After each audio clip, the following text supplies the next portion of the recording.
Let's talk kingdom. He's the one you can lean on. He don't change, he stays the same. Won't find a better reason, no. So come tap in, just listen. And bring a friend, let's spread this vision.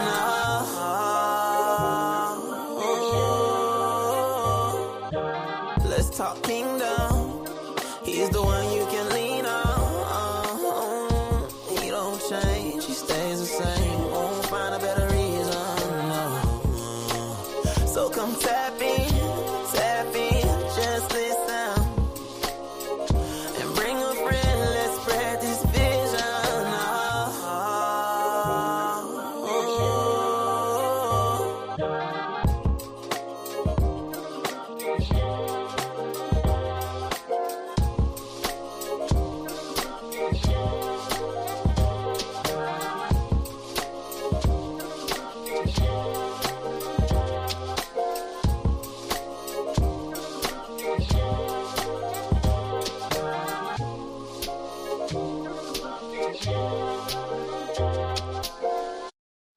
All right, and shalom, Shabbat shalom alaikum to each and every one of you. We are doing something different in my home today.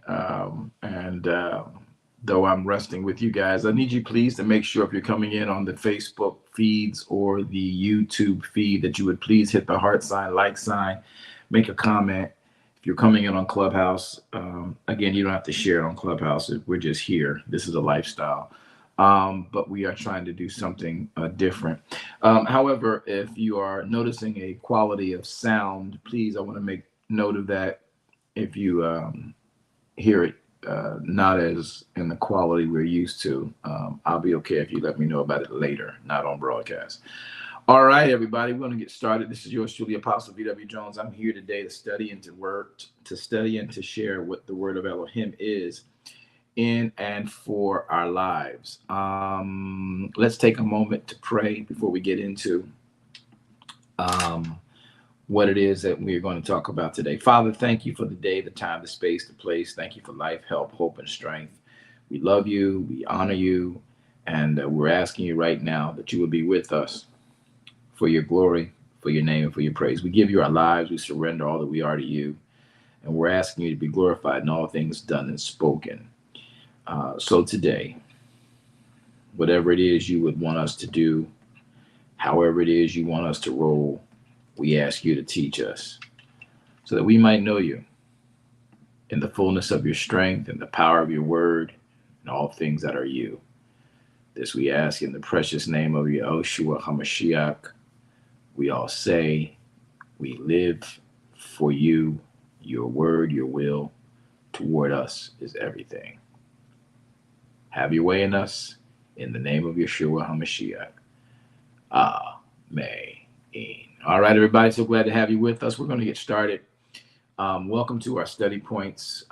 Always, we look to go over how to Shabbat. Quickly, we're going to go into those things in Genesis chapter 2, verses 1 through 3. I need a couple of readers. Can I get a few readers? I promise you I won't stop as much as I used to. But let's go quickly into how do you Shabbat? What is Shabbat really all about? And then we're going to talk about some things. All right, Brother Ben, if you'll grab Genesis 2, 1 through 3. I need another person to read, please. Danielle, I need Danielle. Would you check Exodus chapter 16, verses 27 through 31? I need another reader, please. Veronica, I'll take Exodus 20, verses 8 through 11. I need another reader, please. Jackie, you'll take Isaiah 58, 13 through 14, please. I need another reader.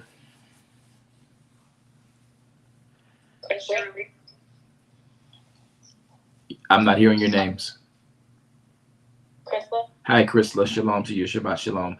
Would you take both Mark 2? Well, just take Mark 2:27 through 28. Anyone else?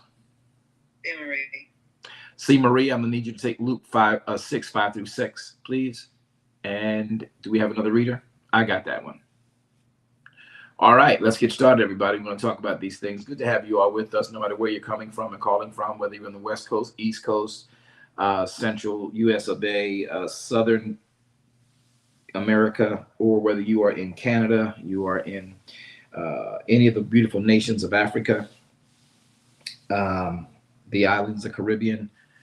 We're just glad to have you with us. And those we're hearing also from Australia, we're glad to have you all with us.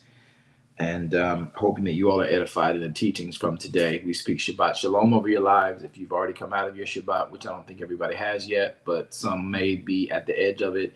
Those of you still in Shabbat, we speak that over your lives. Let's get into this real quickly.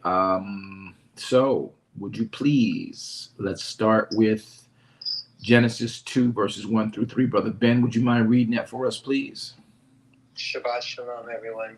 Yes. Genesis 2, 1 to 3. Thus the heavens and the earth were finished, and all the hosts of them. And on the seventh day, Elohim ended his work which he had made, and he rested on the seventh day from all his work which he had made. And Elohim baruched the seventh day, and sanctified it, kodeshed it, because that in it he had rested from all his work which Elohim created and made. All right, that's a beautiful thing. Good reading. As we all know, the Rick clearly tells us that Elohim baruched that seventh day. This is that day that Yahweh baruched. This is it, not Sunday, not any other day. It's this day that Yahweh our Elohim has baruched. That word baruched, if you look at the screen, of those of you who are on my Facebook or YouTube page, you'll be able to see the definition for the word barak. You'll hear me say Baruch, Barak, but it's Barak. H1288, it means to kneel down, by implication to bless Elohim. That would mean that humanity would act as an act of adoration. And then vice versa, Elohim baruching us in this day, meaning that he would then, when we kneel down to him, baruch him, he will baruch us, meaning that he would then kneel down to us and benefit us as we kneel down to him. And so you understand what that means. And then he sanctifies this day as well. This day is called the word Kodesh, which is H6942, meaning again that he takes this day. He makes pronouncements in this day. As we preserve this day, we keep it observed as clean and ceremonially and morally. He then appoints, he bids things to us. He consecrates, he dedicates. We hallow this day. He hallows this day. He keeps it holy. And this is how you and I live in holiness in a lot of different ways and instances. So it's something to really consider and put yourself in the mind of that this day is holy. And if you can get yourself out of your world and into his day, his world of his kingdom trumps, I don't like that word anymore. No disrespect. But his word stands on top of your world, and your world begins to get sucked into his, and then he can shake up your world while you're resting in him, so that once he's done shaking your world, you can live in your world better.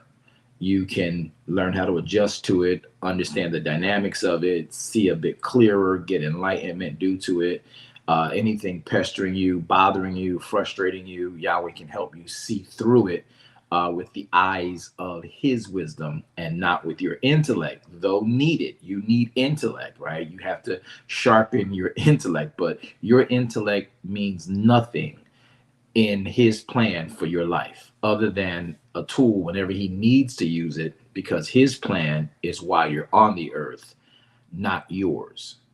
So what Yahweh wants you and what he wants me to do is to come into this day so he can take all the tools we've picked up along the way, our education, our degrees, our diplomas, our money, our influence, our spheres, whatever it is, and then put them at his altar, put them at his feet, and then we present our bodies a living sacrifice to him in this holy day.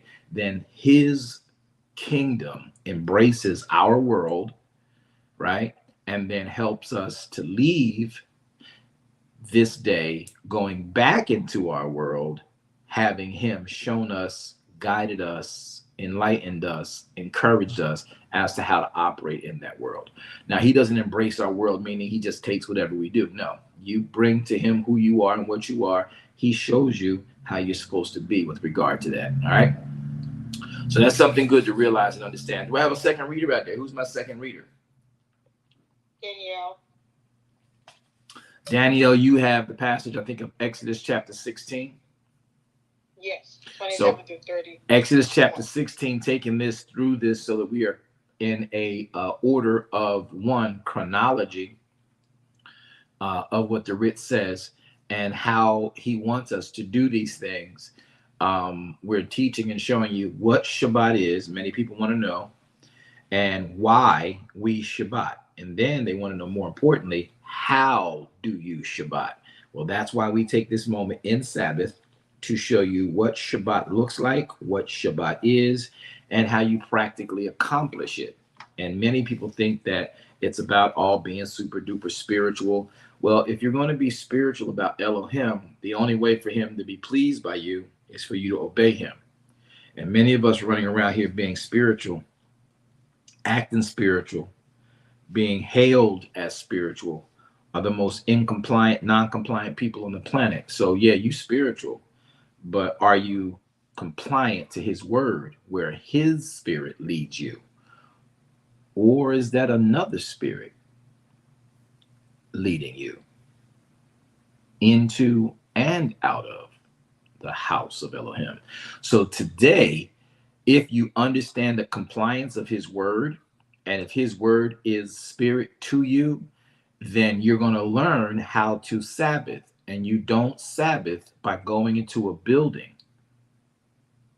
You don't Sabbath by going to the house of God on the seventh day Sabbath, unless it is, in fact, a high holy day, meaning a Moedim.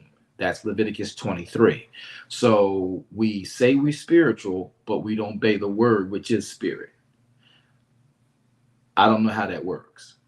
It don't work, quite frankly. And though we make things work, we engineer stuff, and we put ourselves in these positions where we can say, oh, I got the Holy Ghost. Well, the Holy Ghost ain't got you if you don't honor his word. So you can say all day long, I got the Holy Ghost, but the Holy Ghost ain't got you if you ain't honoring his word. So if you're not obeying with his word, complying with his word, the Holy Spirit is not touching you. The best example you can have of that is Adam in the garden. When he stopped obeying the word of God, don't eat the tree of the knowledge of good and evil, just one thing, the Holy Spirit withdrew from him.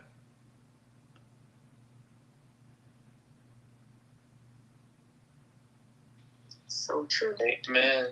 That part. So if we so spiritual and we doing all these things, the only way we can be spiritual where it's accepting and pleasing to the Father is that we are experiencing and or complying with the words that the Father has given us. Without faith, it is impossible to please the Father. So Shabbat helps the believers in he who hung on the cross to learn how he who hung on the cross lived, because we want to be like Yeshua. Yeshua did everything we're about to read to you right now. He honored Shabbat. He did in Shabbat what these instructions are for Shabbat. And this is what's to be done forever throughout all of our generations until our Savior comes and returns.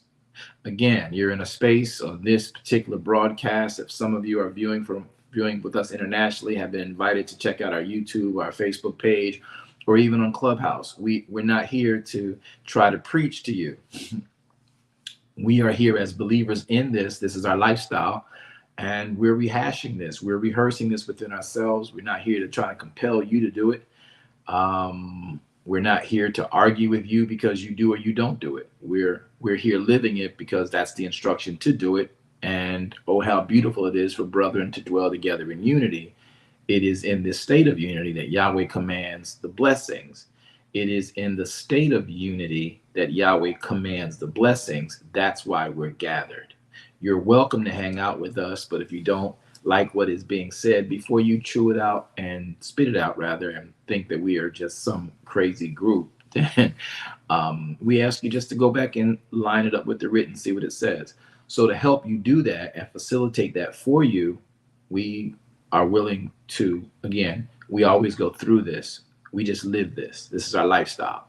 We're not going to be convinced by anybody's argument. Contrary. The only argument we have is what the writ says. We believe in its compliance. We believe in complying with it.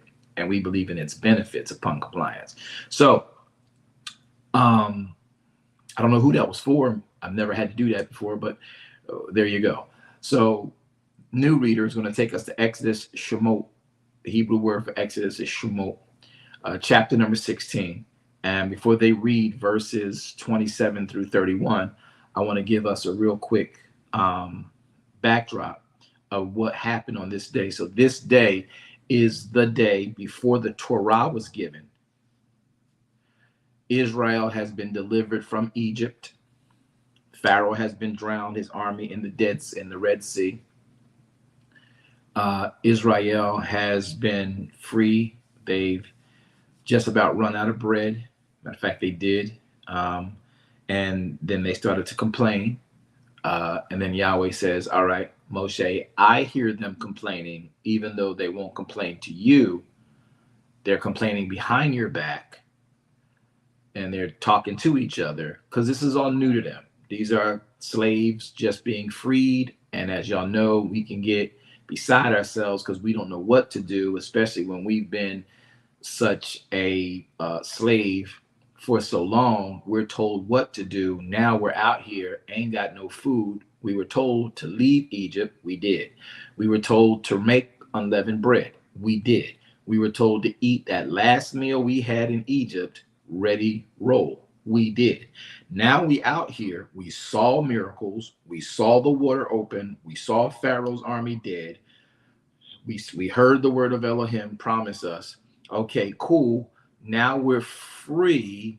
What do we do now? So they've now eaten all the bread in their backpacks. They don't have a real stable situation to start eating their herds, and they're begging for meat. So Yahweh then lets them know he's going to do some quick work for them. And so he brings quail down to like 3 to 4 feet off the ground so they can eat that meat from quail. Yahweh provides. Then he says, and because they complain behind your back, Moshe, that they don't have any more bread, I'm going to even help them get bread just so they know yet again how great I am and that I am here. I am Yahweh. I am that I am. I will be that they will need. I will be that. So here is one of the first major miracles of provision for Israel as a nation to see how Elohim operates. And again, because they're brand new, freed slaves, their mentality has to be transformed.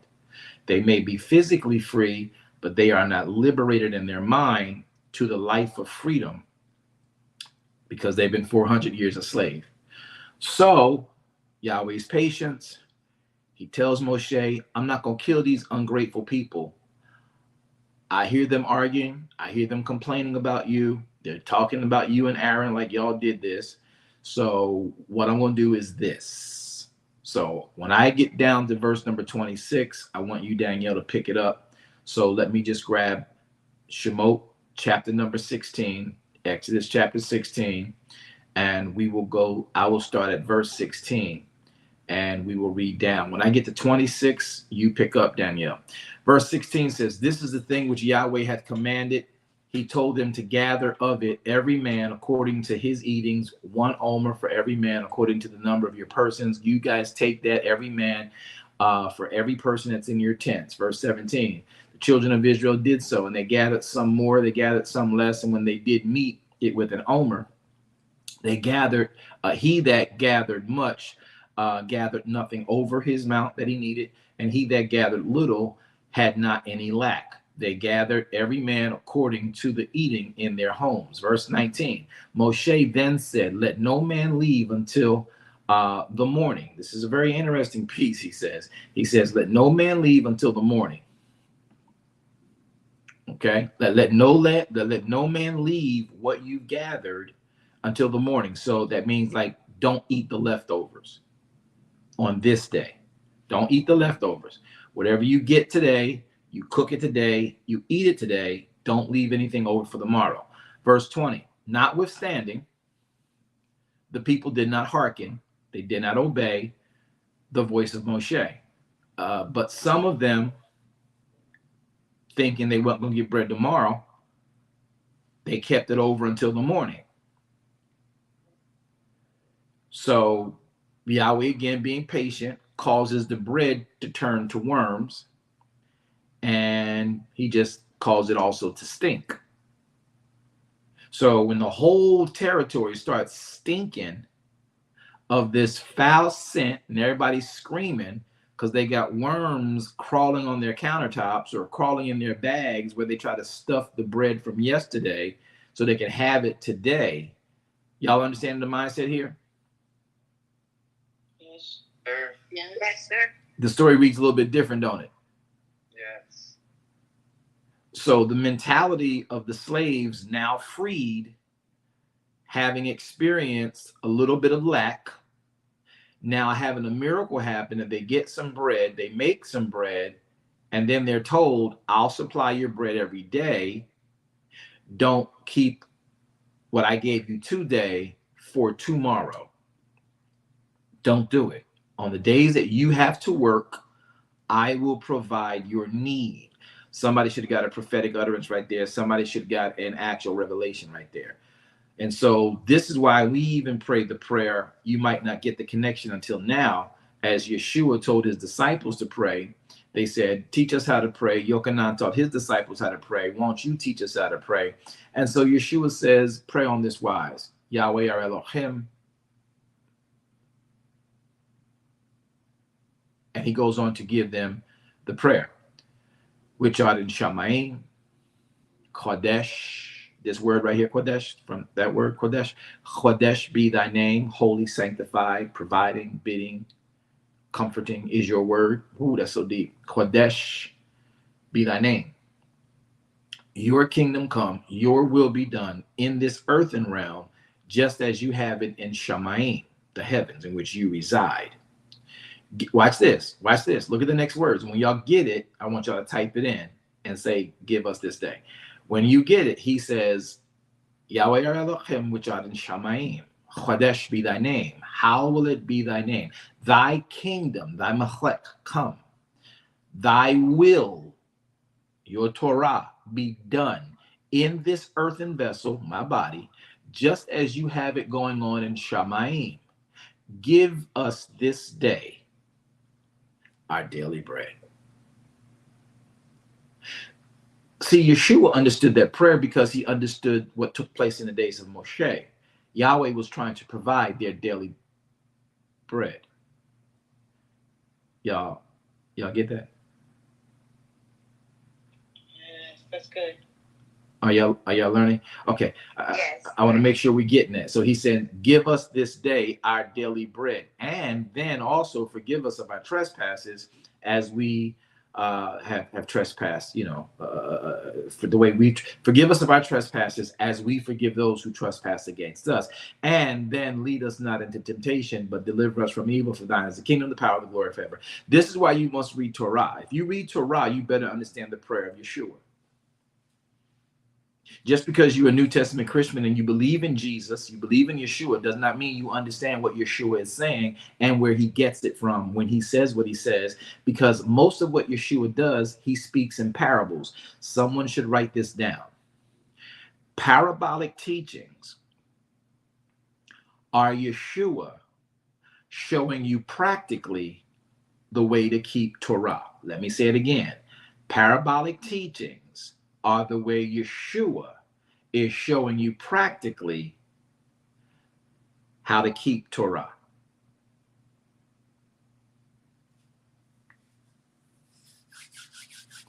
Parabolic teachings of Yeshua are showing you and I practically Torah keeping.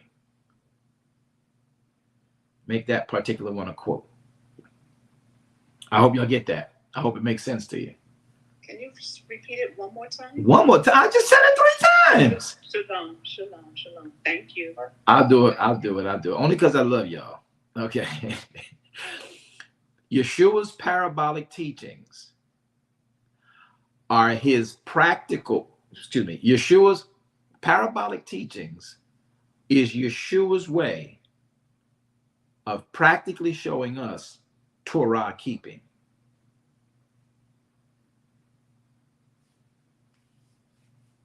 One more time.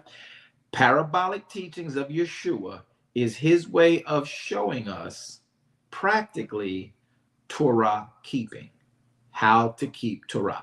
That's what every parable is about. Every parable that Yeshua ever gave and taught, and there are many, all of them stem from a commandment of Torah. So when you just open your Bibles because you got saved and you start reading Matthew to John, because we taught you in Christendom, when you get saved, you should grab the Bible and read the Gospels of Jesus Christ. And then that's how you start learning about the Savior and all that stuff. And then you start reading the other places of the Bible. When you get saved, a person comes into the grace and the knowledge of salvation. Yes, it is a great thing to read Matthew, Mark, Luke, and then you can also read John. But you don't want to read them before you've read Genesis.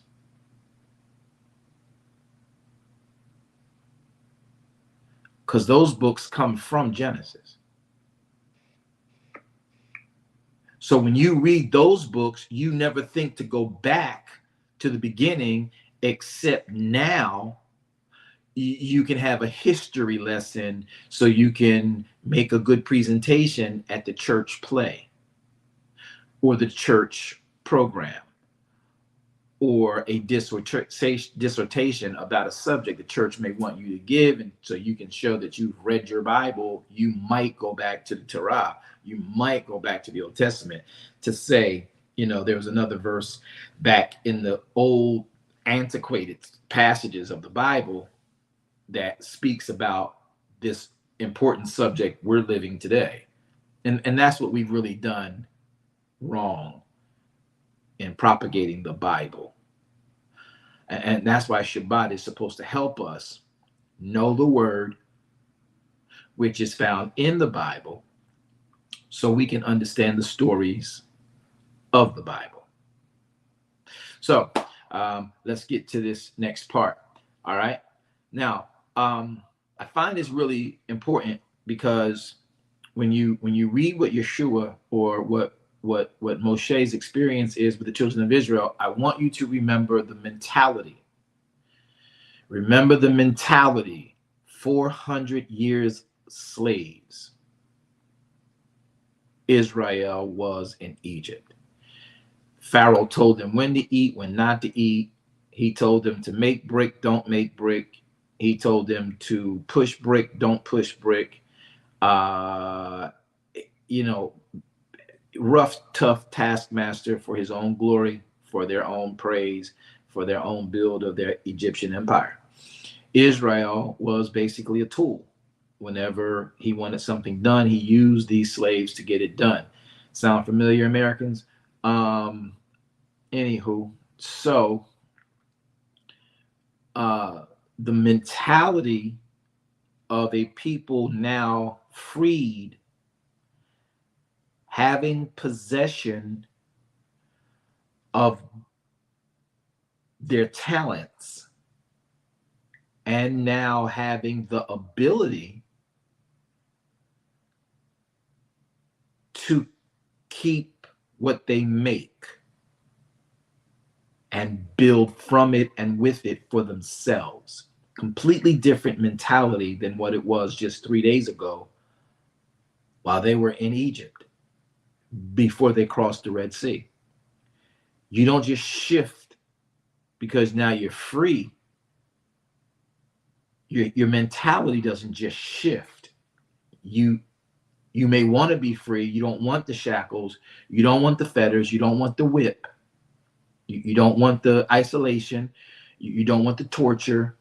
You don't want to be told when to get up and when to move. But your mentality still, for such a long time, has been impacted by someone else telling you what to do, when to go. You still are dependent on that subconsciously. So Israel now free. Pharaoh's not saying, hey, y'all come down to the granary silos and get grain. They're out there now. Okay, Moshe, we followed you out here. You told us to kill the lamb. You told us to get the bitter herb. You told us to make this bread. We wrapped up this bread. We put it in our backpacks. We put on our clothes. We went across the sea. Now we're out here and we've been eating on our bread since we got here. Now we all done. I got children to feed. I got flock to feed. I got stuff that came out with me, and I'm tired. So, bro, where the food at? And they're not really saying that to him because right now they fear the fact that God is with him. They saw it. They saw Elohim open up the sea. They saw Elohim shut down Pharaoh through the words Moshe told them Yahweh said he would do. So they're still fearful of Moshe. They're not going to talk to him to his face, but they did talk to him behind their back. Y'all know how people do.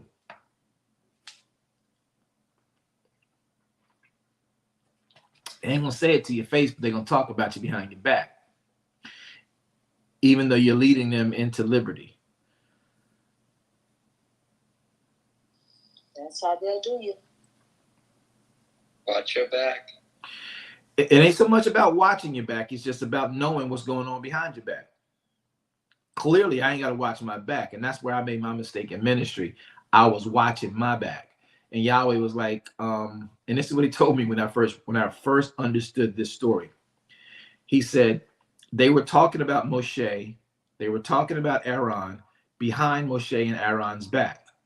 They weren't telling Moshe and Aaron their play. They were telling it to people who were the benefits of the same types of experiences, right? And Yahweh says, so you watching your back means I can't watch your back, because Yahweh was watching Moshe's back. Yahweh got their back. And I think if we stop watching our back, Yahweh can actually, we actually let Yahweh do what he means when he says he covers you.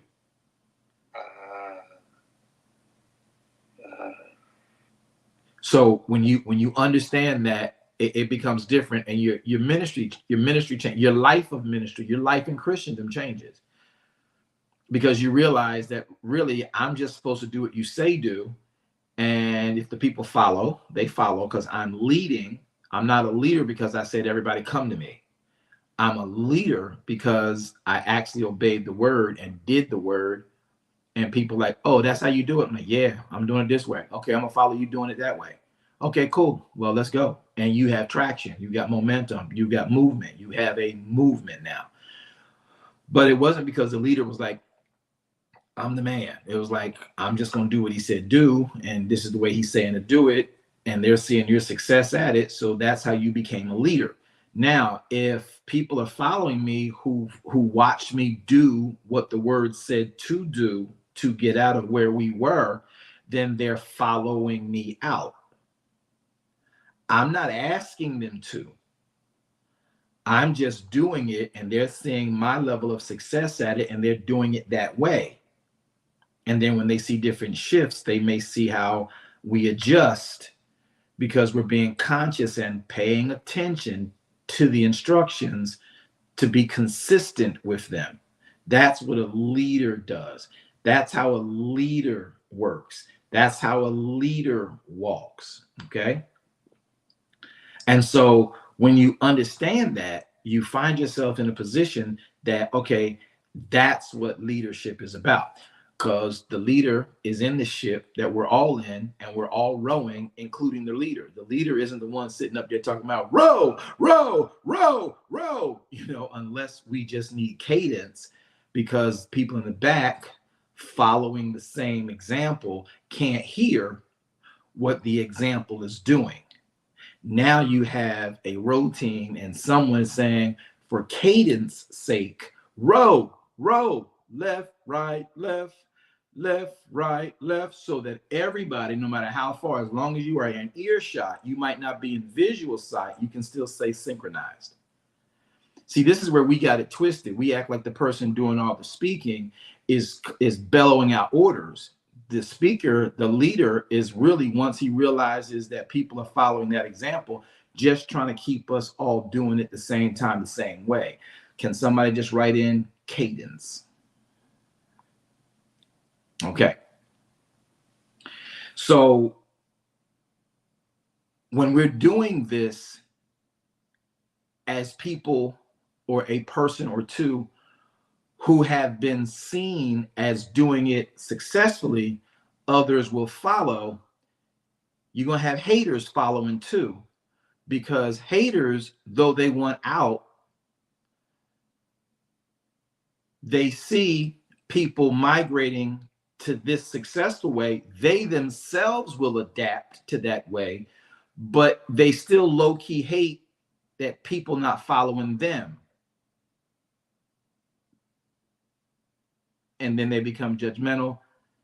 Then they become ticky-tacky. They become petty.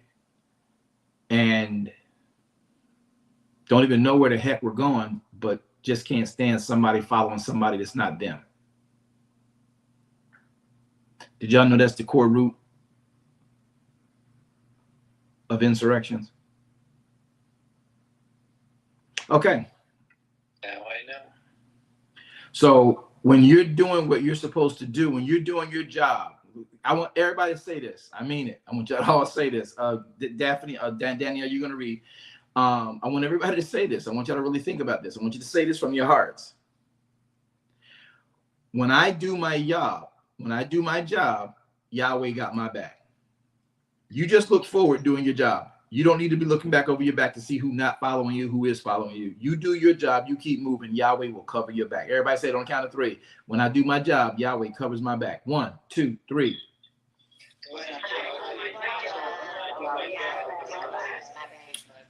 And you have so many accounts in the stories here of Yeshua, or in the stories of even Moshe, where he does that.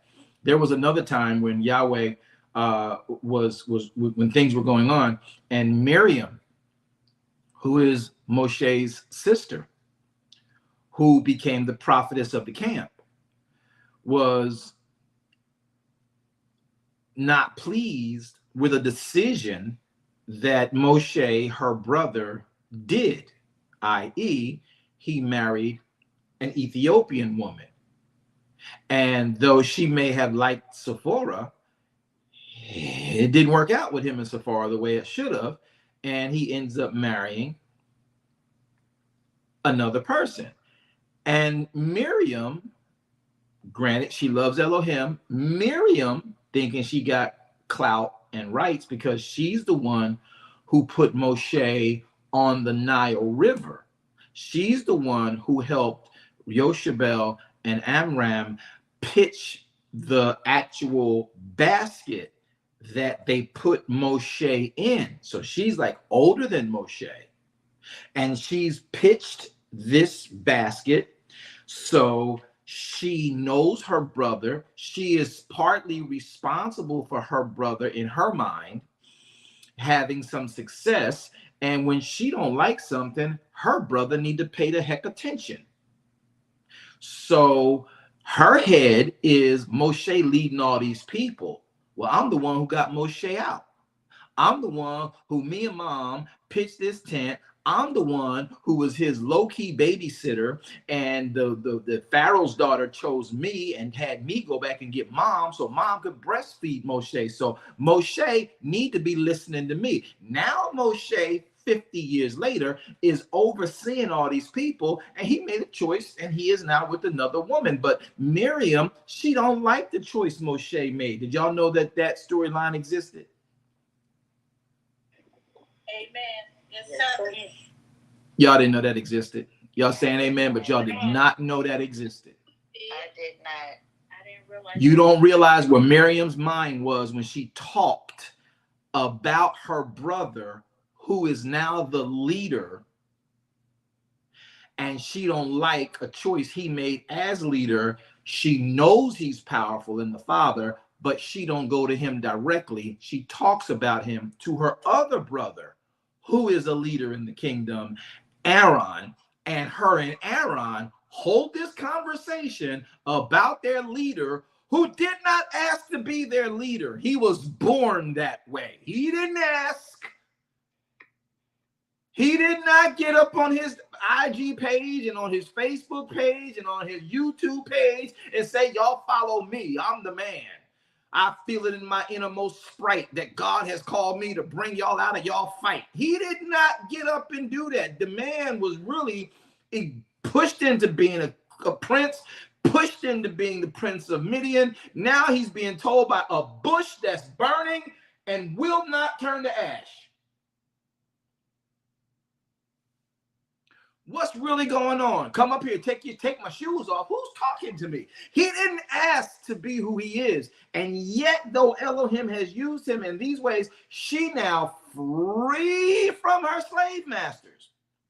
She did her part. I guess she feels like she needs some retribution. She needs to be honored because she was the one that helped pitch the tent. She was the one that was with Pharaoh's daughter when she pulled him out of the water. She was the one that Pharaoh's daughter trusted to go back and get mom to come and breastfeed the baby. She was the babysitter. No, she don't get no right. She did her daggone job. End it there. You can't tell the leader what to do now that you helped the leader get to the position he was born to be in. Sit your butt down. What he owed you was getting you out of Egypt. Chick.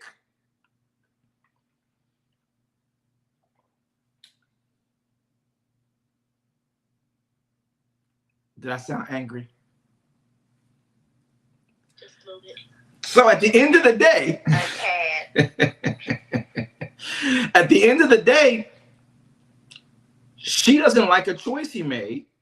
She goes and talks to her brother Aaron, who is also as much a part of getting Moshe back. She got Moshe out of Egypt, and Aaron got Moshe back into Egypt.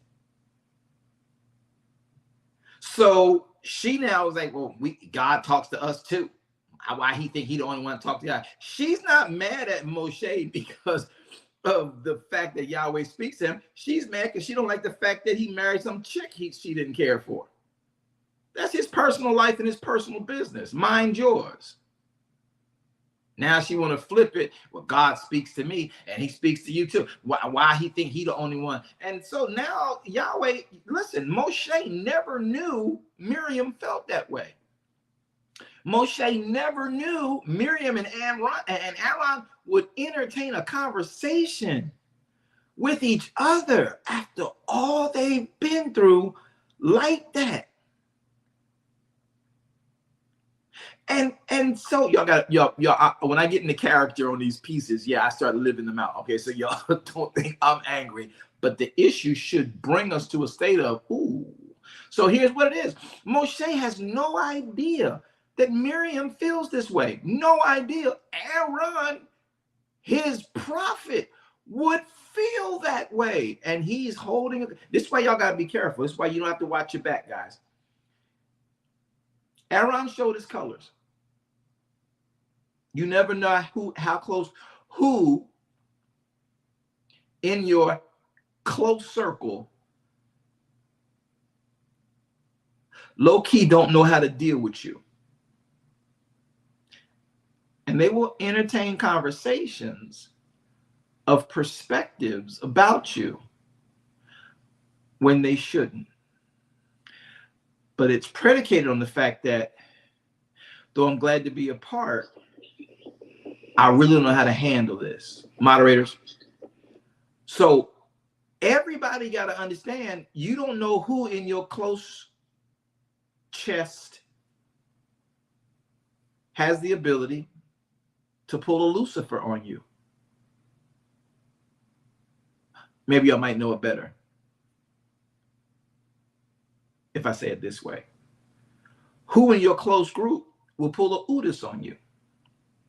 Maybe we should have always said, who in your close group will pull a Miriam on you? So Miriam is talking about Moshe, unbeknownst to Moshe, to her brother, and Moshe does not know this conversation is happening. Let me tell you how Yahweh watch your back when you just do your job. Yahweh spoke to all three of them. Moshe is over there somewhere unaware of a conversation in a tent 5 tents over that Miriam and Aaron are having in the shadows. And Yahweh says from heaven, Miriam, Aaron, Moshe, get to the tabernacle door. All three of them heard it. They all appeared at the tabernacle door.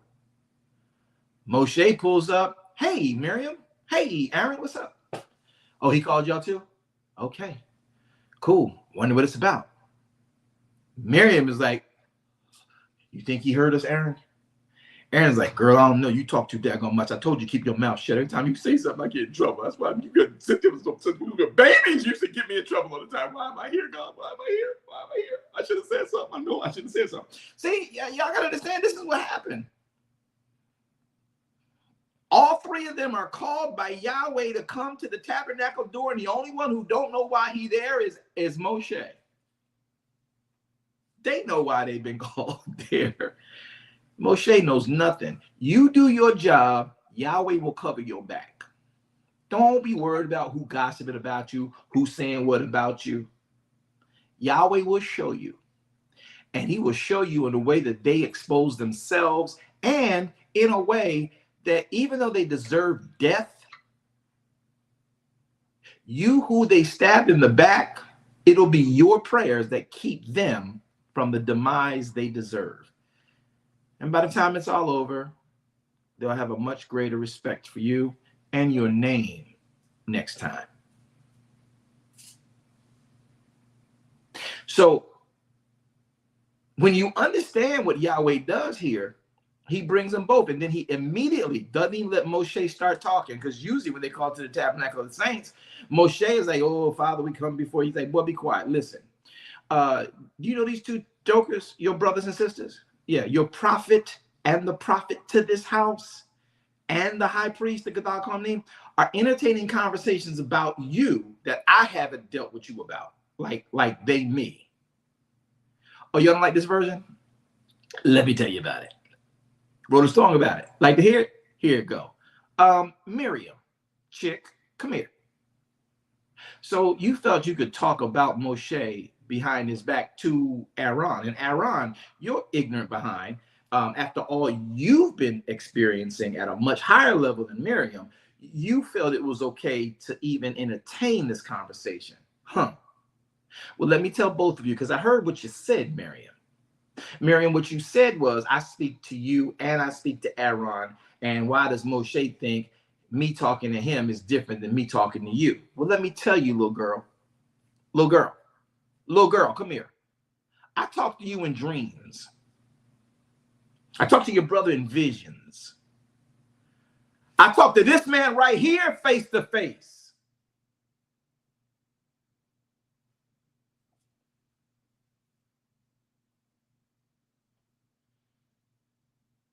That hit a little different, don't it? I talk to you when I got to put your body to sleep. I talk to Aaron when he's working, and maybe I give him a poof, an epiphany. Moshe, I sit down and talk to him face to face. He don't wince, he don't freak out. Me and Moshe got it going on. You and I, you are not on his level. Sit your nerd behind down over there. Matter of fact, get out of my sight. Go with the lepers. Moshe said, go with the leper. Ho, Yahweh, hey. Father, I didn't know. Oh, my goodness. What did y'all talk about? You know what, Yahweh, I don't even know what they was talking about. But listen, Yahweh, I know you got me. But listen, Yahweh, that is my sister. Can you have mercy on her, Yahweh, please? Yahweh, please, Yahweh, don't kill her. She's always been like that. But listen, can you don't kill her, please? The leprosy, that means she's gonna die. That's a leper. And Yahweh said, all right, Moshe. Okay. Tell you what. If a little girl in the camp, based on the scriptures, based on the Torah I've given you, based on the culture of Israel. See, y'all never read the story broke down by culture, but look at it. Yahweh says, based on the Torah I've given you and the instructions I've given you, Aaron and Miriam, to guide the people by, as Levites, based on the Torah, if a girl did this to her father, what would the father do? Moshe couldn't do anything but bow his head. Yeah, that is your daughter before she's my sister, right? Okay, so I really don't have nothing. But Father, I mean, I didn't know she I didn't even know she was. I didn't even know she didn't offend me because I don't know. He's like, yeah, but I know.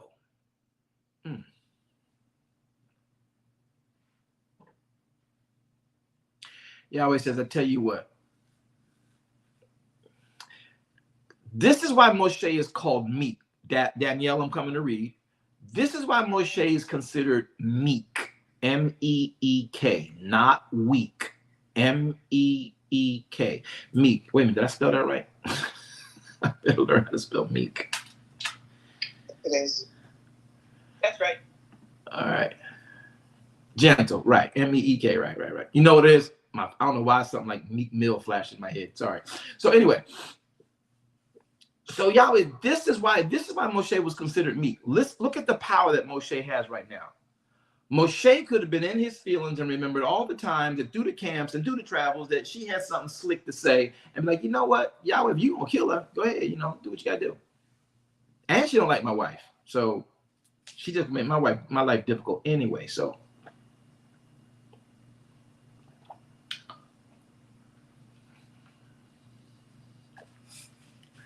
that was actually funny. I don't know why I didn't laugh at that, but okay. So she, because get it, she don't like his wife. That's why she's talking about him. And over the 50, 60 years, she'd have done slick stuff anyway. And this is his chance. Look, thank you, Minister Walker, Elder Walker, Apostle Walker. I knew you would get it. So Moshe, at that moment, this is what meekness looks like. Could have had both of them killed. He knew his strength in that moment.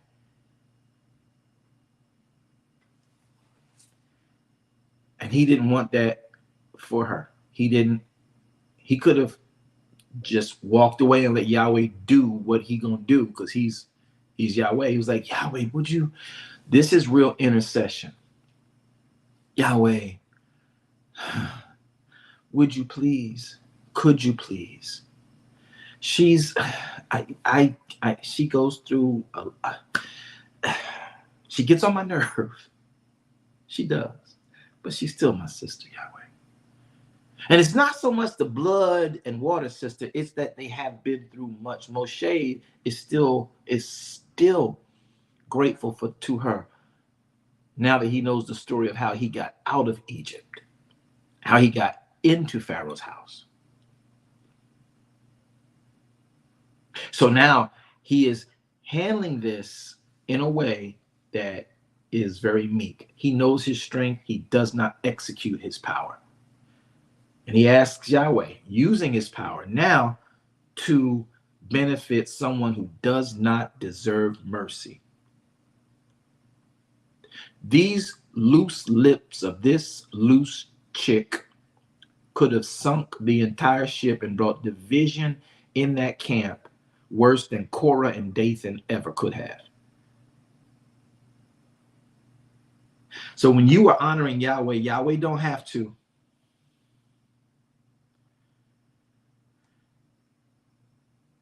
When you are honoring Yahweh, when you are honoring Yahweh, you don't need to look over your shoulder. You just do your job. Yahweh will take care of everything else that's trying to damage you from doing your job. And when he looks over, he takes care of it. Again, the battle ain't yours, it's his. You will never see that set of Egyptians again. Miriam was never the same after she had her 7 days of leprosy. And here's the catch. While she was in her 7 days of leprosy, who was the one who came to see her every day? Most of the day. Aaron, the dude she ran to. It Aaron. It was Aaron was like, yeah, I'm not unclean. Aaron like, I'm like the dog Kohanim. She's unclean. Moshe, I'm not going over that. Unclean. Moshe was like, I don't care. I'm going. So the dude she ran to talk about him never even came to check on her. Y'all gonna get this in a minute.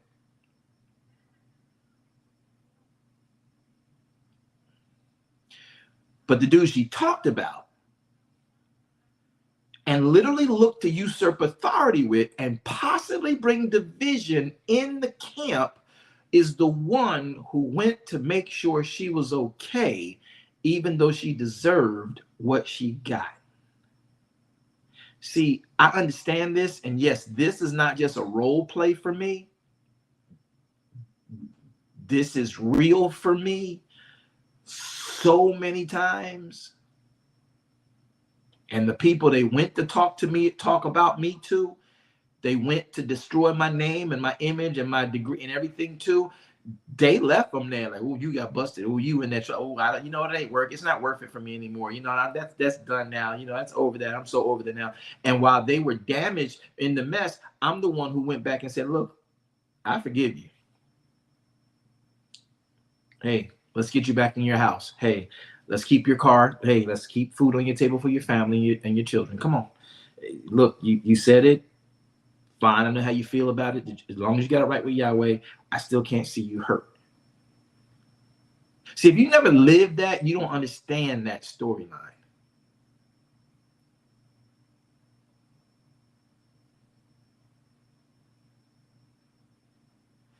Because the people you run to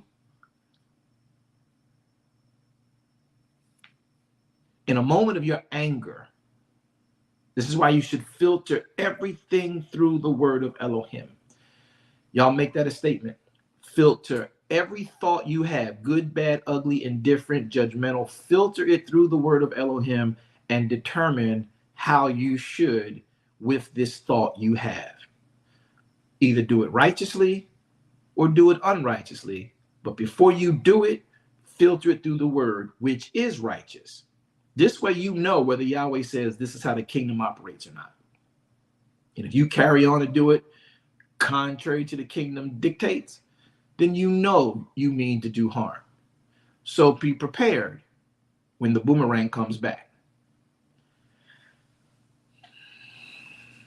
Quiet as it is, I'm gonna keep moving. Danielle, you still with me? Yes, sir. So we went all the way over there to talk about Moshe getting stabbed in the back because Brother Ben said, watch your back. Remember, people are going to talk about you when you are doing, any of y'all on a job, when you're doing the job right, and the boss is like, hey, guys, such and so gets 5 stars today because they did it exactly as our SOP said, and they ended up rendering the types of results at our roundtable we said should be rendered when you do it right. And now that happens 3 months in a row. People are going to start talking about that person who simply obeyed the rules and is getting the benefits for obeying the rules. And they think they special. Who they think they is? They just like me. Well, I bet they wouldn't be liking them so much so that if they knew they took them Post-it pads last week, I bet they wouldn't like them as much if they knew they took 4 minutes off their lunch break last week. So what? They think they special. They just doing the instructions, man. Stop hating on people because they obeying the word. They obeying the book. They obeying the rules. They obeying the HR. They obeying the company's handbook. That's how they got promoted. Some, most, the right ones. You know, so you got that kind of scenario no matter where you go. So in the story here of Exodus, Shemot chapter 16, come on back, Exodus chapter 16. I'm in verse number 19. When I get to 26, Danielle's going to read because we're talking about how to Shabbat. Moshe said, let no man leave the manna that they got until the morning. Notwithstanding, the children of Israel did not hearken unto the words Moshe said, but some of them left that bread until the morning, and that bread began to breed worms, and that bread stank. And of course, Moshe was upset with them. Now, again, do y'all remember the connection in the New Testament? Why did I connect the New Testament to this? In the prayer, anybody remember why? Wanda. Go, Wanda. Because of the daily bread. Well, the Daily Bread is a publication that many of y'all read. What are we saying? Because that was not what I was talking about. But go ahead. What'd you say? What? I'm gonna need somebody to help. She's struggling because she just somebody help her. Anybody? Yolanda, help her out. What she's talking about is the prayer that Yeshua gave. Oh, the prayer that Yeshua gave, not the publication of Daily Bread. I'm sure that. Okay. That's what I meant. She was over, Yolanda. It's probably because she was over there in the corner talking to Aaron about Moshe. You know what I mean? I'm gonna leave that right there. Father, have mercy. You know. Surely not. That's wrong. All right, so let's get back to this very quickly. So the prayer that that Yeshua, did y'all see the connection? Did anybody else see the connection of that when Yeshua was like, "Hey, Yahweh, give us this day our daily bread"? Do you see where that stems from for Yeshua and why we need to learn that if you don't read Torah, you really don't understand the rest of the 64 books, 61 books of the Bible, or the 79 books of the Apocrypha. You gotta understand Torah first. Okay, some of y'all saying yes. Let's get moving because I don't want to be labored on this. So Exodus, Shemot, chapter 16, verse number 20 says, notwithstanding the people who received the instructions to go out and get the bread, they did not follow the instructions, right? So they did not, notwithstanding, the people did not hearken unto Moshe. Some of them left it. They tried to get it and eat it the next day. It bred worms and it stank. So y'all know that it had to be a pretty funky, smelly scene in that camp for Moshe to be that upset. That had to be, God knows how many people tried to keep leftovers from days 1 through 6. Verse 21 says, and they gathered it every morning, every man according to that man's eating, right? And when the sun waxed hot, that which they were to gather on the ground melted. Verse 22, it came to pass that on day 6, they gathered twice as much bread, meaning they got 2 omers for one man, and all the rulers of the congregation came to Moshe and said, hey, Moshe, it's day 6, but we got like twice as much out there. So I picked, Moshe said, listen, verse 23, and he said unto them, this is that which Yahweh had already said. Remember, tomorrow, you're in day 6, right? Yes, day 6, Moshe. Well, tomorrow is day 7. Remember, tomorrow he wants you to rest. So on your rest day, he helps you rest. So he gives you on day 6 what you're supposed to gather on day 7. So you don't have to go out on day 7, and on day 7 you can rest. Somebody shout, I'm resting on day 7. I'm resting on day 7. We rested on day 7. Verse number 23, he said unto them, this is that which Yahweh hath said, that tomorrow is the rest. It is the Chodesh Shabbat unto Yahweh. So bake that which you will bake today, and seethe that which you will seethe today, and that which remains from day 6 only, let that lay over for you and keep it until the morning. So the only day you eat leftovers is from day 6's gathering. Whatever you cooked on day 6, you eat that on day 7. This is with the bread. This is with the manna, right? Because Yahweh wants you to do what on day 7, y'all? Anybody know what Yahweh wants you to do on day 7?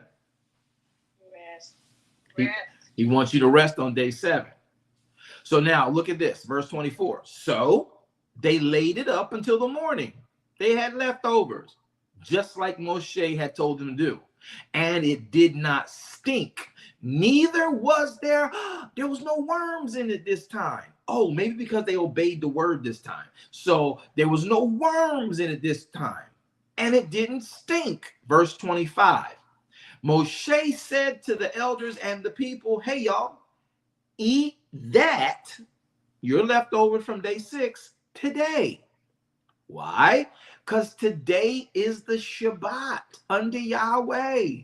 Look around you. You don't see any coriander seed in the field, do you? You're not going to find any out there in the field. So eat that on day 7. Got it? He went out, walked the camp, Show the people. No coriander seed out here on day 7. But your leftovers didn't stink. You don't have any worms. So guys, this is when you eat leftovers. Only on day 6. Because Yahweh gave you bread on day 6 for 2 days. Now on day 7, you eat that. Day 7, you will not see anything on the ground. Now, where most Christians make a mistake reading this is they think the very next day, the next verse happened. This has to be a week later before we go into verse 27. So let me read 25 and 26 again. Moshe said, eat that today, for the day is the Shabbat. So they're on the Sabbath day, right? Yes. So that's what it says. Look at verse 25. Moshe said, y'all came to me about this extra food on day 6. Now that day 6 is over, he says, Moshe said, eat that today, for today is a Sabbath. So they're on a Sabbath day, right?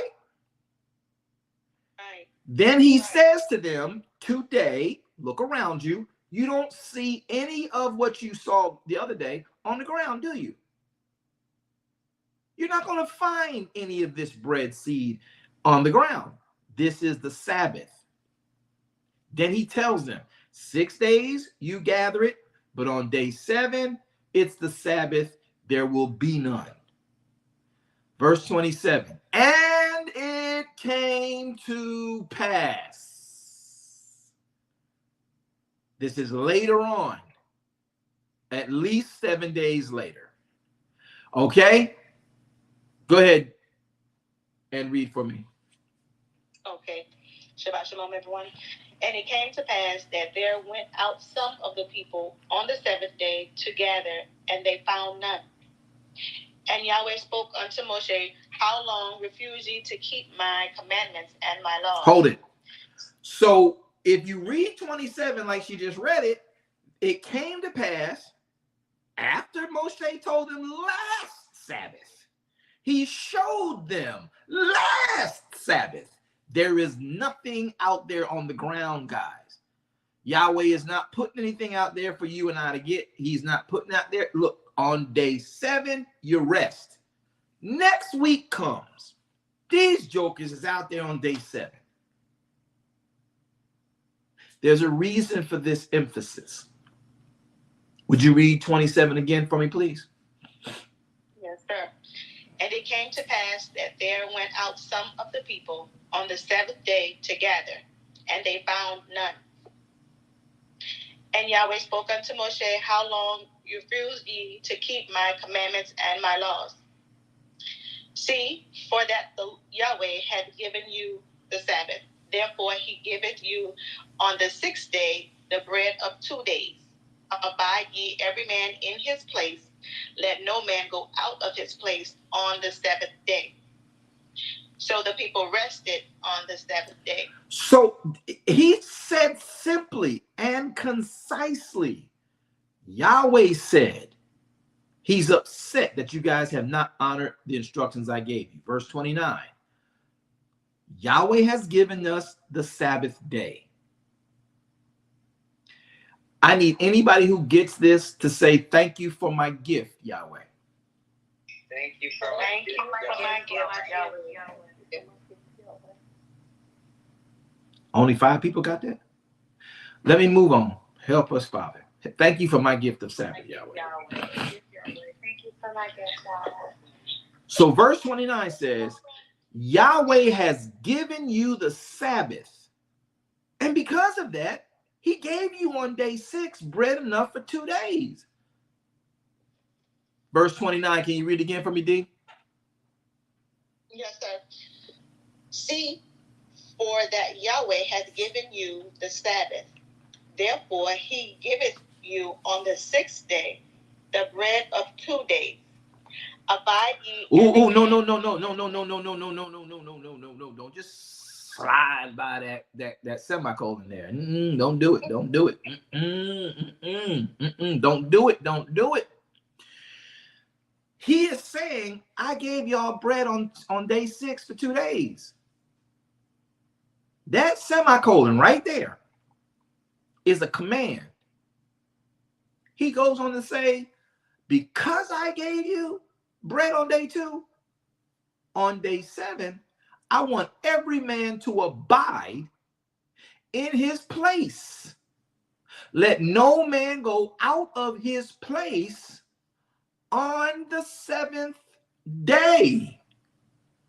Verse 30 says, and the people complied on the 7th day. My Bible don't say that, Mr. Apostle Man. My Bible did not say and on verse 30. It said so.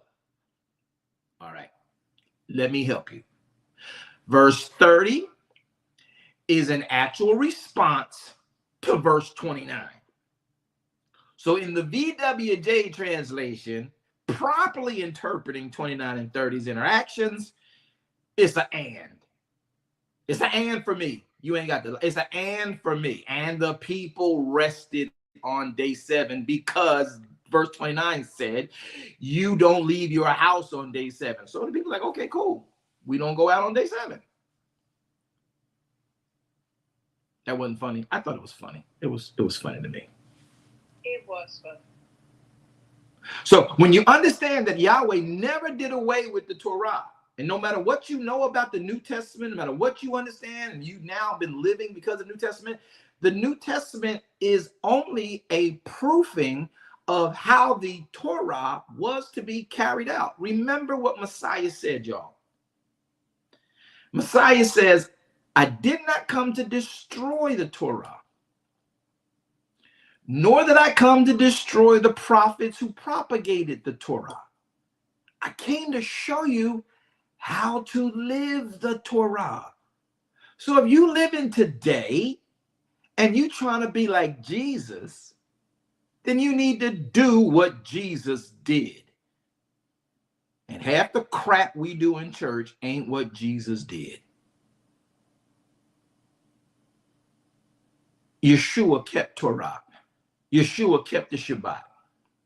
Yeshua didn't leave his house on the 7th day Shabbat.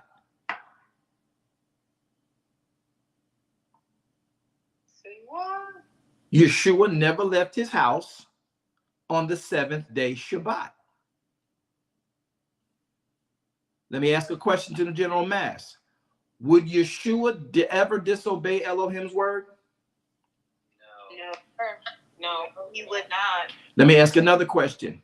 Did not Yeshua say, I did not come in my own name or word, I came in his? Yeah. Did he not say, the things I do, they are my Father's, the things I say, they are my Father's? Yeah, he did. Yes. Last question. Is the Torah the Father's words? Yes, it is. Yes, it is. So if Yeshua came and if faith is the only way you can please the Father, faith comes by hearing, hearing comes by the word of Elohim, then only they who honor the word of Elohim please the Father. Did Yeshua please the Father?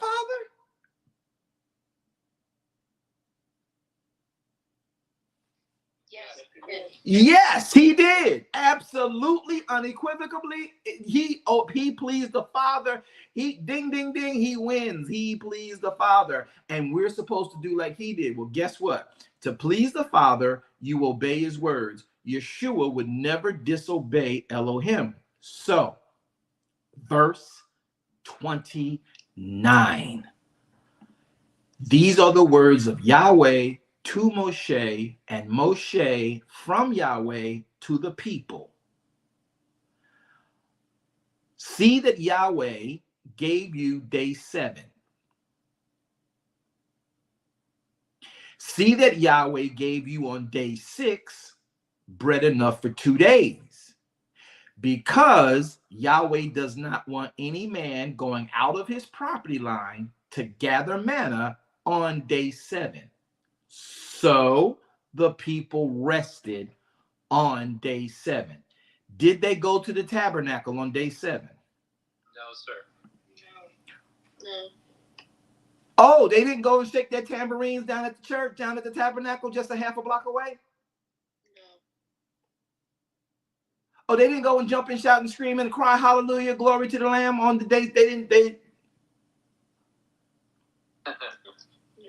No, sir. the priest didn't get a sermon to go preach in the tabernacle on day 7? No, sir. Where was the people at on day 7? In their place. They were in their place.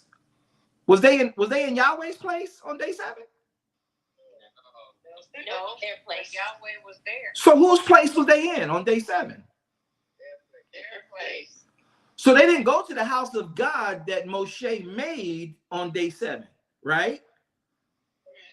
So that means the God of Israel was in each person's home on day 7. Correct. Yes. So the people rested in their place on day 7. Yes. I've done a lot of things on day 7. So I get it all. But when I read this, I realized how wrong I was about day 7.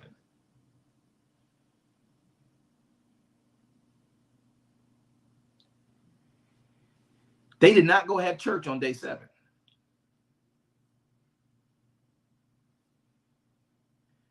They welcomed the Father into their home, the tabernacle he dwells in. See, another part to this too is that Yahweh does not dwell in tabernacles made by man's hands.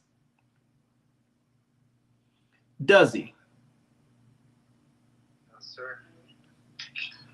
So the only tabernacle that Yahweh dwells in is the ones he made and he sent down from heaven.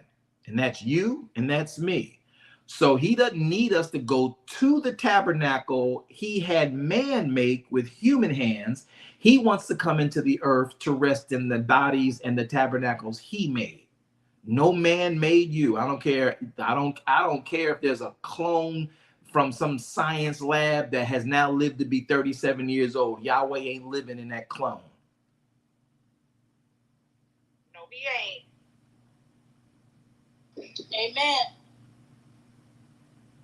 I said that to stir up some stuff at the bottom of the residue pile. Yeah, I did. I said that to stir up. Because I don't care what AI does. I don't care what cloning does. I don't care what science does. If it's not Yahweh's hands, if it's not Yahweh made, Yahweh don't dwell in it. He put his name on the tabernacle, y'all. He ain't living there. Let me ask y'all questions. Y'all so deep. If y'all thought Yahweh lived in the Ark of the Covenant, who can break into Elohim's house and steal the Ark of the Covenant if Elohim lived there? No way. I want y'all to think about the humor I am intentionally making on the stuff we do intentionally, ignorantly. Ready for the joke? Punchline for the joke? If the tabernacle is the house of God, if your church is the house of God, if your temple is the house of God, if your citadel is the house of God, if your brick and mortar is the house of God, since the days of Moshe and the days of David, how in the world, if Elohim lives in that house, does the enemy of him steal the heart of his house?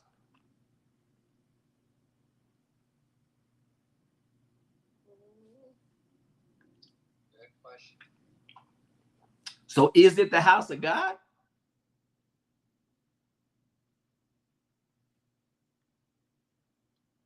This is nasty, but it helped me take my mind off of your thoughts right now. Mm-hmm. You don't go, you stay in your place on the 7th day. I didn't make it up. It's right here. Look, read it. So the people rested on the 7th day.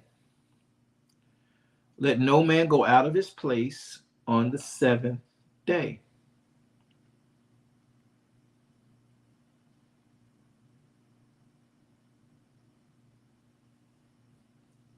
Yahweh don't live at your little corner store church. Yahweh don't live under that big steeple of the cross you put up there.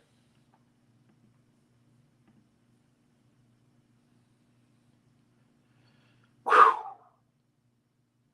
Boy, oh boy. We're just talking about Shabbat, y'all.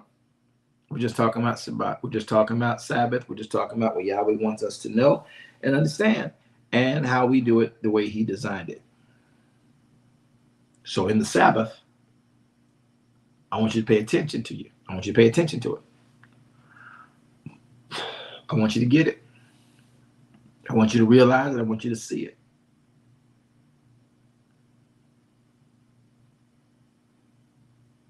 Let no man go out of his place on day 7. Well, the Bible says in the New Testament, Mr. Apostle, man, I can see you are theologically untrained and miseducated, so we're going to have to teach you something that, as was their custom, Jesus went into the tabernacle on the Sabbath day to preach. You need to sit down for I put you on your butt. Sit down. When you go back to any story, when Messiah went into the tabernacle, read the verses in front of it, and the verses, matter of fact, the verse rightly. It was always a Sabbath. It was always a Moedim. On the Moedim, Leviticus 23, if you read the Torah first, before you read the New Testament, you will understand what the New Testament is telling you. Because Moshe, or pardon me, in the days of Moshe, you had the 7th-day Sabbath, which we're talking about in verse 6, chapter 16, and then you have in the days of Moshe, Leviticus 23, where Yahweh says, there are 7 appointed times I want y'all to come to me. Oh, and these appointed times, I want you to treat them work-wise like a 7th-day Sabbath. But the difference is, you're all going to come and gather at the tabernacle. I'm going to meet you there to hand out blessings. Only on the 7th day Shabbat. I want all of you to come, all of your men, 3 times in a year, come. And I'm going to meet you there. You're going to bring a sacrifice. You're going to present your body a living sacrifice. You're going to read my Torah together as families. And then you're going to go back home. But on the 7th day, without it being one of these 7 days, you stay home. If it's one of these 7 Moedim, you come to the sanctuary and you read. The priest will give you when you should read and whose family is reading, and there will be a schedule.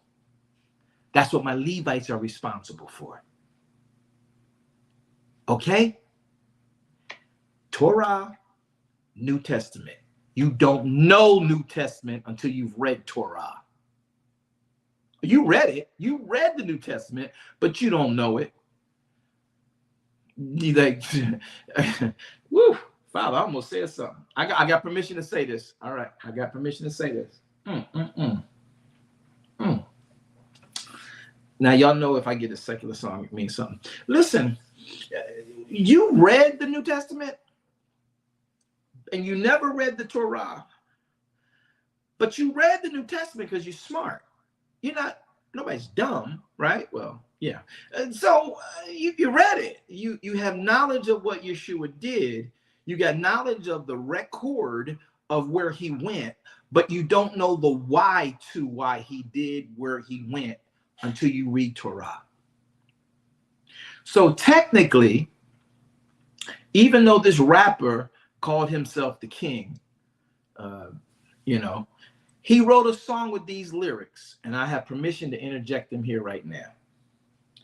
Because you just read the New Testament and never read the Torah, because you read the New Testament and you read the record of the King of Kings and what he did when he was in the earth before he died, but you never read the Torah, you don't know why he did this.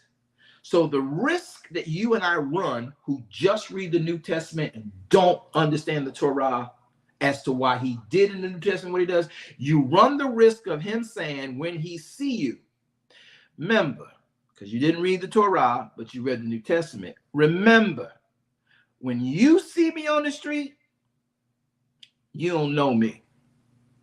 I'm going to just leave that right there.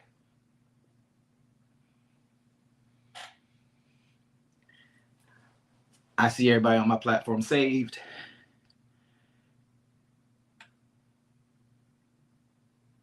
Amen. I can see him saying, what you know about that?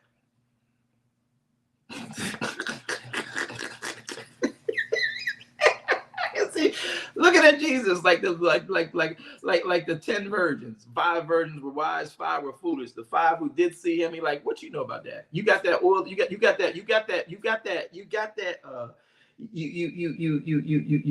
that lamp in your hand, but you ain't got no oil in it. But what you know about that? What you really know about that lamp you got in your hand? Huh?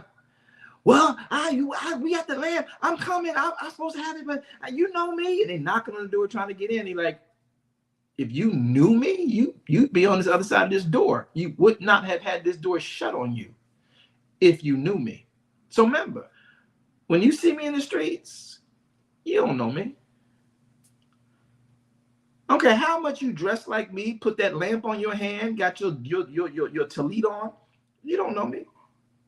Because you ain't obeyed nothing I've said. Remember, when you see me in the streets, you don't know me.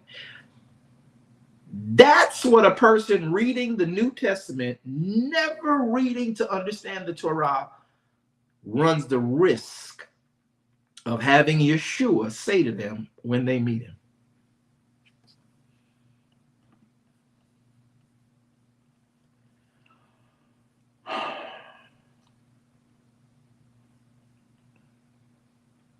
The level of crickets in this place today. All right, who's my next reader? How do we Shabbat? What is Shabbat all about? Come on, talk to me. What is Shabbat? How do we Shabbat? Next reader. Veronica. Shemot 20, verse 8. Shabbat shalom, everyone. Remember the Shabbat day to keep it holy, to keep it Kodesh. 6 days you shall labor and do all your work. But the 7th day is the Shabbat of Yahweh, your Elohim. In it you shall not do any work, nor your son, nor your daughter, nor your manservant, nor your maidservant, nor your cattle, nor your stranger that is within your gates. For in 6 days Yahweh made heaven and earth, the sea, and all that in them is, and rested the 7th day. Wherefore Yahweh blessed the Shabbat day, and hallowed it, Kodeshed it. So therefore Yahweh Kodeshed, he Kodeshed, he sanctified the 7th day, and he hallowed it.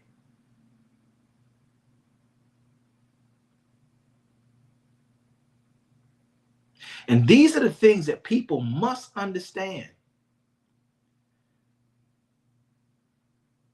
about what Sabbath is about.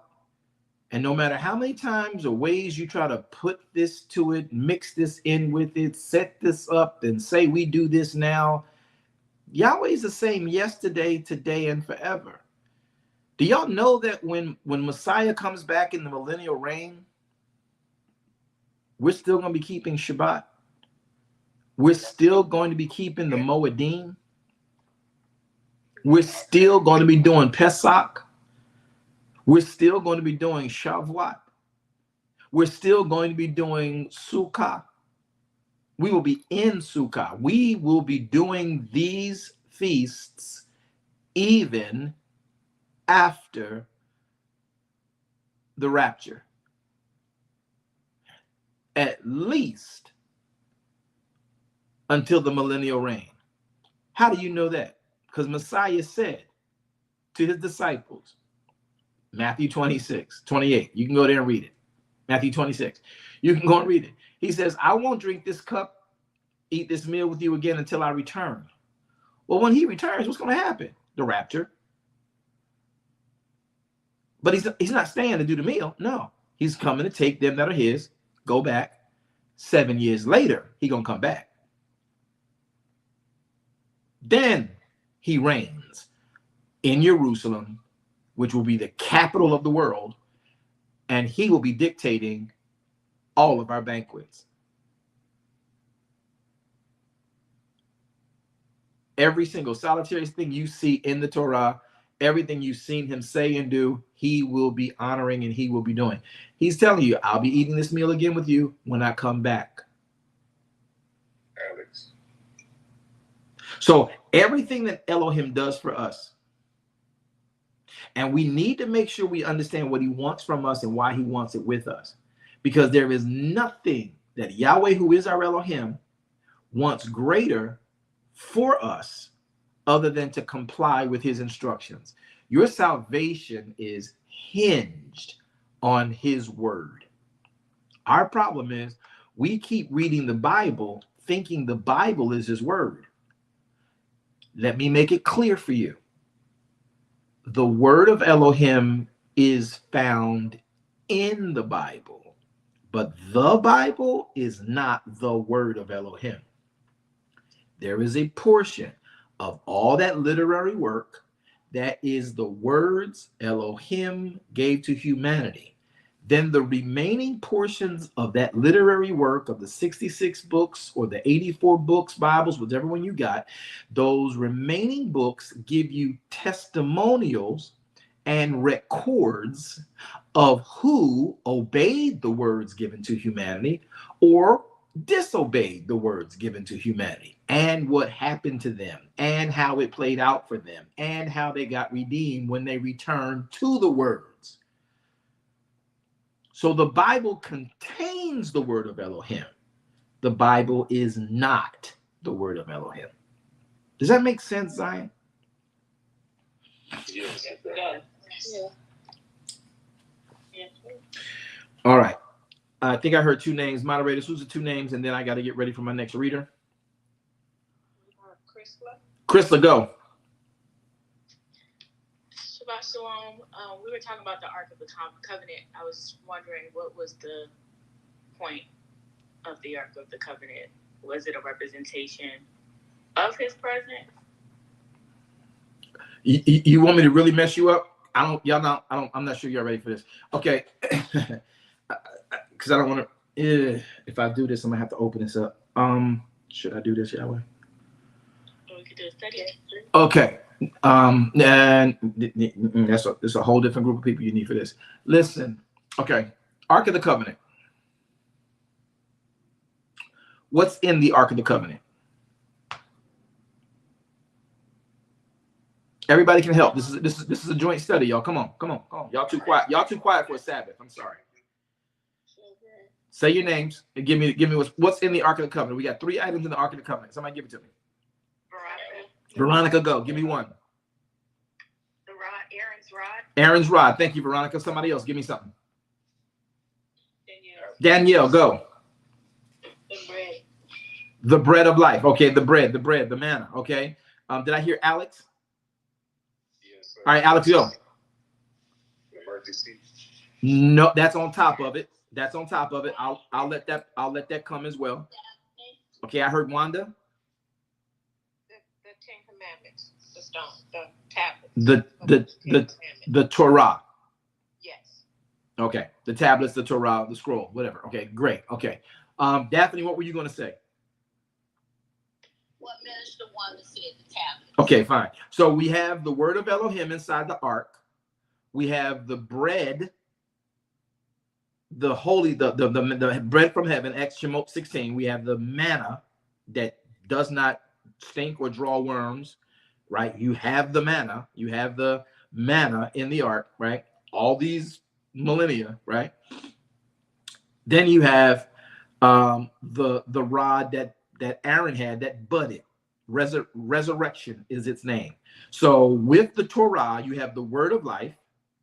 With the bread, you have the bread of life.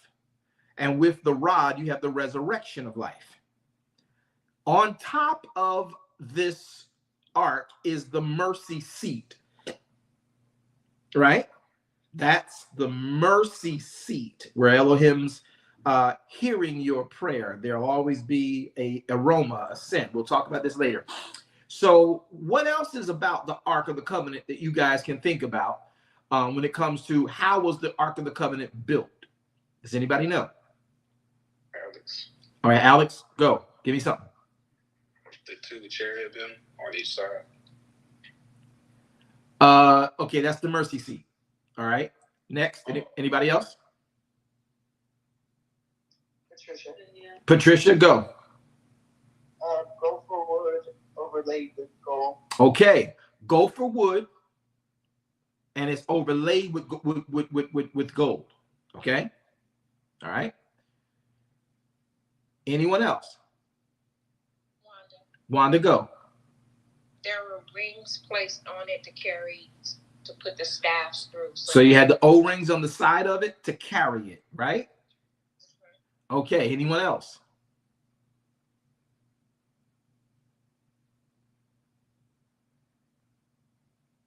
How do the O-rings become effective to the ark? The staffs where you put through it. There you go. You got to have the staffs to carry it, right? All right. Here's my question: did someone carry Messiah's cross up to the place of Golgotha? Yes. Wow. Yes. Did Adonai carry the body of Yeshua to the cross? Yes. Yes. Yes. Inside of Yeshua HaMashiach, what was in him? According to Isaiah 9:6. The word. The word. Torah. The word is representing as the Torah, right? Yes. Did Yeshua call himself, was he the bread of life? Yes. Yes. Was the bread in the ark? Yes. Yes. Was Yeshua resurrected from the dead after being broken? Yes. Was the rod in the ark? Yes. Yes. Is Yeshua royalty? Yes. Yes. Yes. Yes. Was that royalty wrapped in earth? Yes.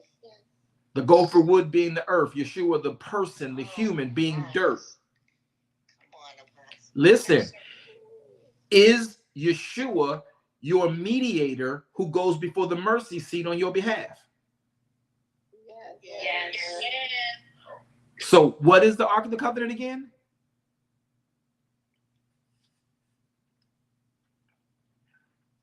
The mediator. Maybe I can help you a bit better. What is Yeshua HaMashiach representing again? The word. Mediation. The Ark. The Ark represents Yeshua. Yeshua represents the Ark. Everything in the Ark is everything Yeshua is. My goodness. Thank you, y'all. Wow. Did not realize that. That's why when the curtain was rent, when he told y'all the thing you thought you knew about God, you're looking at it. You can't keep this from the people anymore. That's why it says he hung on the cross. And when he was exposed to the world hanging on the cross, he made a show of every demagogue, every evil spirit, every contrary spirit to the things of Elohim, so that the entirety of both the faith of Judaism, Samaritanism, and even now with Christianity can see, y'all stop putting your understanding in things that I've already explained to you. Stop trying to put a new understanding to what I've already explained to you. The reason they never really got a chance to see who Yeshua HaMashiach was because only the high priest who was controlling things went behind to see that ark. That's why Yeshua rent the veil. The high priest was holding y'all captive. Wow. Hallelujah. This is where you got your religion and your churchiosity from, because they're saying, well, we'll go behind the veil and tell you what God is saying. He's like, nah, that's over. Levi, you done exploited this too long. This is what is behind the veil. Now we have a new and a living way. So everything in that ark was in Yeshua. Everything that Yeshua was in that ark. The bread of life, the word of life, and the resurrection of life. Deity overlaying the earthen element of gopher wood. And then even the rings having him carried. They took his body off the cross, carried him to a grave. When Adonai came back up from the depths of the earth, he picked the body back up and carried it onto the tabernacle that was in heaven, not the one on earth. Everything about the ark is in Yeshua, and everything about Yeshua is in the ark. And that's why the people couldn't identify him, because the priests were giving them other things about what was behind that curtain, behind that veil. Now, some of you will say, oh, Apostle, I didn't want to really get into this because it opens up way too much and we don't have enough time to break it down, because people take sound bites of what I'm saying and say, oh, he's twisting it, and that's not it. It's just too much to explain. So I'm trying to give you the bullet points to it. Just know everything that is that ark, you just saw in Yeshua. Everything that's in Yeshua, you found in that ark before Yeshua got here. How long do y'all think the ark was? The ark basically was a coffin, approximately 5 feet by 2 feet.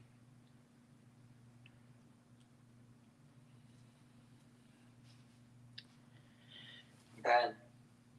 So, Krista, does that answer your question? Yes.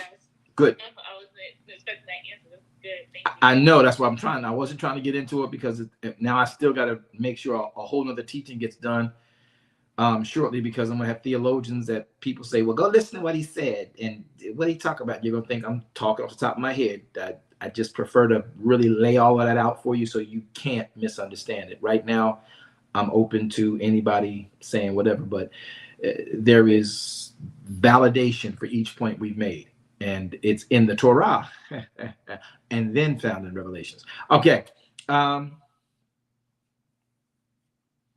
Moderators, who's my next person with the question before we read the next passage? And that next passage, I think, is Isaiah 58. Who's that reader for Isaiah 58? Jackie. Okay, hold on. Who's next, please? Alex, go.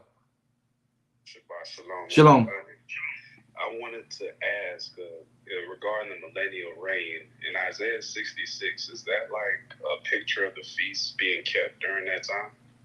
Well, you got the book. Read it. What are you talking about? Isaiah 66. What do you mean? Let me go to it really fast, because it talks about from new moon to new moon, I believe. Yeah, but you got to be specific. You got a whole lot going on in Isaiah. Isaiah is a true prophet of Elohim, and everything Isaiah talks about is the feast of Yahweh. I could tell you yes, indefinitely. No matter what you're talking about when it comes to Isaiah, Isaiah is all about his feasts. Isaiah is about Pesach, Shavuot, Sukkah, Yom Teruah, Yom Kippur. Isaiah is even about the resurrection, and rather Isaiah is definitely resurrection, because you have in Isaiah 58, you have Isaiah 53, you have Isaiah 51, you have Isaiah 66, you have everything Isaiah talks about, Yochanan talks about in Revelations. So what was your thought? Well, that was essentially it, because we were just talking about the feast being kept, you know, currently and even afterwards. So I was just Isaiah 66. Oh, you're talking about the millennial reign, whether or not we'll still be doing it. Well, we can read 66 and let the people look at it for themselves. Verse 1 says, thus, 66:1. It says, thus saith Yahweh, the heavens is my throne, the earth is my footstool. Where is the house that you built unto me? Y'all realize that he's like, where's the house y'all built unto me? He didn't say he lives there, right? And where is the place of my rest? Where is my Sabbath? Did y'all notice he's saying house built unto me, but then he says, where's the place of my rest? All right, let me break this down for those who do not have seminary background, and for those who do have it. All right, verse 1. What do y'all think he's saying here when he says, where is the house that you have built for me? And then saying in the next question, where is the place of my rest? What do y'all think he's talking about there?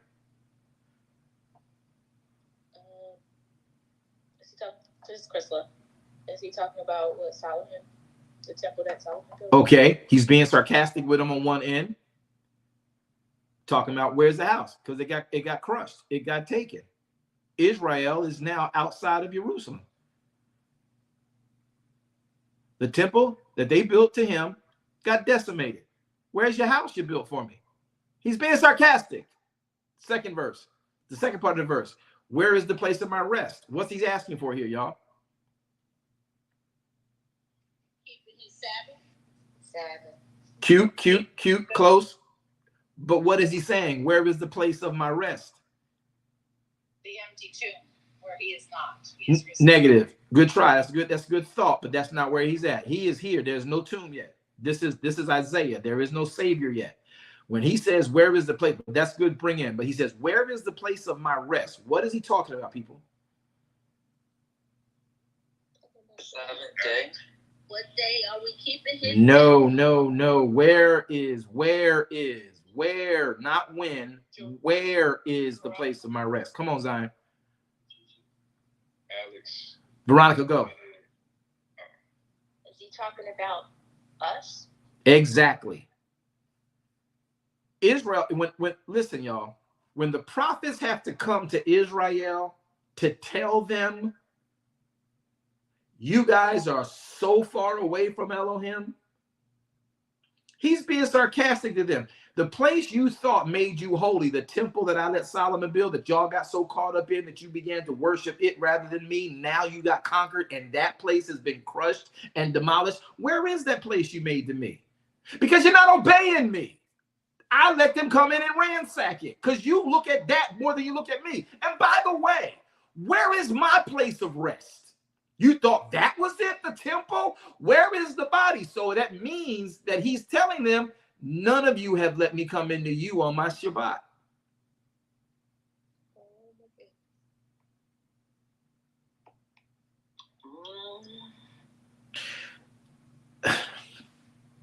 So much I want to share with y'all, and Sabbath is a place that it can be done. Do y'all get that? Nobody. He is asking, he's being sarcastic with them. This is why Yeshua says, I don't come to destroy the Torah, because that's all this is about. I don't come to destroy the prophets who kept trying to remind you about the Torah. I came to show you how to live the Torah. So where is my place of rest?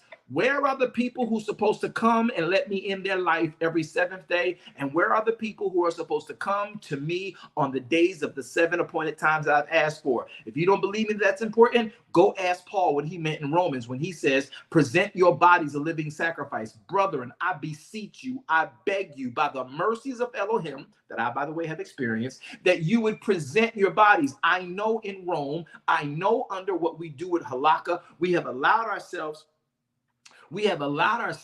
to miss going and just go when we feel like it, or be there when we want to be there, or come up with an ox filling the whole thing every Sabbath. And then sometimes we come to the place where it's supposed to be. Sometimes we give our offering. Paul is saying, look, y'all, since my road to Damascus experience, when before I was trying to persecute everything Yeshua HaMashiach, now that I know better, now that I've met him, now that I've met Adonai, listen, I beg you, my brothers in Rome, my Hebrew Torah observant, Torah knowledgeable people in Rome, like I grew up in Rome, I beg you, present your bodies a living sacrifice. I beg you, be not conformed to this world, but be ye transformed by the renewing of all the religious information we had prior, and run it through the word. And present your bodies like we're supposed to, a living sacrifice. It's our reasonable service. We already know it, but we just chose not to do it. See, Yahweh is a way of constantly putting and keeping in concert his word and his will throughout the writ. And many of us have missed it because we was too church-oriented. He's being sarcastic here. Back to the writ. Shut it. He's being sarcastic here. He says, thus says Yahweh, the heavens is my throne, people, and earth is my footstool. Whenever the prophets have to come to us, they're not coming to tell us I'm giving you houses and cars and new spouses and houses. He's coming to you to say, where you at? He's coming to you the same way he came to Adam and says, Adam, wherefore art thou, Adam? Adam, I'm here in Sabbath. Where are you, Adam? Well, see, what happened was I'm over here because I'm naked. Adam, who told you was naked, man?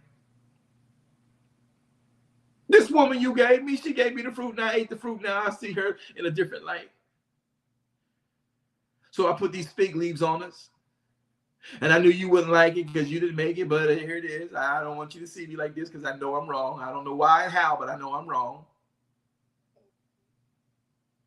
Do y'all understand what the prophets do when the prophets come to you? You should never read the book of prophets the way you've had people preaching prophecies to you. Prophets coming to you would scare the hell out of you. Whenever a prophet of Elohim, noted prophet of Elohim, came to your town, to your region, the first thing that the people who knew that a prophet was coming, Isaiah's coming.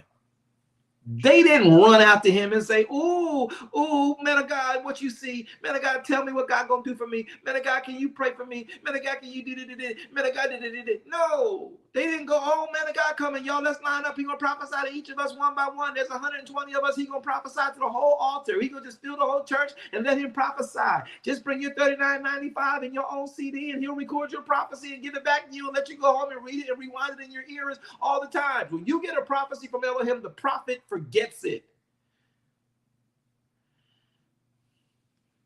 You get a prophecy from somebody and they can remember the prophecy, I guarantee you that's not of Elohim.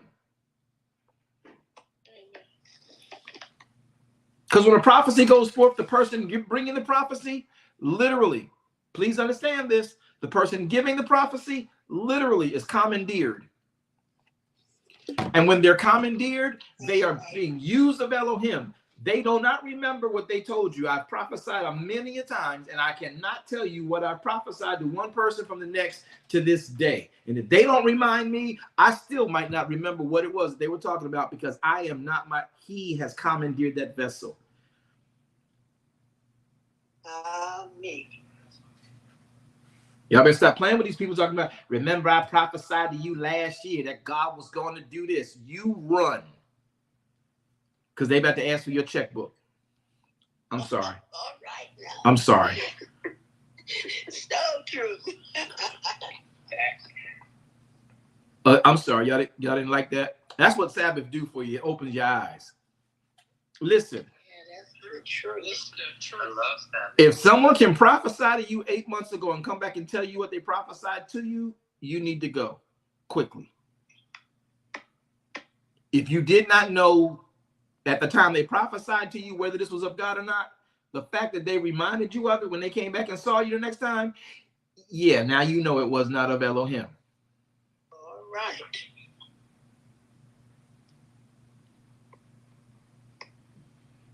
So looking at this in proper context and in a pure understanding, did I get off track with y'all?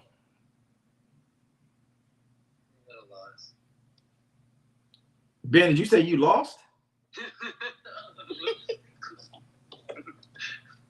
A little lost. I'm a little lost, but I'll catch up.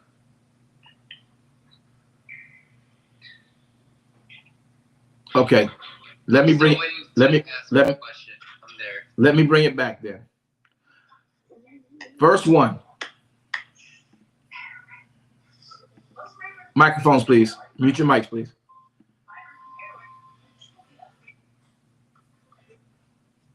One, when a prophet comes to Israel, they do not come of their own behest. A prophet comes to remind you how far away from Elohim you've become. In the simplicity of Isaiah 66, which is why, Alex, this goes so many different ways, but I'll read through it to get us to what you want to talk about. Well, not want to talk about, the point that this will be during the millennial reign as well. But verse 1, the first thing you need to understand about what he is saying here is the prophet's coming to you to talk to you on Elohim's behalf because the word of Elohim is not affecting you to obey Elohim. So he's bringing the prophets who are his mouthpiece to tell you about your mess and then tell you how he never brings a problem without bringing the actual solution. So the prophet comes and says, okay, y'all want to know why y'all in this jam? Y'all want to know why y'all can't get what you want? You want to know why you got these people oppressing you? Yeah, here's why. So here's the deal. What you going to do about it? Where is the temple? Because the reason y'all in this jam is because y'all started worshiping the temple more than you worshiped me. So where is the place you thought I dwelled in again? Where is it? Oh, it's in ruin. Okay. But let me ask you another question. Verse 1, part B. Where is the place of my rest? Where's that house you built to me? Where's that house, that shrine you built to me? Where's that? Oh, why? So why is it laying in ruins? Right, because you didn't obey me. But you brag about me. But you didn't obey me. Now, here's another question for you. Where in all of Israel is my place of rest? Because you as a people are generally absent in Shabbat. You're generally absent during the Moedim. So where is my place of rest? Because I don't dwell in houses made by man's hands. Clearly, if the temple is ransacked and in ruin, I'm not there. So where is my place of rest? Where are my people who say I am their God? You are my place of rest. Why am I not resting in you? Oh, because you're not resting in me.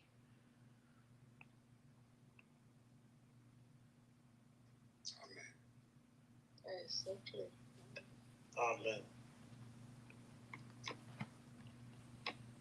Now let's look further. Verse 2.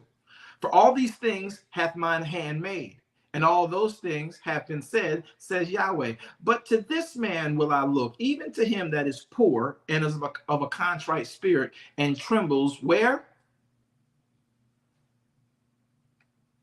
At my word. At my word. Do you mean all of this is about his word? Yeah. Verse 3, he that killed an ox as if he slew a man, he that sacrificed a lamb as if he cut off a dog's neck, he that offers oblation as if he offered swine's blood, he that burns incense as if he blessed an idol, yea, they have chosen their own ways. Remember what he says? Where's my place of rest, y'all? What y'all doing over here? Why you think the temple got knocked down? This is how they're acting.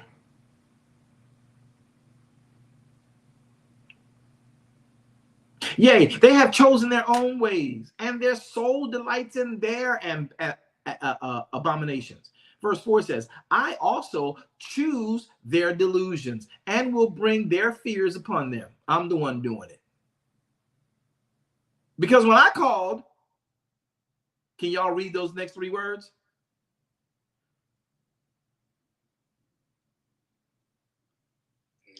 None did it. I'm gonna read it again. Maybe I want the whole room to be together, because if we're not gonna be together, then the blessing can't come. But just make sure we know who's talking and why he's talking. Let's see what he's talking about. When I finish and I stop reading, I want the whole group to tell me those next three words. Verse 4, I also will choose their delusion, says Yahweh. Yahweh then says, I will bring their fears upon them, because when I, Yahweh, called, read. And when I spake, read. But read.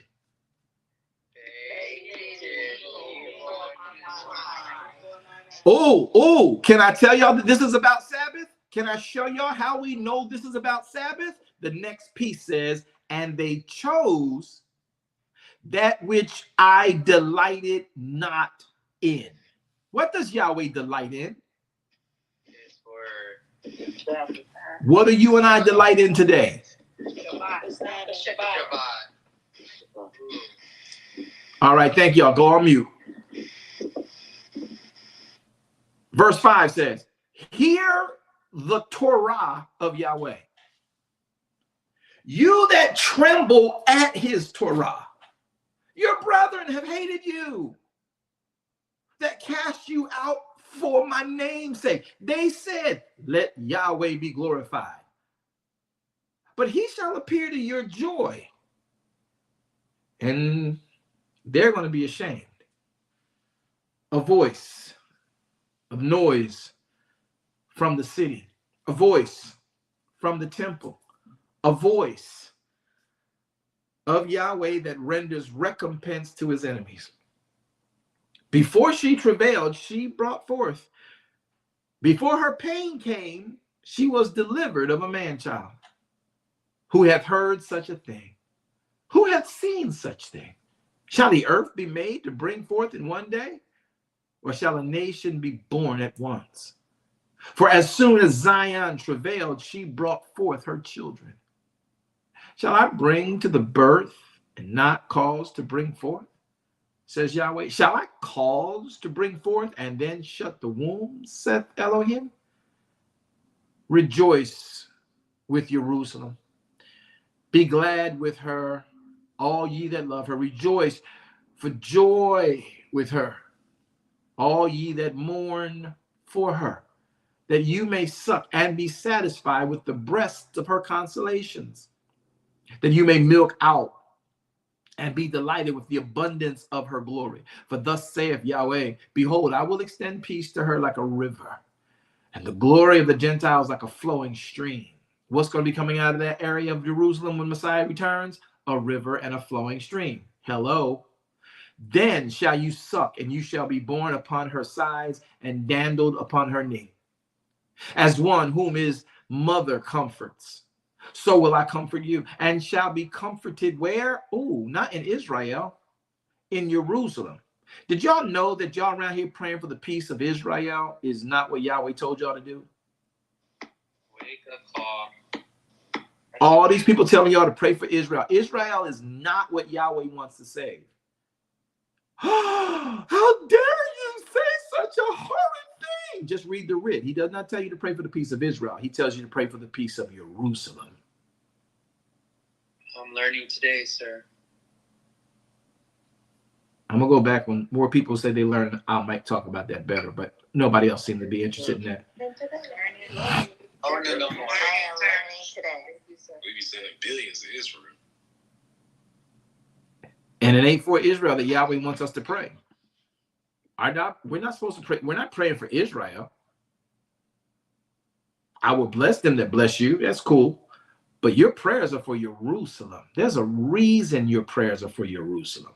Why? Because that's going to be the capital of the world, people.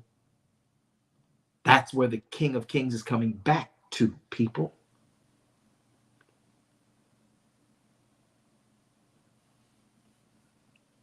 The Bible says pray for Israel. No, it don't.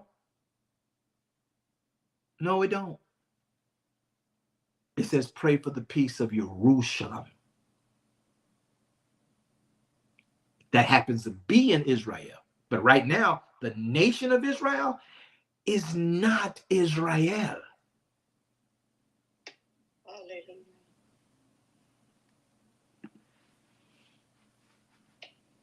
Hallelujah. Wow. And when you see this, your heart shall rejoice and your bones shall flourish like a herb. Verse 14. Your heart shall flourish like an herb. Look now.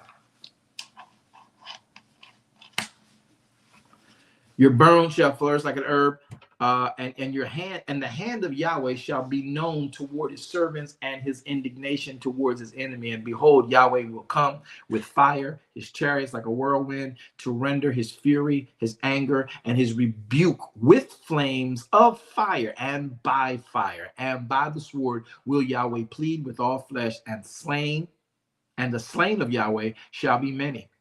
Whoa. So he's pleading with us, and then when he's done pleading with us, he's going to slay many who did not take his plea bargain. Verse 17. They that sanctify themselves and purify themselves in the gardens behind one tree in the midst, eating swine's flesh and abomination, and the mouse shall be consumed together, says Yahweh. What? Wait a minute. I thought you said they that sanctify themselves and purify themselves. That's a good thing, right? right. Come on, man. Yeah, they that sanctify themselves and purify themselves in the gardens behind one tree in the midst, while eating swine's flesh and the abominations and the mouse.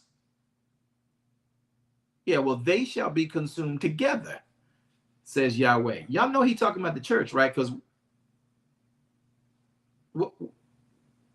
what rodent is in the church? Mice.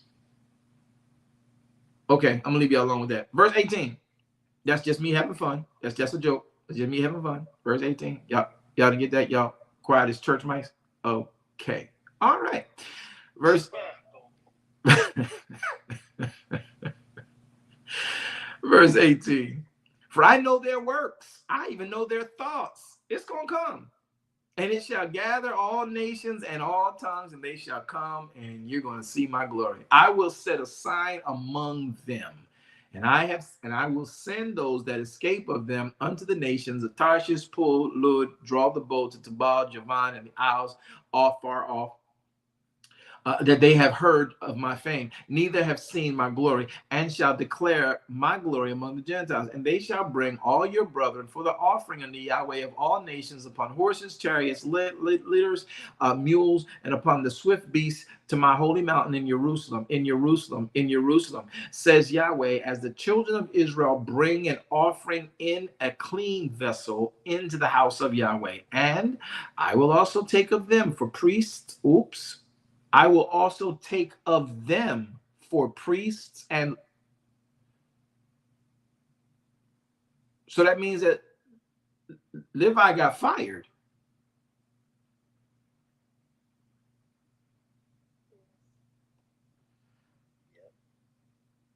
Are y'all like Brother Ben right now? Is anybody else confused here? Or y'all? Apostle, I'm not confused anymore. I'm good. Okay, because I was going to fuss at everybody because he is not the author of confusion. But I'm curious. Do y'all see verse 21? He says, I will take of them priests. Now, wait a minute. The priests are still in order in Isaiah's times, even in Yeshua's times. So why are we talking about he's going to make priests of other people? Oh, this must be after. Could this be eschatology? I will take from them, of them, for purpose of priests, so that they can do the work of the Levites, says Yahweh. For as the new heavens and the new earth, which I will make, they shall remain before me, says Yahweh, so shall your seed and your name remain. And it shall come to pass that from one new moon to another, and from one Sabbath to another, shall all flesh come to worship before me, says Yahweh. And they shall go forth and look upon the carcasses of the men that have transgressed against me. Okay. For their worms shall not die, neither shall their fire be quenched, and they shall be abhorring unto all flesh. Amen. Amen. I'm reading, trying not to say anything to see if anybody's having anything said to them.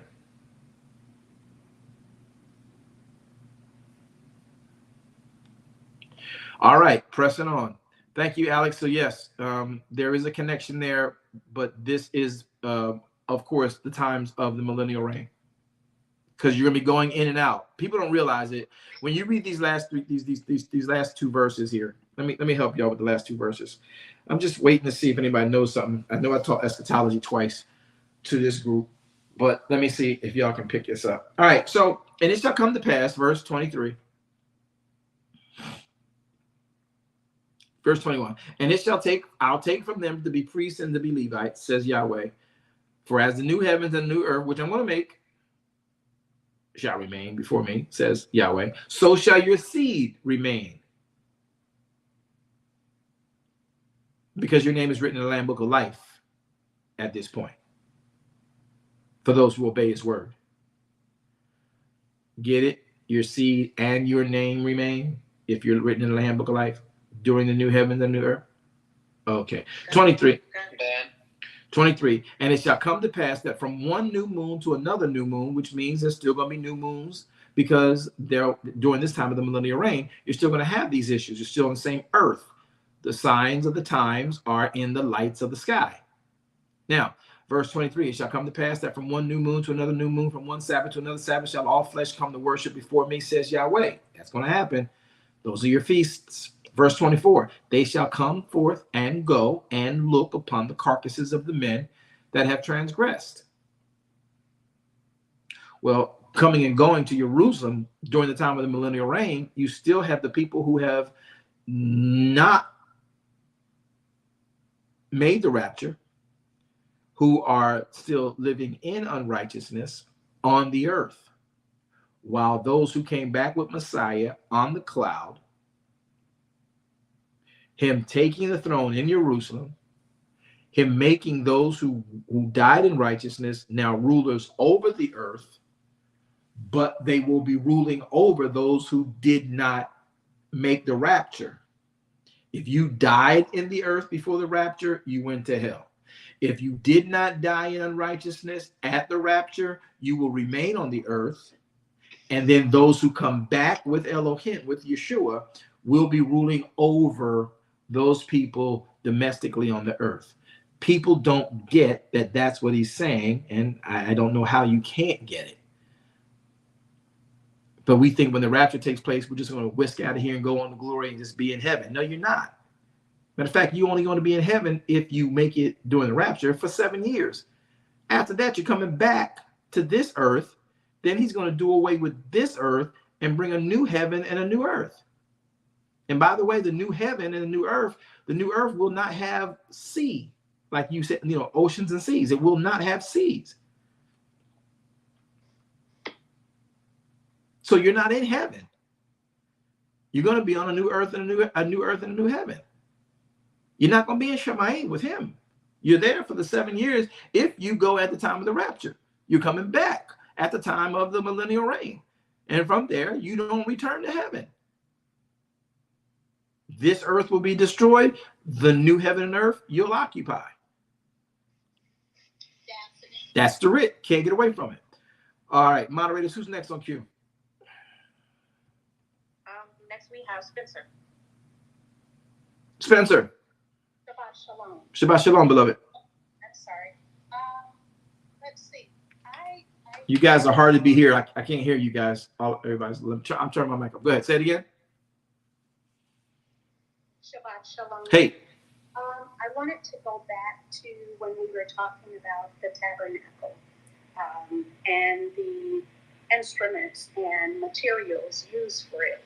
I believe the tabernacle was constructed using acacia or acacia wood, and Noah's Ark was constructed using the gopher wood. So I just wanted to make that distinction. Right. The acacia wood, which is really the shittim wood, it's a little bit different. It's hard to penetrate. There is gopher wood, and we'll talk about that when we do the tabernacle. But yes, the ark was made in gopher wood. For the sake of just getting through that moment on an ad hoc slot, we allow for those things to go. So we have the wood covered with the gold. That was the emphasis of what I wanted to talk about. Yes, there is shittim wood that is inside those rods. There's shittim wood that is, in fact, what the ark is made out of and then covered with gold. So there is a difference in the gold, but there is gopher wood. So we can talk about that when we do the teaching on the tabernacle. I think it's coming up in 2 weeks. Good point. All right. Who's next? Sade. Hey, Sade. Go, Sade. Yes, Shabbat Shalom, everyone. An apostle, thank you. When you were talking about the Shabbat, the idea hit me that many times we don't feel it's a sin because we think of sin traditionally as something that hurts somebody else. It's almost as if we're, at least for me, let me speak for myself, having a hard time wrapping my head around, okay, so what's so bad about not keeping Shabbat? Am I hurting anybody? Like, is it really that bad? Is it really a sin? You know what I'm saying? I don't know if you can speak to that because Yeah. I hear you, but that thought just came to my mind. Let me help you with that. We do think about sin in ways of the big sins that the church has villainized: adultery, lewdness, perversion. And that's usually because the pastors who are speaking hard against someone who is, maybe given over to that, they're speaking to that because of their own proclivity and propensity, and that's their way of helping themselves by deflecting off of on you or me what they struggling with. And if they speak negative and nasty about it enough, and they can hear it coming from their mouth, rebuking anybody else doing it, it will in subconsciousness keep them from doing it. There's a real psychology to that. So what you and I have been stuck with is that drinking is of the devil, smoking is of the devil. I don't think anybody on the planet should smoke anything. Your lungs are not designed to catch smoke. You can die from smoke inhalation. Smoking, Yahweh did not permit smoke. He didn't make smoke to go into your lungs. I think that's just idiotic and ignorant of anybody, and it's a slow death. You're killing yourself smoking. So the point to that is we demonize and villainize certain proclivities and propensities that happen to be in the book of instructions that say if you do these things, you are sinning against God. The biggest sin that people don't get is the sin of murder. What? Right. Okay. A sin of murder. Thou shalt not kill. There is a far greater envelope and accordion file to that murder. You think it's immediately someone taking a brick over someone's head or a knife into someone's chest, or today a gun to someone's heart. But murder is in various forms. When you shed your brother's blood, if you embarrass your brother by roasting him unwittingly or unwillfully or unwillingly on his part or her part, and they're not a part of it, they don't know you're joking. When you make them blush, you're shedding their blood. Wow. When you're embarrassing somebody in public, you're shedding their blood.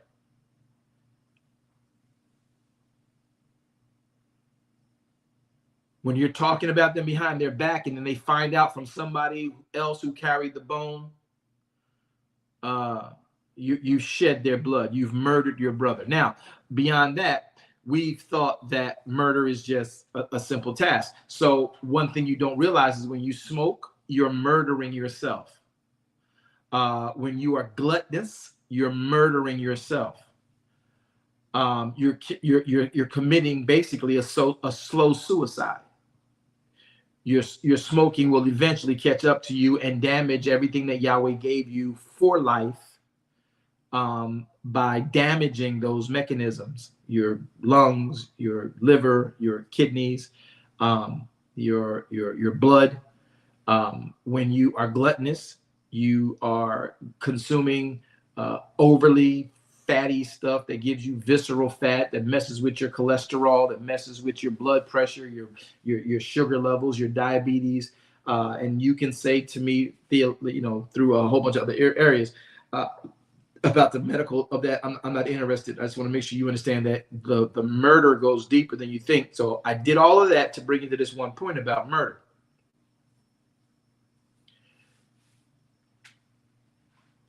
If Elohim gave humanity Sabbath to live, every time you don't keep Sabbath, you are smoking. You are poisoning yourself slowly but surely. And you are committing murder to you. My.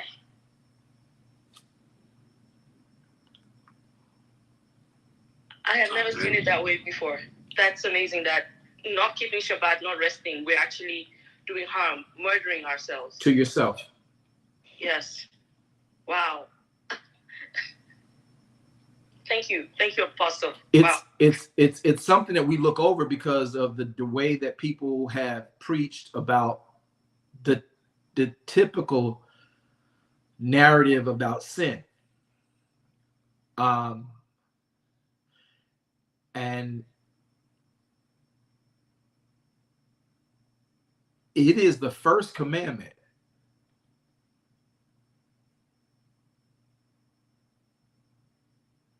Before Adam got the commandment not to eat the tree of the knowledge of good and evil, he got the commandment to meet him in Shabbat. It takes Shabbat to get the commandments to help you to live. And when you don't come into Shabbat, Yahweh can't talk to you about living in a world he's given you instructions for. So Adam, listen, Adam does not get his helpmeet until he comes into Shabbat. That gives him a greater way of living.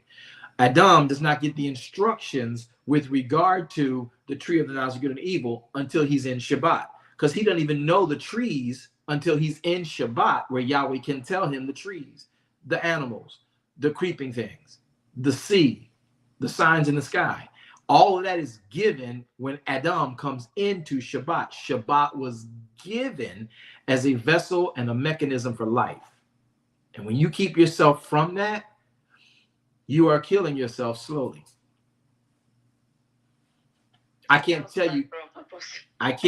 tell you how my life has changed honoring Shabbat so that I can know him. And we always think, like David said, thy word I hid in my heart that I might not sin against you. You think it's cool. We think it's cool. Well, as long as David hid his word in his heart, so I'll just get his word. I'll read the Bible. And you think that reading the Bible is reading his word.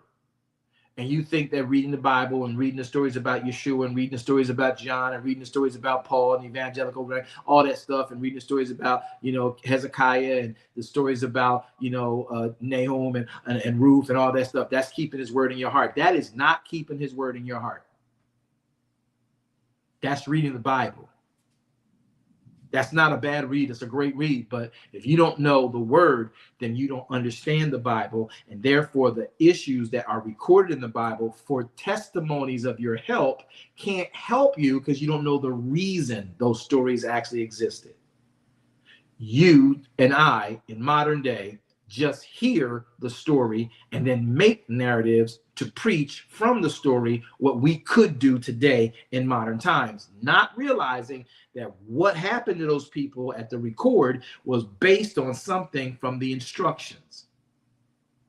That's the word of Elohim. That's what we hide in our heart, not the story of Ruth, not the story of Daniel. What does the word say? Daniel is in that situation because the nation he was giving wisdom to disobeyed the Torah. That's how they got conquered. That's why they're under Cyrus. That's why they're under Darius. That's why they're under Xerxes, Nebuchadnezzar, because they disobeyed the Torah. So though the stories can give you hope, you only have a limited level of hope. You do not have an in-depth understanding of why Daniel did what he did. How did Daniel get thrown into the lion's den? Why did Daniel go on that fast? Why did he ask the eunuch to give him those 10 days? And if we don't look like your guys look, then I'll ask you to stop it. You don't understand why Daniel did any of that because you don't understand the Torah. But you want to go around every first of the year on a Gregorian freaking calendar talking about, I'm going to do the Daniel's fast. That ain't your fast. That's Daniel's fast. And Daniel did it because of what his condition of life was based on his society. His job, trying now to play liaisons to salvage Israel while they've been conquered and then cause another nation to understand the value of his God. We just woke up and think Daniel just woke up in incarceration, woke up in imprisonment, woke up as a subservient to another nation. There's a reason they're subservient to another nation. If you don't know that, you don't understand the story. Again, if you see me in the streets, remember, you don't know me. Daniel gonna tell many of y'all that too when y'all get to heaven. When you see me in the streets, remember, you don't know me. All you want to know about was the fact that I got out of a lion's den. I shouldn't have been in a lion's den.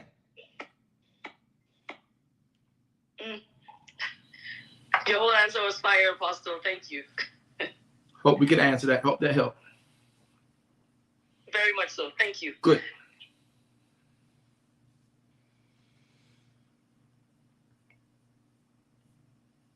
Why is it so quiet? I don't get it. It's just I hope y'all just taking it in. Anyway. Napkin ministry, please. Yeah, okay. It's like fire. You just want us to walk through marination. Yeah. So when you get to a place of understanding murder for what it all entails, when you don't keep Sabbath, you're killing yourself. Softly, slowly.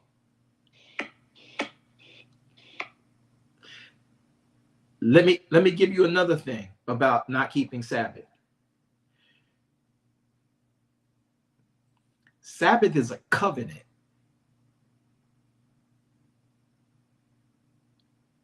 Yes. Every time you don't keep Sabbath, you break his covenant for you.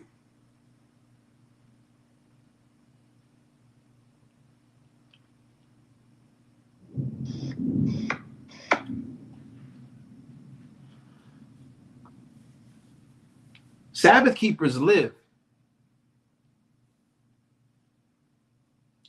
Hebrews wrote it out and said, listen, they who live by the words that Moshe was instructing and hear those words, they live by them. People thought that Paul was trying to tell them in Romans and in Hebrews to do away with the Torah and do away with the word of God. And that wasn't what he was saying. He says, listen, the words given to Moshe, now that Yeshua has been now our latest witness, they were really good. So the people who lived by the words of Moshe, watch this, lived by the words of Moshe, which was the Torah. Now you got Mashiach, who's here. He also lived, was murdered, was buried, and rose by the same words.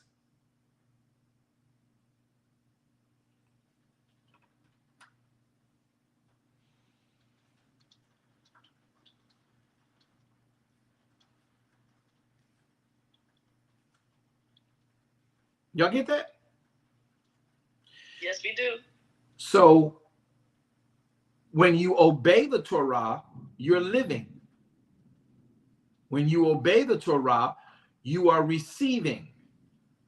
Y'all ready for this next one? We've been screaming about it for all these months and decades since people learned about Jubilee and learned about open heavens and learned about God swinging in the earth and all this stuff. Listen, when you live Shabbat, when you live the Moedim, it is the Moedim that place you under an open heaven. Hallelujah. Hallelujah. Amen. Hallelujah. It is the Moedim that places you under an open heaven.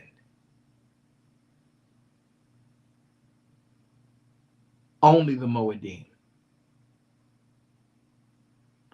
That's when the stars align.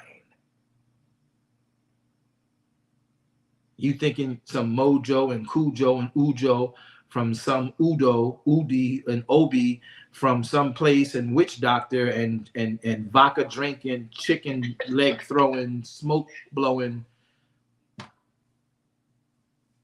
doll making, pin sticking, hair stealing witch affects and astrology effect. No, Yahweh put the stars and the lights in. Yahweh drew every sign you see in the sky.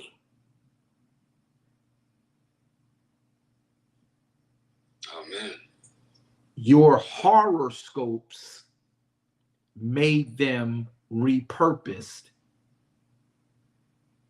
And if you don't know the history of tarot card reading, gypsy, and the horoscopes from astrology and all that, if you don't understand where that came from out of Kabbalism and Gematria, if you don't understand the root of that, be quiet.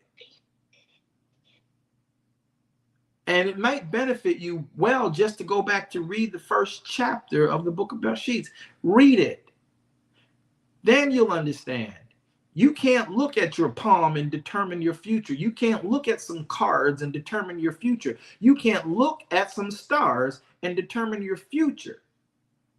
Yahweh put them there, and it takes the decoder of the Torah to understand why he put them in the sky, what they do at certain times, how you get under an open heaven, when the blessings of Yahweh flow through, when the rain's supposed to come, when the harvest's supposed to be collected, when you're supposed to yield to the word, when you're supposed to be quiet, when you're supposed to be introspective, when you're supposed to lay in his lap, when you're supposed to lay at his side, when you're supposed to move when he calls you. All of this is based on Torah. It's already structured in this stuff, but you want to stay in the New Testament because you think you see it worked out in Jesus, and he did every single solitary thing the Torah instructions for humanity said to do. He didn't make up new stuff. He didn't come up with a new covenant. He didn't ask you to do. He said, the things you see me do, they're my Father's things. And by the way, if you do what I'm doing, when you're done, greater works than what I've done shall you do. But you doing something, I don't know. You doing hoodoo. I don't know what you do. But I'm doing him. All right now. Y'all can laugh. I'm dead serious. Half this stuff y'all doing in church is hoodoo, voodoo. I'm sorry, it's witchcraft. You talking about, oh, we come against witchcraft. The people coming against witchcraft is the witchcraft. Amen. Oh my. Amen. Wow.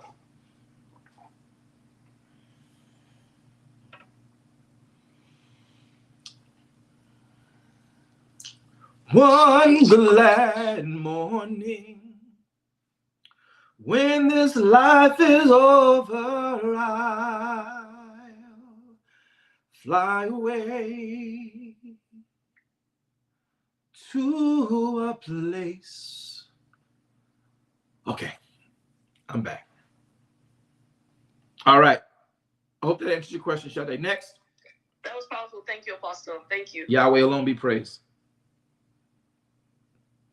MJ is next. Apostle. MJ. Shalom, MJ. Oh, hello. I didn't know I was in the ready to come up to speak. I just thought I was in the stage there. I've been saying a lot in the back. I can't see the back. I'm sorry.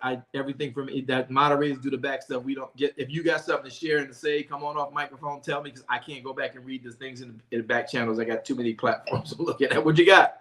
Good to have you with us. Shabbat shalom. Shabbat shalom. I'm a Seventh-day Adventist. Yahweh be praised. Keep the Sabbath all my life. Mm-hmm. Believe a little bit differently than some of the things that you're sharing. Mm-hmm. But the Sabbath is the main focal point of the seal of our Creator, and that we can agree on. Amen. So I was sharing about the Apocrypha. Okay. I know that the Word does say that there are two witnesses, the Old Testament and the New Testament, and there's a false prophet. Mm-hmm. Because many books that are being written by people that are possessed. Mm-hmm. We have on today, something that I had mentioned in the background that was deleted. But we have the book of Adam and the book of Abraham that's been written today. That when these people tell of how it was written, their body was taken over by a demon. There's a commandeering, yes. Right, and was typing and writing what this entity was having them type of.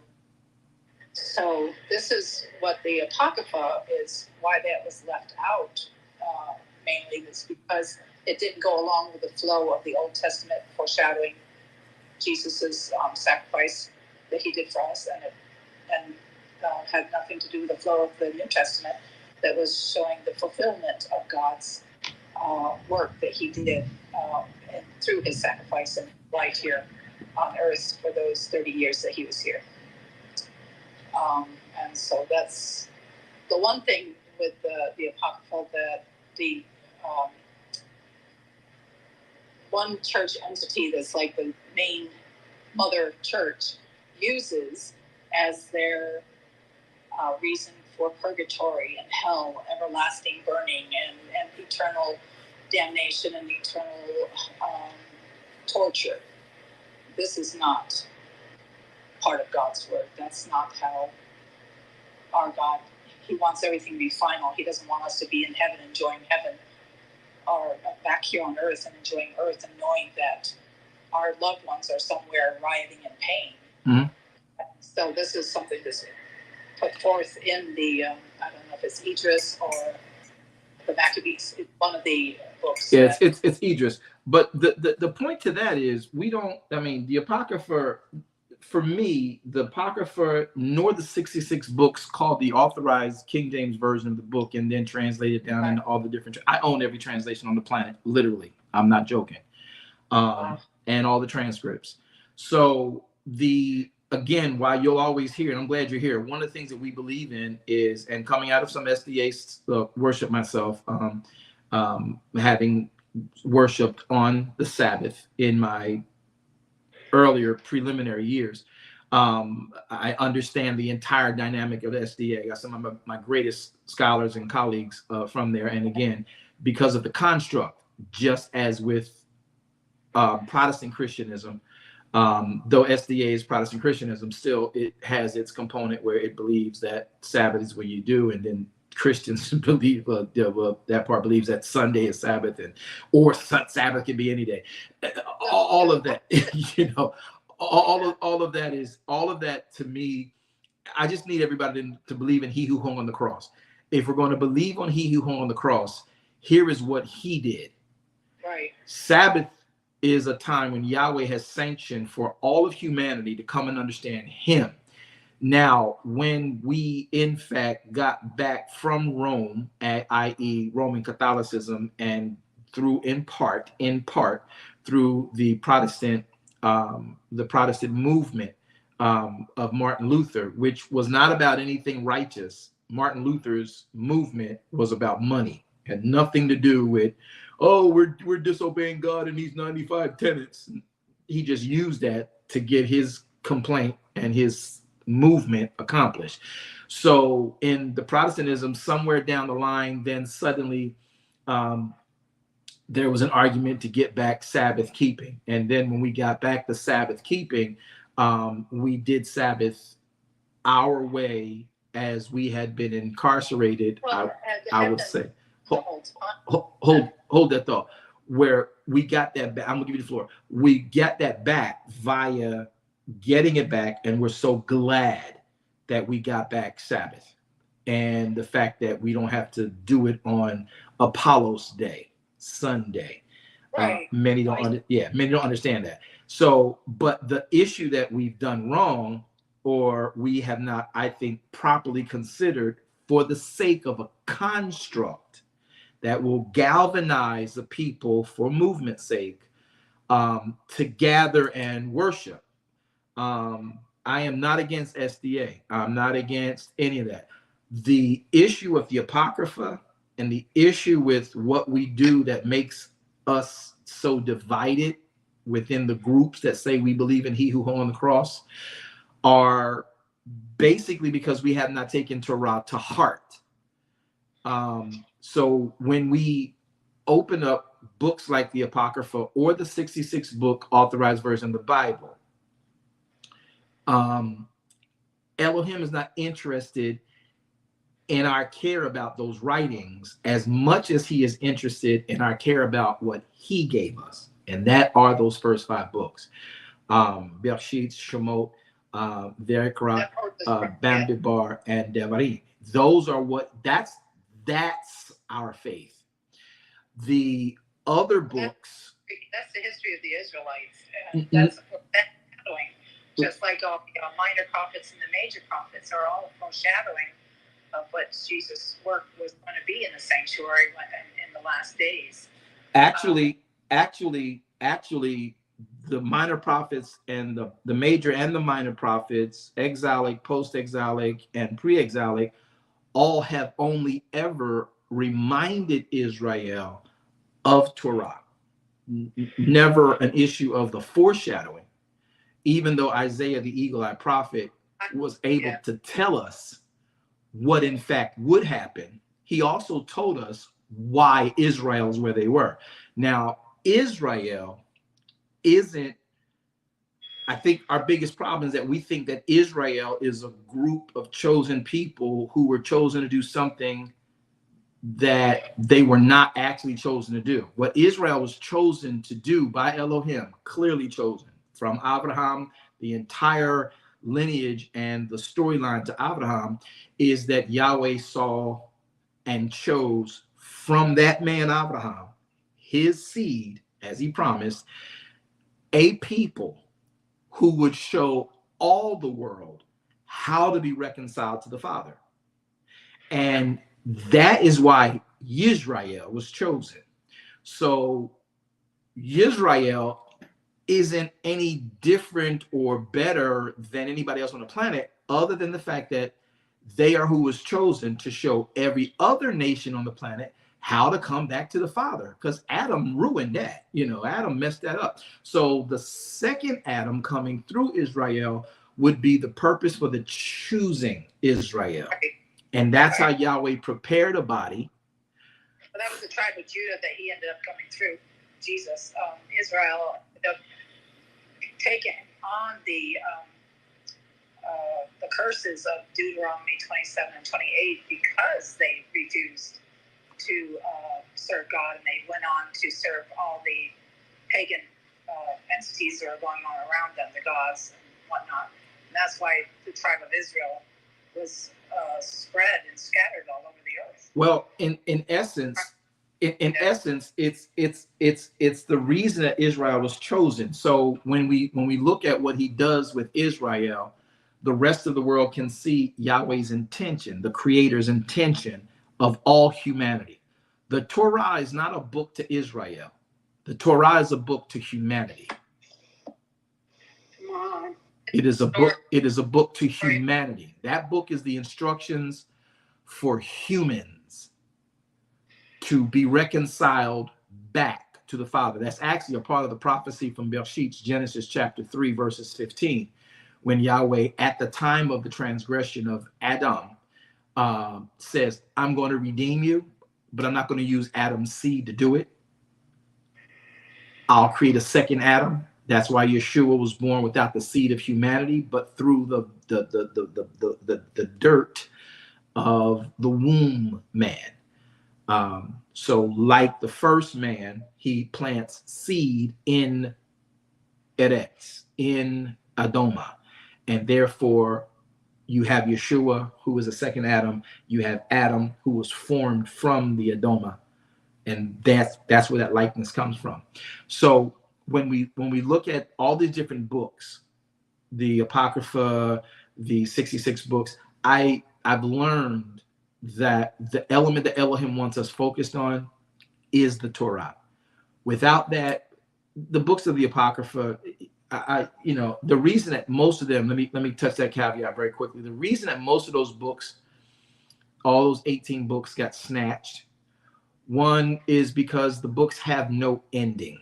They do not end. Some of them were not in the vein. I think you had made a mention to this too, which I agree with. There's not a flow to a lot of what they do. There are cute little caveats of things, of interjections about what could be righteous, what could be Yeshua, what could be this, that, or other. But none of those books that were extracted during that particular council of theologians had an ending. They did not amen. They did not end out.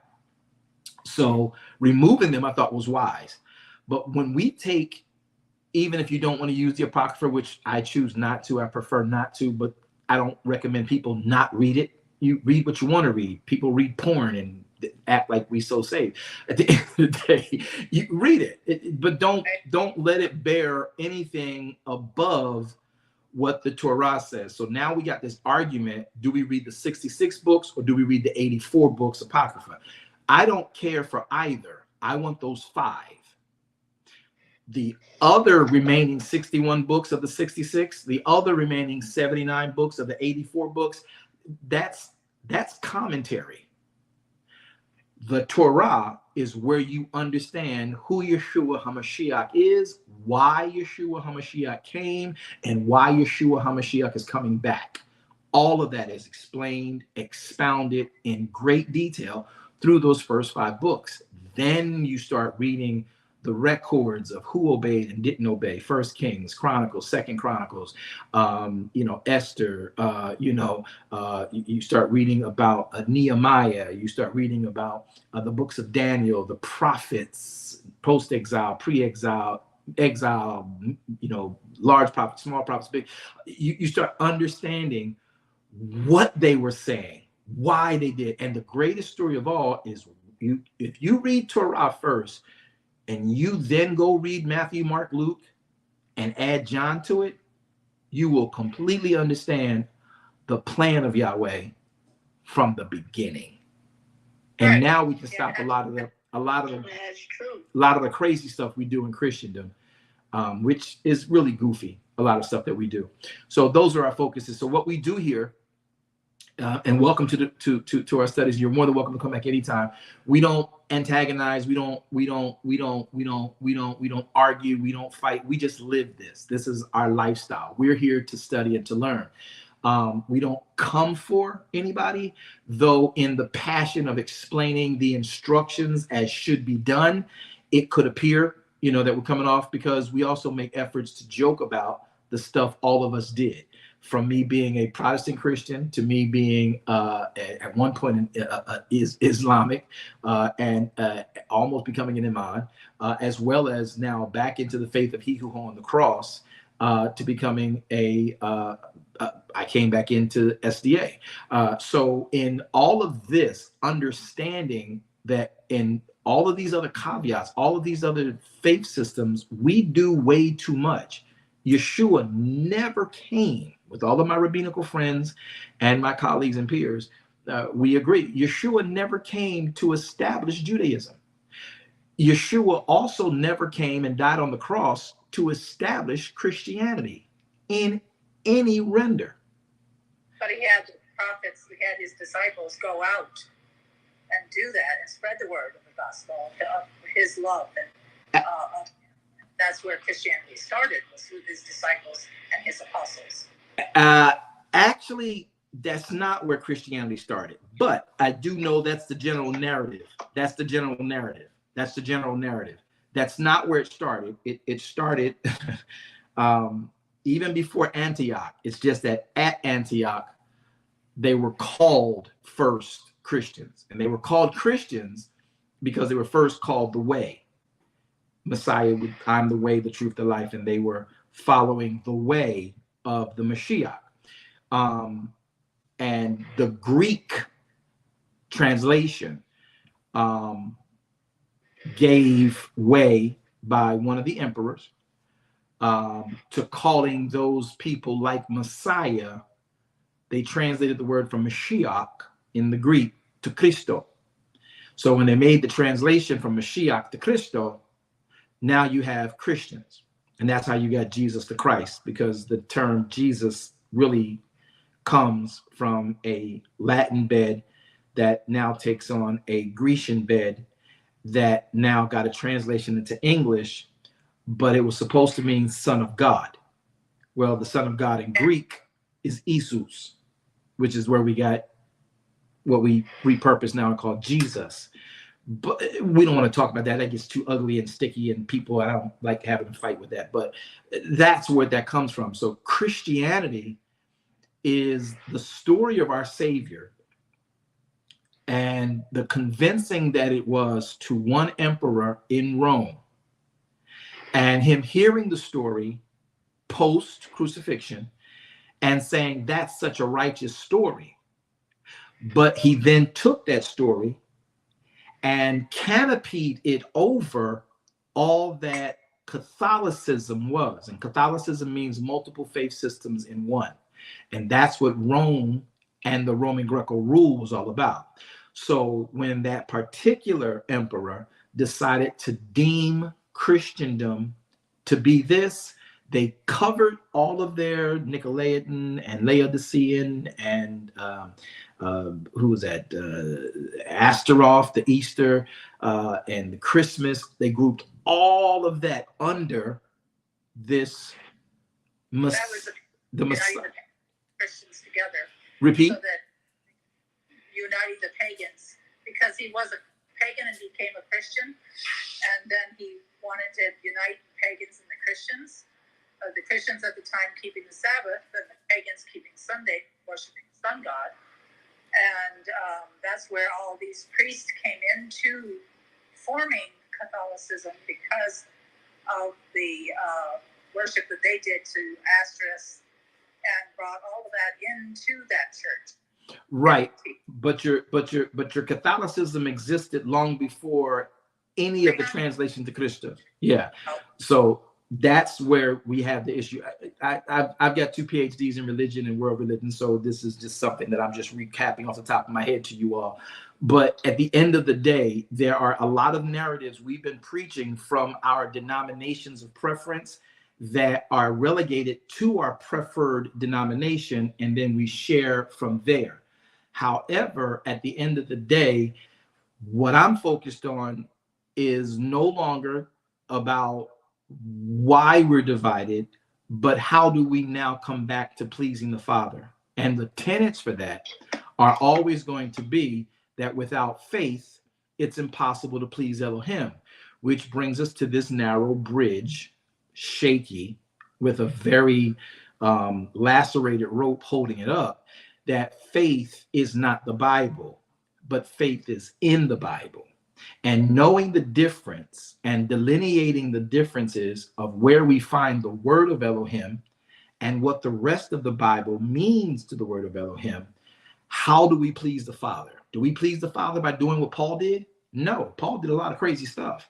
Do we please the Father in doing what Peter did? No, Peter did a lot of crazy stuff. But we please the Father when we do and mimic what these guys did after they got contact with the word. I'll repeat it again. Let me repeat it again. Let me repeat it again. His commandment. Let me repeat it again.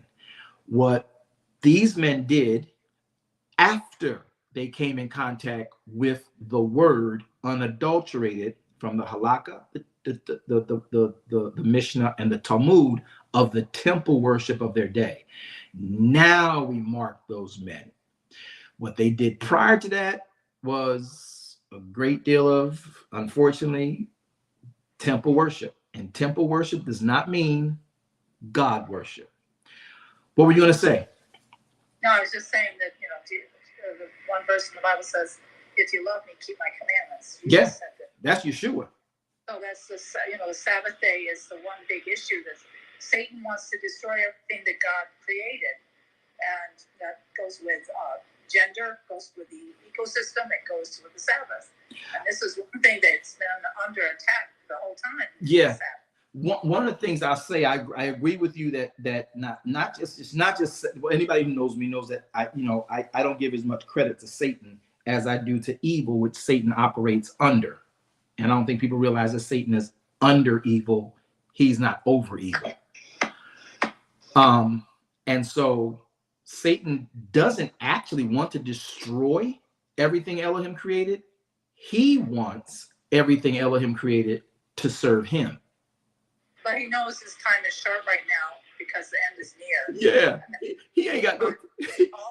He's trying to destroy and take as many with him as he can that God cannot have. Right. The destruction taking place. Correct. He wants to destroy every element of communicating with the Father, because if we communicate with the Father, which is our purpose here in Darash Kingdom Ministries, is to make sure that every human being has a relationship with the Father that better be beyond their relationship with their church or organization, because your church or your organization is not going to get you to heaven, but the word of Elohim and your relationship with the Father does.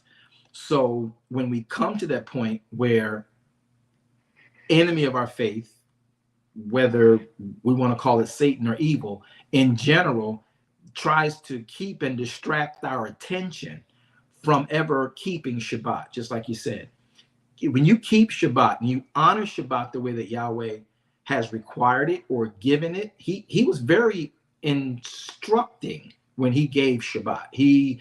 I know you harm yourself as a human, let alone a believer, because you don't have the time to become introspective in that day. You don't have the time to stop speaking your woes, your worries, your complaints, your woe is me's, your I'm in the blues, and just let the Father show you from hindsight, from again, introspection, just how you dealt with and just how you were dealt with in those 6 days of work. That seventh day, Yahweh wants to come and have a management meeting with his employee. I don't think we get that the way we should, because he created us to do a job. He didn't create us to be great. He created us to do his will in the earth. And in order to do his will, we need to sit with him every week at the management meeting. And the management meeting is not with like the higher ups in the company. It's with the owner of the company. So when we sit with the Father every Shabbat, we now learn how we can represent and be an ambassador for the Father while we do the work that the Father created us for. And that relationship with Elohim, that relationship with his kingdom, how we are to demonstrate and walk so that anybody else can inquire and say, hey, what's different about you? Something's different about you. I don't know what it is, but what's different about you? Now I can give you an answer. I'm not going to knock your door down. I'm not going to push you, over to the side and tell you you need Jesus and scream by some xylophone or some megaphone in your ear. You need Jesus. You better get saved. That's not what he sent his disciples out to do. As a matter of fact, he only sent his disciples to those who, in fact, were expecting the Messiah to come. And that's a Christian thing, from Protestantism all the way to Catholicism to all the other splinters of Christendom that have happened, where we thought that we were told to go out into the world and make disciples. Well, I can't go out and make you choose what I believe is the best thing for life. I can only live the best thing for life, and then you see how I'm living, and maybe you'll inquire. And if you inquire, I got to be Johnny on the spot with an answer, Johnny on the spot with a response for your question, to help you see that light, because you saw my light. And I can say, hey, bring your candle, because you're just like me, to a place where I got my fuel to make my light shine. And we can do it together. I can show you how to make it. I can show you how to do it. And sometimes I got to be careful, because I might let my light go out. So at the end of the day, we oftentimes can force ourselves as believers into forcing people to believe what we ourselves don't always comply with. And that's methods, which is meeting the people's needs where they're at, and then sharing the love of God, and doing it through service and not through force. Yeah, and that service comes from us living it in front of the people. We have to first live it. I can't even of all the churches that I cover. I oversee 27 churches, and it was upwards of 40 churches on 5 different continents. And it doesn't matter how you meet people's needs. Some people will simply take from you, because the actual narrative of Christianity is, if you ask them to help you, they will help you. And though the hope of the Christian is, if I meet your need, then you'll see God. And then if you see God, you'll come to us. But the world and, any real good con, they just want what they want. They don't care what you are trying to offer them if it's not going to meet their need. They don't want your God. Now, you will have planted seed. You will have, as we say, one plants, another waters, and Elohim ultimately adds the increase. So maybe you're watering, maybe you're planting. But at the end of the day, the believer's job is to live in front of all people, not isolate yourself from the gay community, or the smoking weed community, or the AIDS community, or the dope boy community, or the racist community or the slavery community. Your job is to live in front of all of them like Messiah did.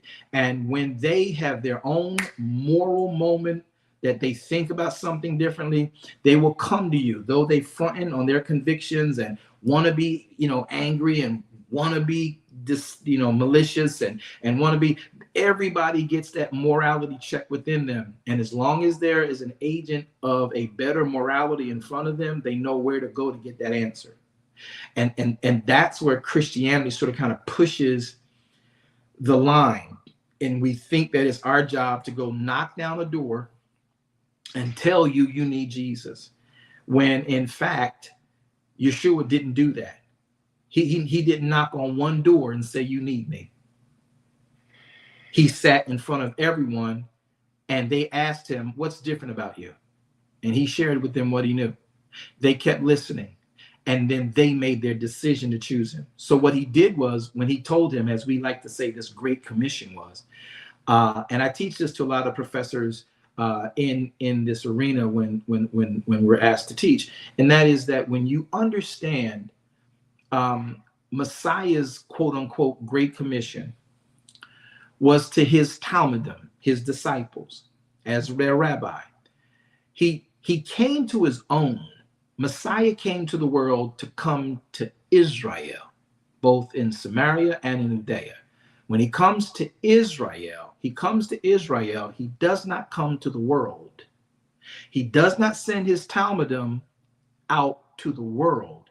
He sends his Talmudim, his disciples, to those in Israel of his own, watch this, who will impact the world when they go back to their place they've been drugged to because they disobeyed the word of Elohim. And as they live in those areas, they are the indigenous people of those areas now, and their life will affect those people. So very quickly on 2 points. Messiah, when he sent his disciples out 2 by 2, he sent them to Judea. He didn't send them to any Gentile. He didn't send them to any Goyanim. He sent them into Judea. Yes. The Corinthians and the Laodicean churches were Galatian. I mean, what do you call them? They were Jewish people. Right, but he didn't send them to Corinth. They were crafted, those that accepted Jesus out of the Roman centurion, all these people that were from from Galilee, or not Galilee, but the Gentile, I'm sorry. Couldn't think of the word for some reason.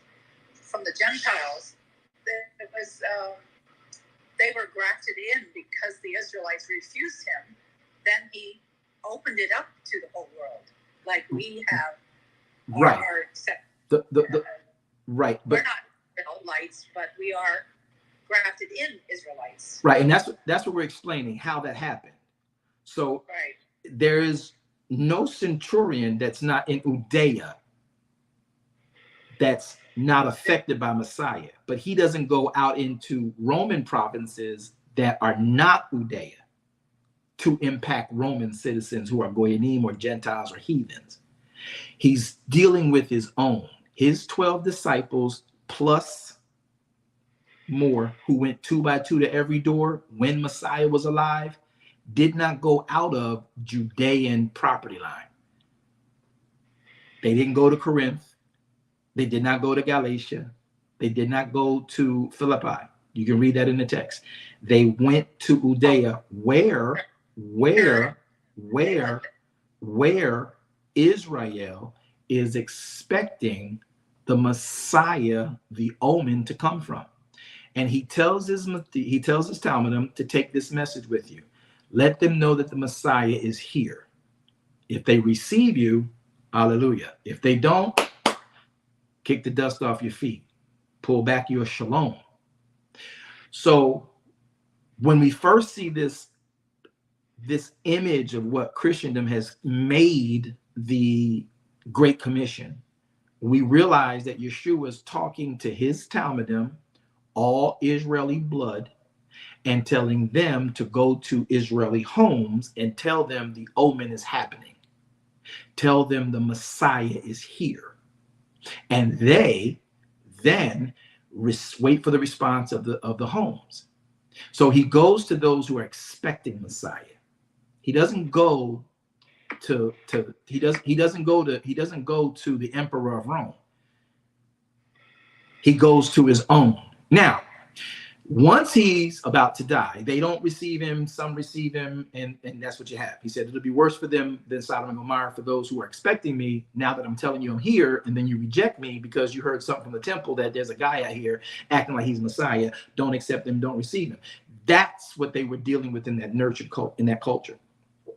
That's what they were nurturing. So that first time Messiah sends his disciples out 2 by 2, that's what happened. The second time, he doesn't actually send them out. If you read the story of John chapters 21 and you read the story of Acts chapters 1 and 2, you will find out that he told them, you will be witnesses unto me in all the world.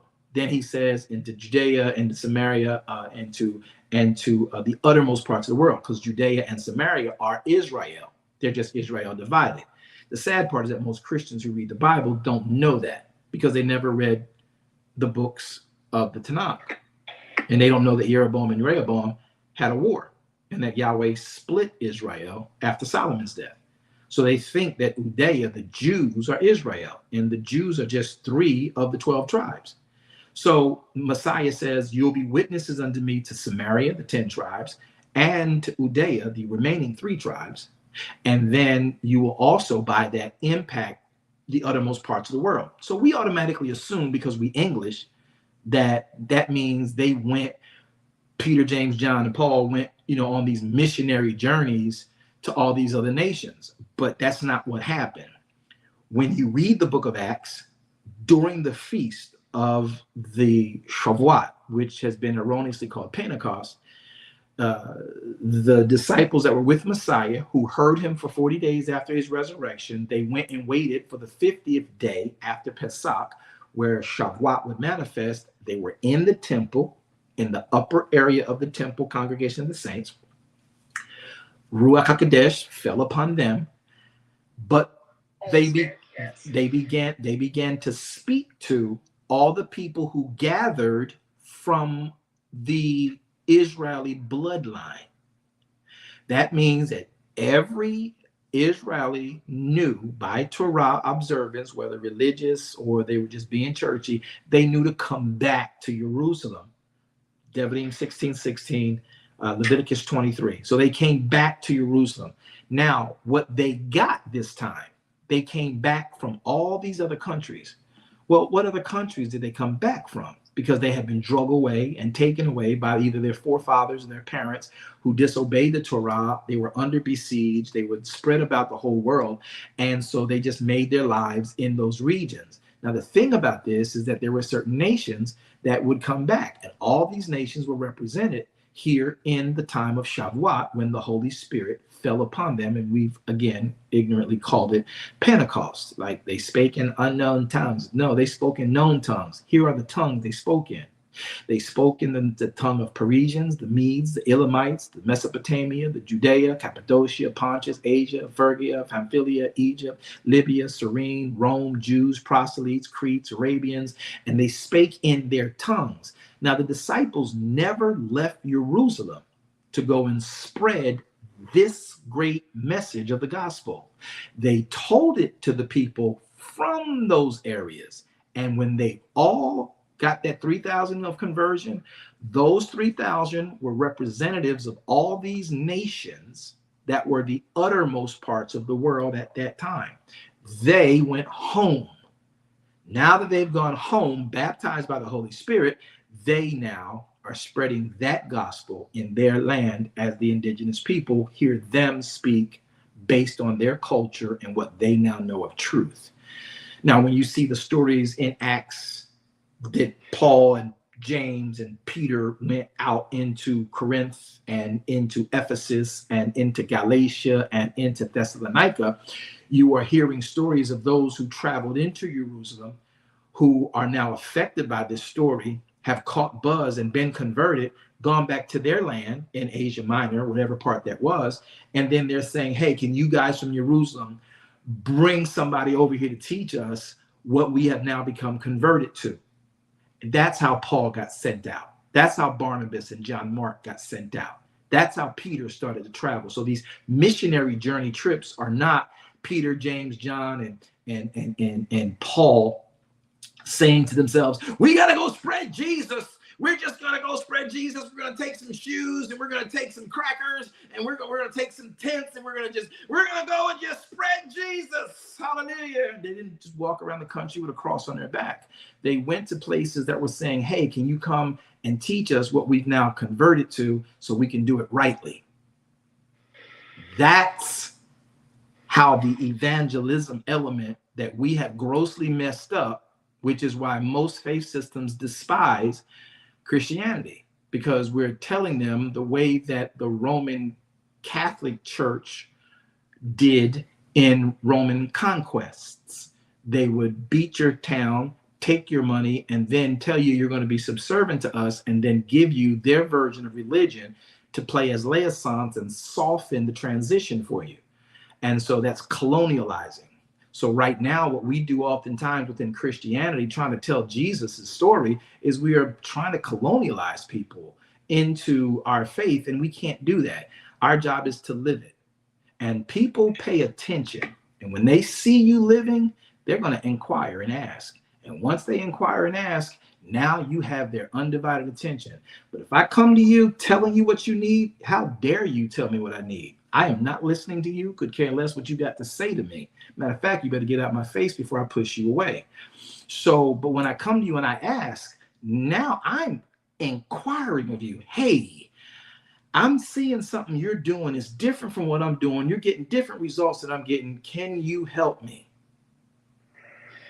That's what Messiah did when he told his disciples to go out into all the world. So those are the things. So good listening to you and chatting with you. You are more than welcome here. I hope you come back more often. Apostle, you have a... I got a cue. Yes. All right. Did we help? Thank you for sharing with us. I hope that you'll come back again and hang out with us. Please. All right. What's my cue since I'm being told? What's my cue? Ben is next, sir. Okay. I heard two different voices. Ben is next, sir. Ben is next, sir. Ben, what you got? Shabbat Shalom, Apostle. Yes. I just had a quick thought. When we were learning about the tabernacle and what's in the Ark of Covenant, and how you taught us how, the everything inside the Ark of Covenant, for my first time I'm learning, it is a representation of Yeshua HaMashiach, which is amazing. And vice versa. Don't miss the vice versa. I know it might seem like nothing to y'all, but that vice versa, you'll see when I do the teaching on it, how important it is to know that he represents it and it represents him, and that's an intentional imagery that Elohim wants to. Okay, sir. And then the thought that came along, if you can help me, is you're mentioning the size of the Ark of Covenant. So my thought was like, is it the same size as of Yeshua HaMashiach? I don't know if that's. We don't know his size, but we do know the size of the ark. People say Jesus was 6'2", tall, dark, and handsome. Child, I can't say he was 6'2". I do know he was one that would have the appearance that the imagery of Saul in Samuel's day had. He sort of kind of stood head and shoulders above. I don't know if that meant like 6 foot, or I don't know what area, what heights there are generally in Jerusalem or in Israeli bloodline. You don't have as many 6 footers. They may top out at 6 foot, but the ark really does represent a coffin. I think it's 3 cubits. That might be too much. I forget the exact measurements right on top of my head. I'm not looking at it because I got so much in my head right now. But it represents about a 5'10" in space. it typifies the size of a coffin for that culture's body size and type. And it's like 2 feet wide. It represents a coffin. It looks like a coffin covered in gold. Staves to carry it, you know. And so there's so much more to that. And I don't have the time today in this space to share all of that with you because of the way we started that. So when we do the teaching, my admonishment to you would be there for the teaching of the ark and the tabernacle. When I start teaching on the tabernacle, how it's built, what it looks like, and all the vessels that are within it, you'll get a better picture of it. I can just spout it off in my head, but I got to be responsible for what's said across these airwaves that go global, because people love antagonizing the word, and we just prefer not to have the argument. When we make our presentations, we want them to be accurate. You can't fight it. You can go back and search it in the Library of Congress, and you're going to see we told you exactly as the history and the Bible states it. So if you want to fight it, then you're fighting facts. You're not fighting us, and you have nothing negative to say about the ministry. So all of those little nuances, there's so many pieces in there, so many caveats in there that will come out of that teaching. I'll deal with that at one time, if that's okay. Yes, sir. And then the other one, if it's okay, one more, is just when we were talking about in Isaiah, and you're asking about the seed and the name, right? In the Isaiah 66. Mm-hmm. Yeah, yes, sir. Is that talking about? I mean, I know we're talking about feast days there. Is that like when he says, "I'll have the seed and your name"? Like he's talking about like when we do our offerings in that feast days. Is that what he's talking about? No. Your name and your seed are going to be your name and your line. It's like it would be more related to, and I like that the question is coming from you, because I know you have theological training. The issue is that it's going to be dealt with not so much about the offering, not at all. It's about, unless you want to say what presenting your body a living sacrifice. But it's dealing with the fact that your lineage, those who honor me, if you look at what he said in Isaiah 66, just to keep it in context so we don't have anybody walking out of here with any weird thing to say about it. Isaiah 66, looking at what he's talking about. I'll put it on the board for you guys if you're watching. You can pull it up on YouTube, or you pull it up on Facebook. You can watch it. My Bible's up. Here we go. It'll be from the King James. So in Isaiah 66,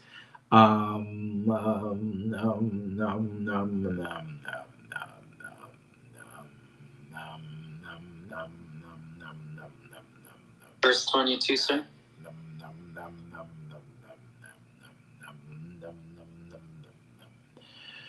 All right, so we're going to take it from, the reason I don't want to go right to 22, Ben, is because you gotta again, this is what Christians do wrong. We go right to a verse and we read it and we think we get it. You must read up. You must read down. You got to get it in context, not just a particular piece of content. So in context, look at verse 17. They that sanctify themselves and purify themselves in the gardens behind the midst of the trees, eating, they're sanctifying themselves, they're purifying themselves, but then they in the garden going behind the trees and they're eating swine's flesh, and they're still acting out in abominations and the mouse. I'm going to consume them together too. Verse 18.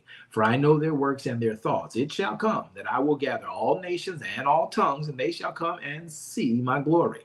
Verse 19, I will set a sign among them. I will send them, those that escape of them, unto these nations. I'm not going to read the nations. I'm going to skip down through it. That have not heard of my fame, neither have seen my glory. They shall declare my glory even among the Gentiles. Verse 20, they shall bring all your brethren for an offering. They're going to bring your brothers for an offering unto Yahweh out of all the nations, on horses, on chariots, on litters, on mules, and upon swift beasts. They're going to bring them to the holy mountain of Jerusalem, says Yahweh, as the children of Israel bring an offering in clean vessels in the house of Yahweh. So these other people are going to bring my people from far and near dragging them to Israel like they're bringing an offering to me, like the children of Israel bring offerings in clean vessels. Look at verse 21. I will take of them for priests and for Levites. I will take of these people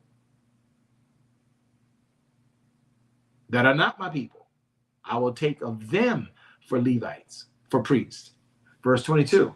For as the new heaven and the new earth will I make. I promise you I'm going to do it.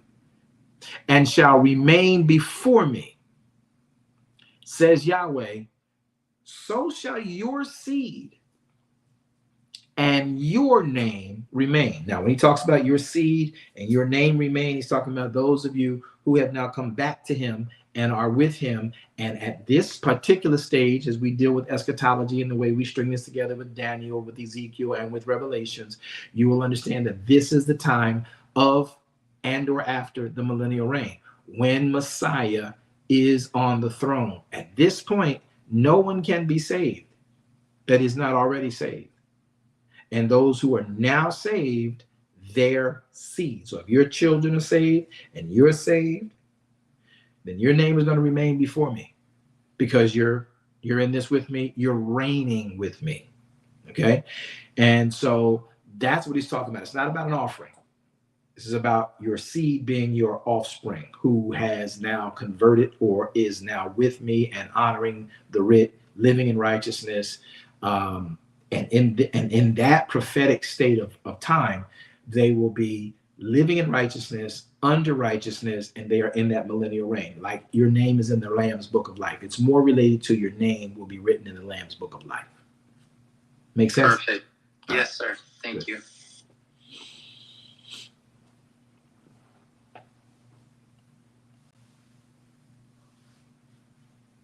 All righty. Moderators, who's next? That's all we have right now, sir. Perfect. Okay, back to my readers. Jackie, is she still with me? Or she passed out? I know she over there in the UK. Jackie, Jackie, you still there? You don't need no coffee? You okay? All right, Jackie. What passage did you have? I gave you, beloved. I think I gave you Isaiah 58, right? I do. I have Isaiah 58, starting from 13 to 14. Let me pull it up for you, and we're going to get going. So everybody want to understand again, we're still talking about how to use Shabbat. What is Sabbath all about? What does it mean to Sabbath? What does it mean to Sabbath? And why is Shabbat so important? Now, I want to give a disclaimer. Isaiah 58 speaks explicitly of a high holy day called Yom Kippur. It is in the high holy season called Sukkah. It is, however, as all of the Moedim are, being high holy days, the high holy days of Moedim, any of the Moedim are in fact Shabbat. So Leviticus chapter 23 tells you,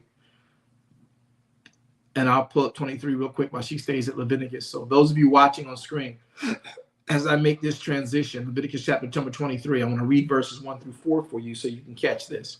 Yahweh spake unto Moshe, saying, Speak unto the children of Israel, and say unto them, concerning the feasts of Yahweh, concerning the feasts of Yahweh, concerning the feasts of Yahweh, not the seventh day high holy day, concerning these special feast days I'm telling you about right now, which you shall proclaim to be holy, Kodesh, Mikras. Kodesh Mikra means holy convocations.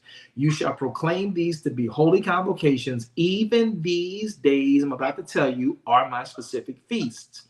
Now, the way it reads, and if you don't have a lexicon or two, you might not understand that verse 3 is not him saying 6 days work shall be done. It's saying from verse 1 to verse 2, he's saying that you shall proclaim these days I'm about to tell you, and you shall treat them as you do a seventh day. Verse 3 says, 6 days shall your work be done, but the seventh day is the Shabbat of rest. So these feast days are my holy convocations, meaning Kodesh Mikra. A convocation is a gathering time. In Exodus 16, you realize that a Sabbath, you do not leave, a 7-day Sabbath, you do not leave your place. So if you got 5-acre home, or you got a 100-acre, ranch, you can roam whatever acreage you got your name on, right? But you don't leave your residence. You don't leave your place that has been established as resident on the Shabbat. Definitely not to go to the facility to worship, because you want him to come into your place. Into your place he comes. Now, when you understand this, verse 3 of Leviticus 23 says, 6 days shall work be done. On the seventh day, I want you to pay attention to this. On the seventh day is the Shabbat day of rest, a Chodesh Mikra, meaning you will then gather. Now, on seventh day, you don't gather. On the Mikra, on the holy day, on a convocation, you gather. So there are 7 days, and Leviticus 23 tells you the seven appointed times, which equal 9 days in a year, that you actually come to the tabernacle, bring your offering, present your body, and read his Torah as a community. The seventh day Shabbat, you rest in your home, and Yahweh comes to your home. On a high day, high Moedim, on a high holy day, he meets you at the tabernacle. Okay, so this is what that's about. So Isaiah 58, just to make sure you have this understanding, and this pre-warning, Isaiah 58 deals with the Moedim called Yom Kippur.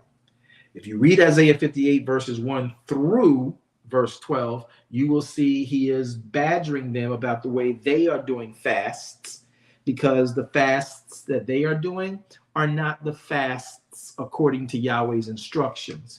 And thereby you have these issues and these struggles, and he's badgering them. He's like, just like he did with Isaiah 66. He's like, well, what happened to that temple you built for me? Yeah. Oh, and where is my resting place?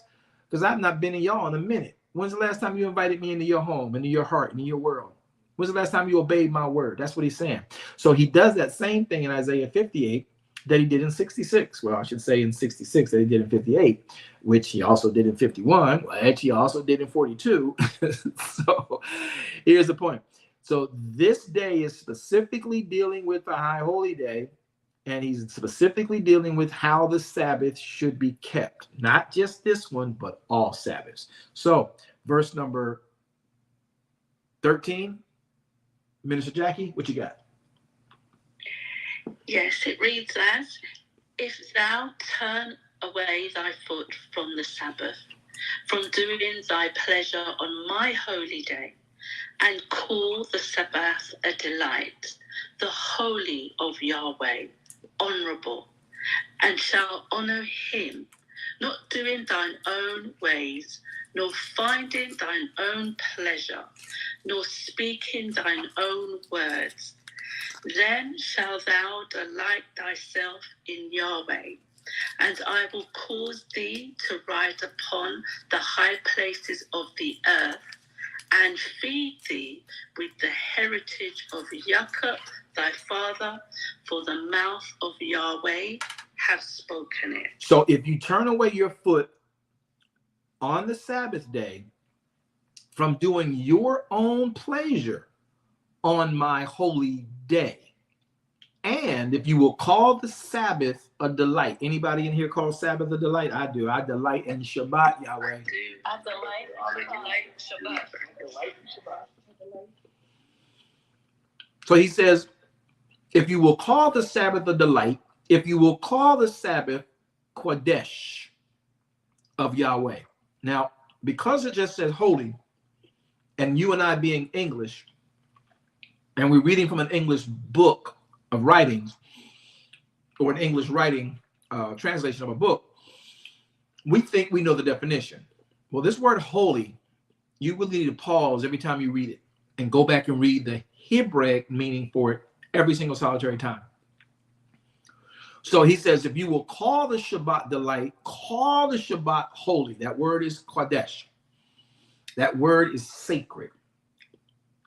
That word is something that is coming from the Hebrew word H6918, 6918, it's the word Kodesh. But it also comes from H6942, which is Kodesh, which means it's a place where you make or you pronounce or you observe something to be clean, whether it's ceremonially or morally. Again, in this Kodesh, which is incorporated in Kodesh, you're talking about some place that has an appointment. This day is an appointment. Seventh day is an appointment where bidding from Elohim is done. Consecrating unto Elohim is done. Dedicating yourself to Elohim.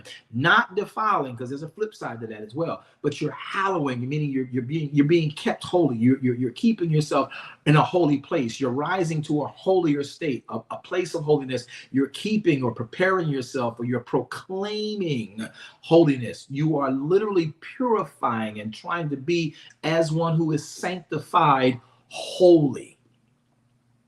So when you actually understand what he is saying in verse 13, he says, if you turn away your foot from the Sabbath by not doing your own pleasure on my holy day, and you call the Sabbath day a delight, if you call the Sabbath day Kodesh of Yahweh, if you call the Sabbath day honorable, and if you will honor Elohim by not doing your own ways on that day, nor finding your own pleasures on that day, nor speaking your own words on that day, then Yahweh will see you, verse 14, as delighting yourself in Yahweh.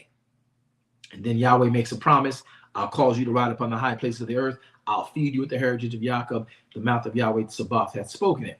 So when you understand that Sabbath is a day that is to be literally Kodesh, you are to absolutely pronounce this day as holy, honor him in the day, not doing your own thing, not speaking your own words, not serving anyone in that day. You are not to serve anyone in the day of Shabbat. So as I used to do and you know, preach on Sabbath and sing on Sabbath and play the drums on Sabbath and usher on Sabbath and man the parking lot on Sabbath, you know, all of that is actual service. That's service to another human, when Yahweh doesn't want any service to another human. Even though I was the pastor and the leader and all that great stuff, and I still am, to serve and to make sure that is everybody comfortable, is everybody happy, is this and that. That's not your job in the Shabbat. You're supposed to let Elohim come into your home. Let him come into the place he built with his hands, you. Meet him with your children, your spouse. You got neighbors in your home. Your home is now that place of just embracing his presence. And see, many of us did some really weird things with that, because we would literally, you know, just run out. Oh, Sabbath is coming. I'm going to run down to the church. I got to get ready. I gotta get the praise and worship songs together. I gotta correlate with my musicians. I got to get in the musicians pit. We got to work some stuff out. We got to make sure we got enough fans. We got to make sure we got enough blankets. We got to make sure we got, you know, the offering plates and the communion plate. We got to make sure, and you're serving the people, whether you like it, realize it, understand it or not. We were serving the people, and Yahweh wanted to serve us on the seventh day. That's all he's ever wanted. He told Adam, 6 days shall you work and serve me and what I need. But on the seventh day, you rest, and I'll share with you everything you need to know. This is how Yahweh really envisions Shabbat. And what we do is we think, because again, and we've been through a lot, so there's a lot of trauma. There's a lot of triggers and trauma that we've had in Christendom, and much of it is, I dare consider it to be, you know, willful ignorance. I think it's just we did not know, you know, and sometimes if you don't know, you just don't know. But Yahweh is letting us know, I just want you to let me into you so I can make you as I've made you, rewire you, and help you, mend you, fix your brokenness, rewire you from the exhaustion of your muscles and your brain and your mentality and your mental, I should say, your mental state of mind. I want to give you the shalom. I love this. I love Sabbath being a shalom element for us, because when you realize what shalom is, and I'm going to put it on the board for those of you on viewing online, this is what shalom is. Shalom are 13 attributes. Here are those attributes. Whenever you talk about Yahweh Shalom, it is always around a Shabbat. It is always around a Moedim. When you speak and you say Shalom one to another, you're not saying, as Israel, the nation today says, you're just using it as a hello. No, you don't speak Shalom over everyone. You speak Shalom over the brethren, because in Shalom, it's not a hello, hi, how are you? No. Shalom is an attribute that there are 13 attributes you are asking Yahweh to do to the person that you're speaking this to. And that's why in the Brit Hadassa, the New Testament, they tell you, you don't bid Godspeed to everyone. That part right there. So Shalom, 13 attributes are harmony, 2, wholeness, 3, health, soundness of mind, completeness, fullness, rest for your soul, wealth, safety, tranquility, prosperity, perfectness, welfare for your being. And this is that which you and I are tapping back into every Shabbat, because you will expend your harmony. You will expend your mental health in a 6-day work week, man. You'll be like, oh, I want to shoot 5 people. I want to punch a throat. Y'all know I'm having fun with this, but you can get to the point where you want to snatch a wig back. You want to shoot the bird. You want to cuss somebody out. You will expend yourself in those 6 days of work, which is why Yahweh says 6 days. It's a commandment. It's a commandment. Did y'all know that Yahweh commanded you work 6 days? It is a commandment that you work 6 days. It is also a commandment that on the 7th day you rest in him. Not rest at the sanctuary, not rest with the preacher preaching over you and the choir singing over you. No, rest in him. Now, if you want to go to church tomorrow after Sabbath, which is typically what Christendom calls their Sunday worship, that's cool. But the Sabbath, that belongs to him. And Sunday is not Sabbath. Sabbath is not about you gathering. Sabbath is about him gathering you into his word. Then when he releases you, go out and tell the world what you know from that point. Linda. So, keeping a clear viewpoint. Please check your mics. Everybody check your mics, please.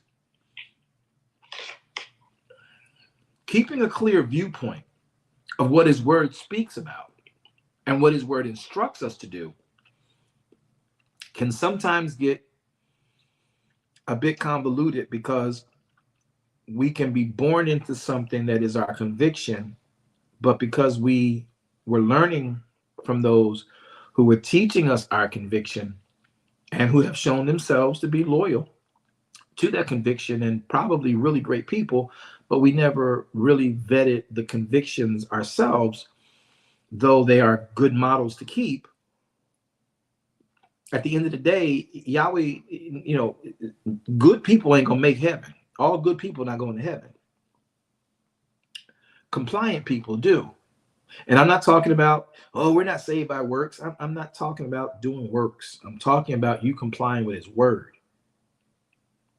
which runs another conflict within the arguments that, I'm always called on panels to deal with.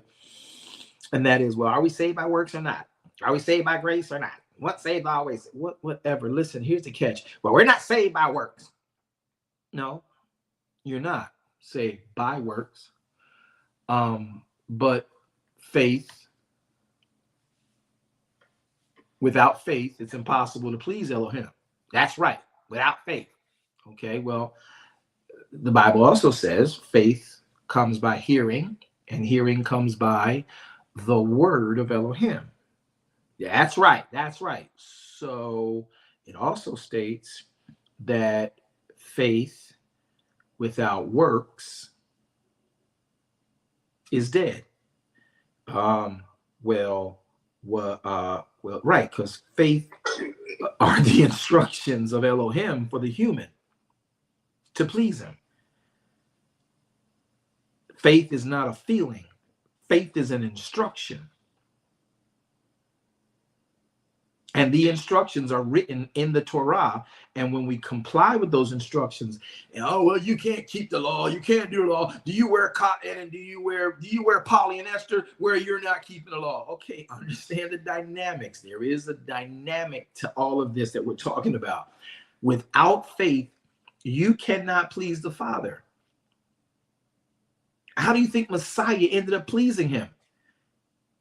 In the one moment I know of, assuredly, where he was questioning where he was, he says, Father, if it be your will, meaning your word, if there is a clause in the purpose for why you sent me, i.e. the Torah, please help me find it right now. Because of all the times I've been on this earth for 33 and a half years, I have never found this struggle in my inner man. One that Paul talked about. Paul broke that down. He's like, I find a war inside of my members, right? So Messiah is like, look, listen, I love you, but these people, I don't want to die for them. If there's a way I can postpone, prolong, walk away from this, if there is a clause in your instructions for my life, let it be known now.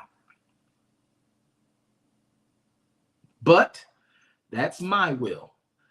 And if you don't find a clause in your will that says I have right to postpone, deny, refuse to do this work for these humans, nevertheless, not as I will, but let your will be done. So how does Messiah end up pleasing the Father? Because he could have opted to do his own will. But instead, he opted to do the Father's will. So faith without works isn't about you doing works of kindness, though that would be an actual nature of righteousness. If you are honoring the Father, you'll automatically do kind to other people. Because if your brother's overtaken in a fault, you'll see them, not judge them, not expose them. You will then conceal your brother in the spirit of meekness, considering yourself, lest you also get caught up in your own proclivities. You'll do unto your brother as you would have them to do unto you. And what Messiah tried to explain to people was, if you keep Torah, you'll do it just based on these two. You hang all the Torah that you having such a problem with obeying.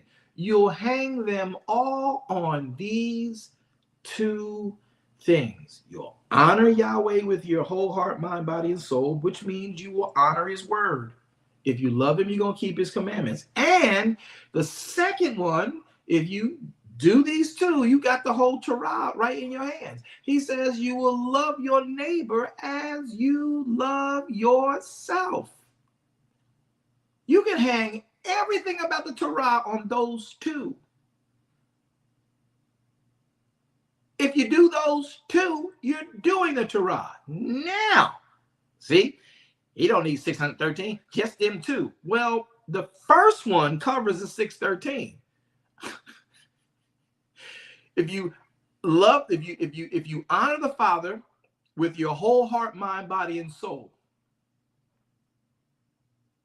that means you follow his instruction.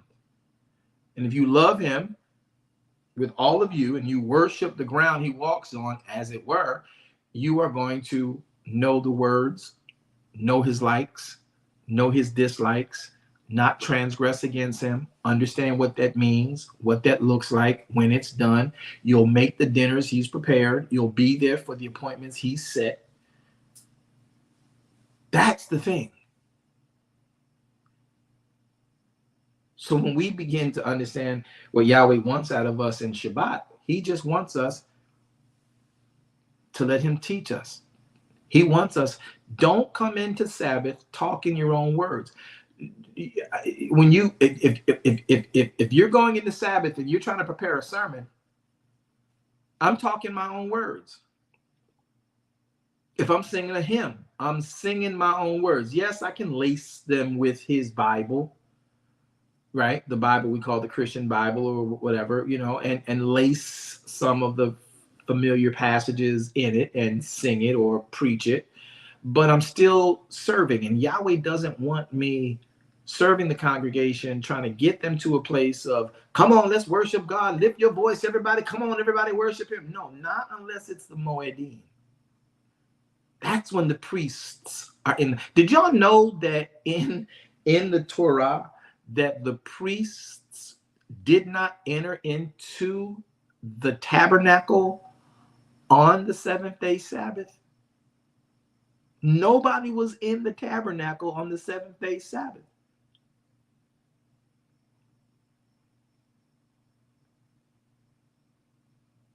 Everybody was in their own home. So Messiah, when he walked on the planet, never went to the Shabbat, never went to the tabernacle on the seventh day, unless the seventh day shared a Moedim. But every Moedim Shabbat, you gathered at the tabernacle. In Messiah's day, the temple. Those are the facts. We, unfortunately, because of just rushing to judgment, I dare say, decided to do that, especially when we got Sabbath back from the way it was snatched as a faith from us at point of death, quite frankly. We were like, well, we're not going to worship on Saturday no more. So they're like, well, you're going to worship. No, they said, you're not going to worship on Saturday no more. We're taking away your Sabbath from you Friday at sundown till Saturday at sundown. And you're going to worship on our day. And this is what Rome did. Like, look, our God Apollos, right? One of our demigods, we worship on that day. It's called Sunday. So we are going to do it on Sunday. You don't have the right. We own this. We control this. You are subservient to us now, and you're God. We don't mind, but we're not. You rest when we say rest. We want work done on the day you're resting, and we rest on our day of the God we serve. So they forced Sabbath keepers to go to Sunday worship, literally at point of death. Now, millennia, well, let's just say, yeah, centuries later, I push a millennia, centuries later, having to do this that way so long, now there is a revolt, and there is those who are dedicated to Shabbat and Sabbath keeping properly. They fought and got the right to worship when they wanted to worship. The problem was they have been worship on Sundays so long, doing stuff that they do on Sundays so long, they forgot that Sabbath was about rest, not about going to the building. Because they were centuries removed in practice from the purpose of Shabbat. So they were like, we got our Sabbath worship back now. We ain't going on Sunday. But instead of sitting home on Sabbath, they went on Sabbath to do what they did on Sunday, of Sunday worship. And that's where no one made the adjustment. That's a true fact of history. You can go and search that out. I hope that helped. All right. Helped a lot. Hallelujah. Who's my next reader? Chrisla. All right. What do you got? On Mark 2, 27, 28. And he said unto them, the Sabbath is made for man, and not man for the Sabbath. Therefore, the Son of Man is Lord also of the Sabbath. So he said unto them that the Shabbat is made for man. So Sabbath was made for man. Remember, days 1 through 6 Then at the end of day 6, Yahweh made man. So man was made for days 1 through 6, a commandment. 6 days shall you work. But the Sabbath day, the 7th day, that day was made for man. Again, days 1 through 6, man was made for those days because he got to work it. He got dominion over it. But day 7 was made for the man to come, repose, desist from assertion, be spoken into, be taught, be rewired, be re-strengthened, be rehydrated, be renewed.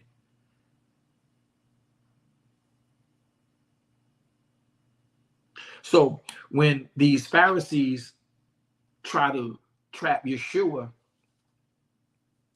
in some mess, now mind you, y'all, if this is a 7th day Sabbath, why are the priests out in the fields? Well, they're not in the fields, but they're out in the streets. If this was a 7th day Sabbath, first thing, then the priests would not be in the cornfields, and neither would Yeshua and his disciples be in the cornfields. So this is a Moedim. This is a high holy day when they are allowed to go to the sanctuary, which is where these Talmudim and the Rabboni were headed. So verse number 23 says, and it came to pass that when Yeshua went through the cornfields on Shabbat, and his disciples began as they went to pluck ears of corn, the Pharisees said unto him. Now again, Pharisees wouldn't be out if it was the 7th day. Messiah and his Talmudim wouldn't be out if it was the 7th day. So clearly the Pharisees, and they're headed to the tabernacle, to the temple as well. So they're watching, verse 24. And the Pharisees said unto him, behold, why do they, your disciples, on the Sabbath day do that which is not lawful? What do you mean, not lawful? They're picking corn. Oh, y'all made that rule up. Okay. Verse 25 says, and he said unto them, Mr. Pharisee, because you're supposed to be a leader in Israel, right? Mr. Pharisee, come here. Do you remember what King David did on another Sabbath when he had need, he had hunger, he and all them that were with him? How he went during a Sabbath into the house of Elohim, the tabernacle, in the days of Abiathar, who was high priest, the Gadol Kohanim back then. How David did eat the showbread, which, by the way, it's not lawful to eat that bread except for the Kohanim, right? Only the priest can eat that, right? But yet David gave the showbread to the men and women that were with him. And the priest did not kill David. He lived to tell about it. Because if David would ever have desecrated the temple on the 7th day, the priest would have killed David. And there would be a war at that spot.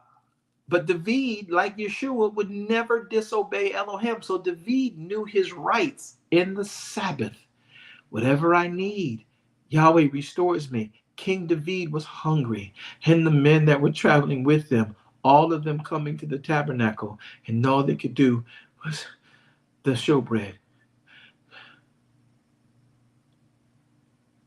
And the priests knew they had a right to it if they needed it, because he had need for it. It wasn't just some gluttonous consumption.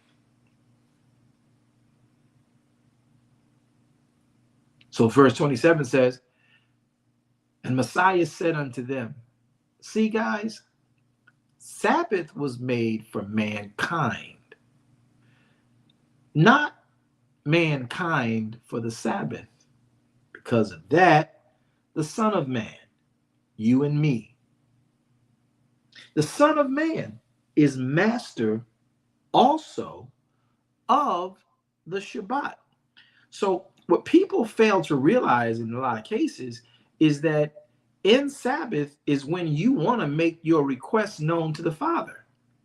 Because in that day, if it's a real need, one, the words you speak will be filtered through the words, Hebrews 12, we're going to talk about in a second, and he'll be able to discern the need for that. He already knows what you got need of, but that's the day you have a very interesting element of power. Your sabbatical, your Sabbath prayers are impacting. You are the Son of Man. Did y'all know that? Are you not born of a man? Yes. So you're the Son of Man. Oh, he talk about Jesus right there. He just talk about Jesus. Oh, the Jesus, see, Jesus, the Son of Man is Lord. He the Son of Man is Lord. No, he's talking about the Son of Man. He's trying to let the Pharisees know you guys have been reigning in terror over these people about what they can and cannot do during Shabbat. We know our rights per Torah. This is something perfectly legal. He's hungry. He's rubbing corn stalks in his hands to warm them up to eat them. Who does that unless they're hungry? We've been traveling. We're here for Shabbat. We're here for the Chodesh Makra.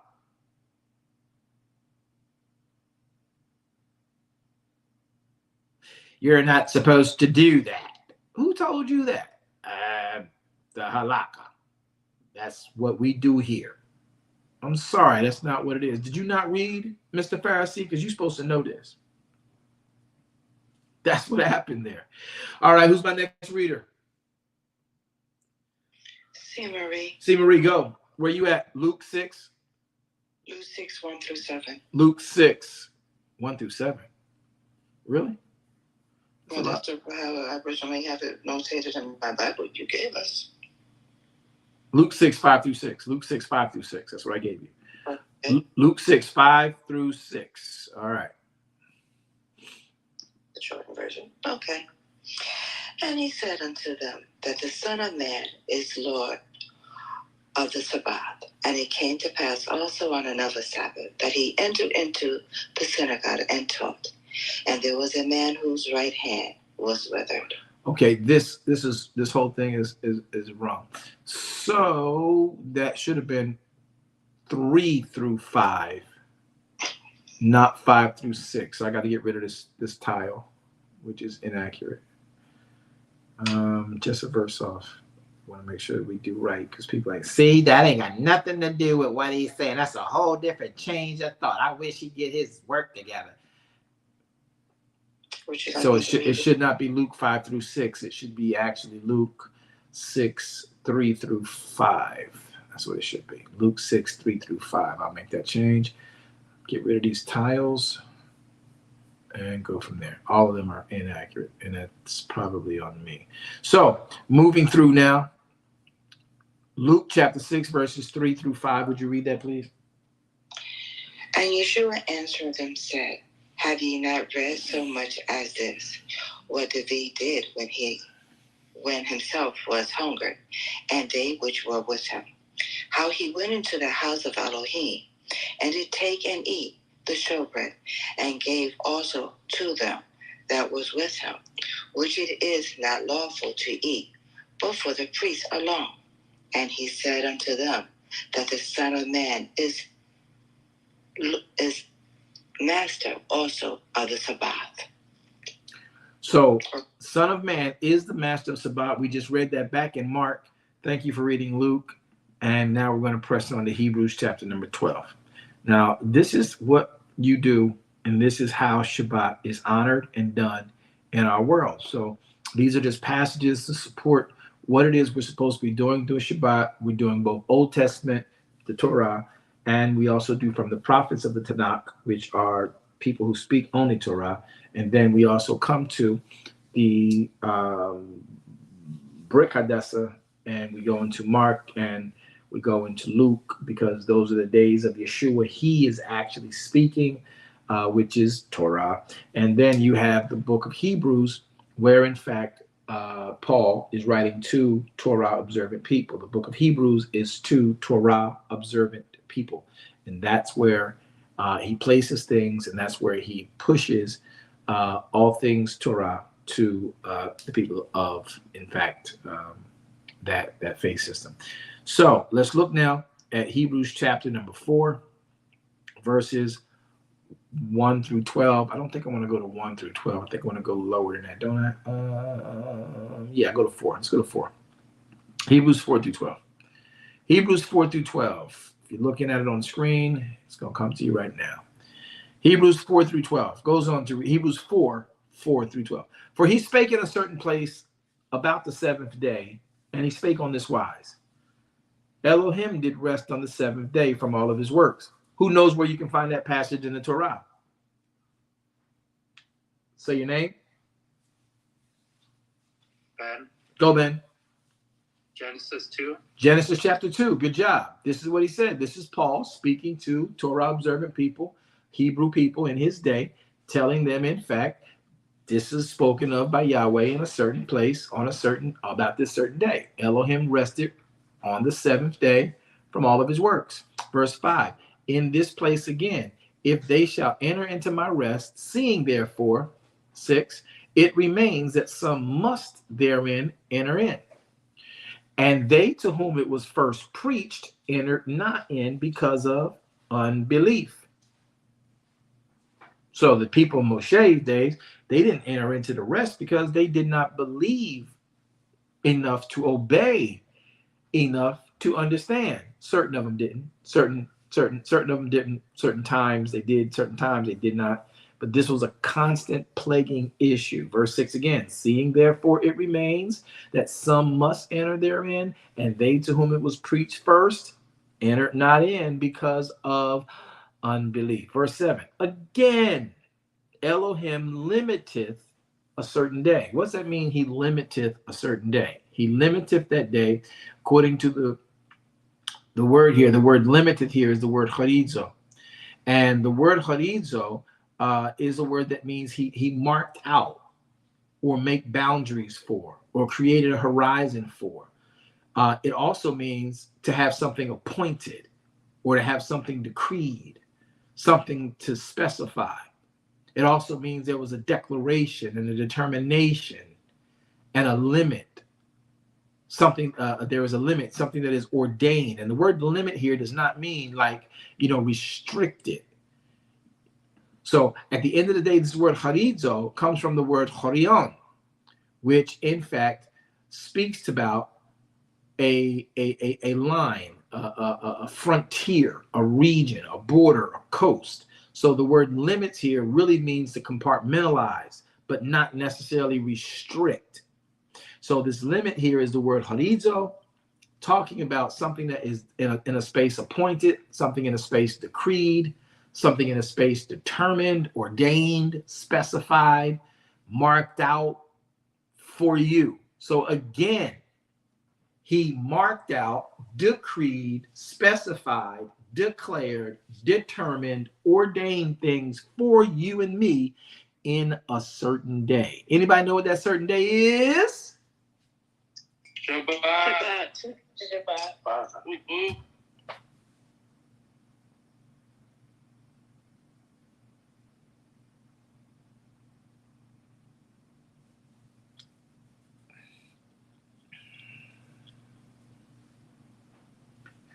Again, he limited a certain day, saying when he spoke through King David, today, Shabbat.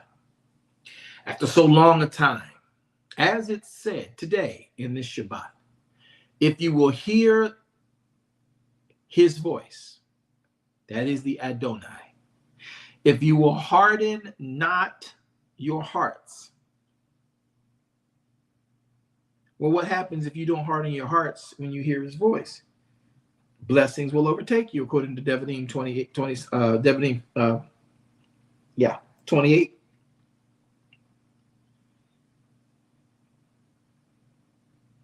Oh, that's what he means by he limited the day. So you mean he put everything from Deuteronomy 26:28 into my life into this day, yeah, the potential is there. So you mean it shall come to pass if I hearken diligently unto the voice of Adonai to observe and to do his commandments, which he's commanding me this day, that Yahweh our Elohim will set us on high above all nations, and all these blessings, what blessings, shall come on thee and overtake thee if you hearken unto the voice of Yahweh your Elohim. So you mean I'll be blessed in the city, blessed in the field, blessed in the fruit of my body, ground, fruit of my cattle, increase, kind, flocks and sheep, my basket and my store. I'll be blessed when I come, blessed when I go. I mean, you mean to tell me that he'll cause my enemies to rise up, that rise up against me, to be smitten before my face? You mean that they'll come out against me one way and then they got to flee 7 different ways? You mean Elohim will command blessings to be on me and in my storehouse, and then whatever I set my hands upon, he's going to bless that as well? He'll bless my land that he gives to me? What? Are you kidding me? Yahweh will also establish me as a holy people unto himself and have sworn to me, and he will keep his, if I will keep his commandments, Yahweh will cause me to walk in all of his ways. Okay. And all the people on earth will call me blessed. Hallelujah. Hallelujah.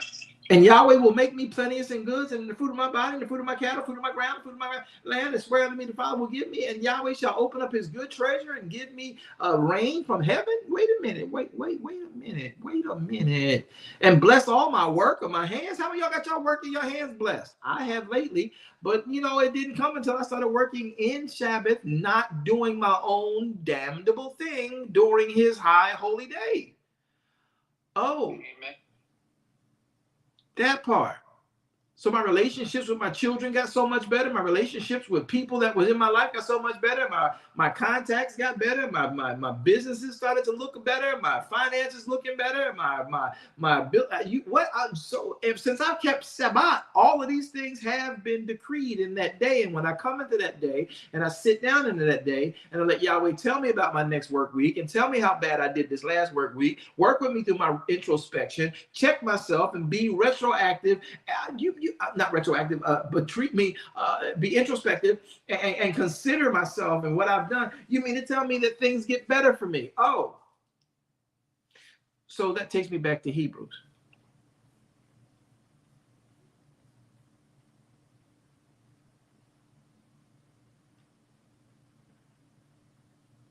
Amen, Apostle.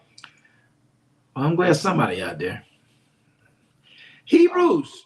Chapter number 4. Let's go back. He says that Hebrews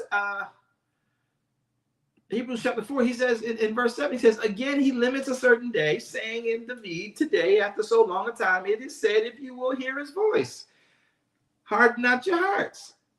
He limited the day. Y'all never made the connection because it seemed to be read backwards, and we never knew what limit means. We thought it meant he restricted the day. Right.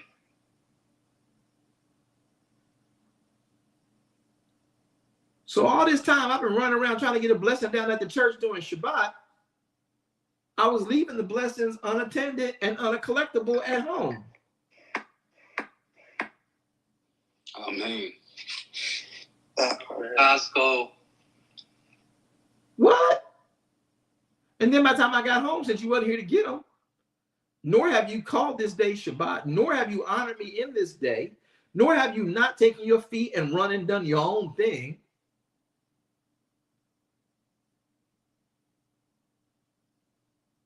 So you out here speaking your own words, finding your own pleasures on my holy day. And because you go down to the place where I let you put my name on, now you want to scream and shout and holler and jump up and down and sweat and cry. You think I'm blessing you in that. Man, that was one of the hardest pills I ever had to swallow. What?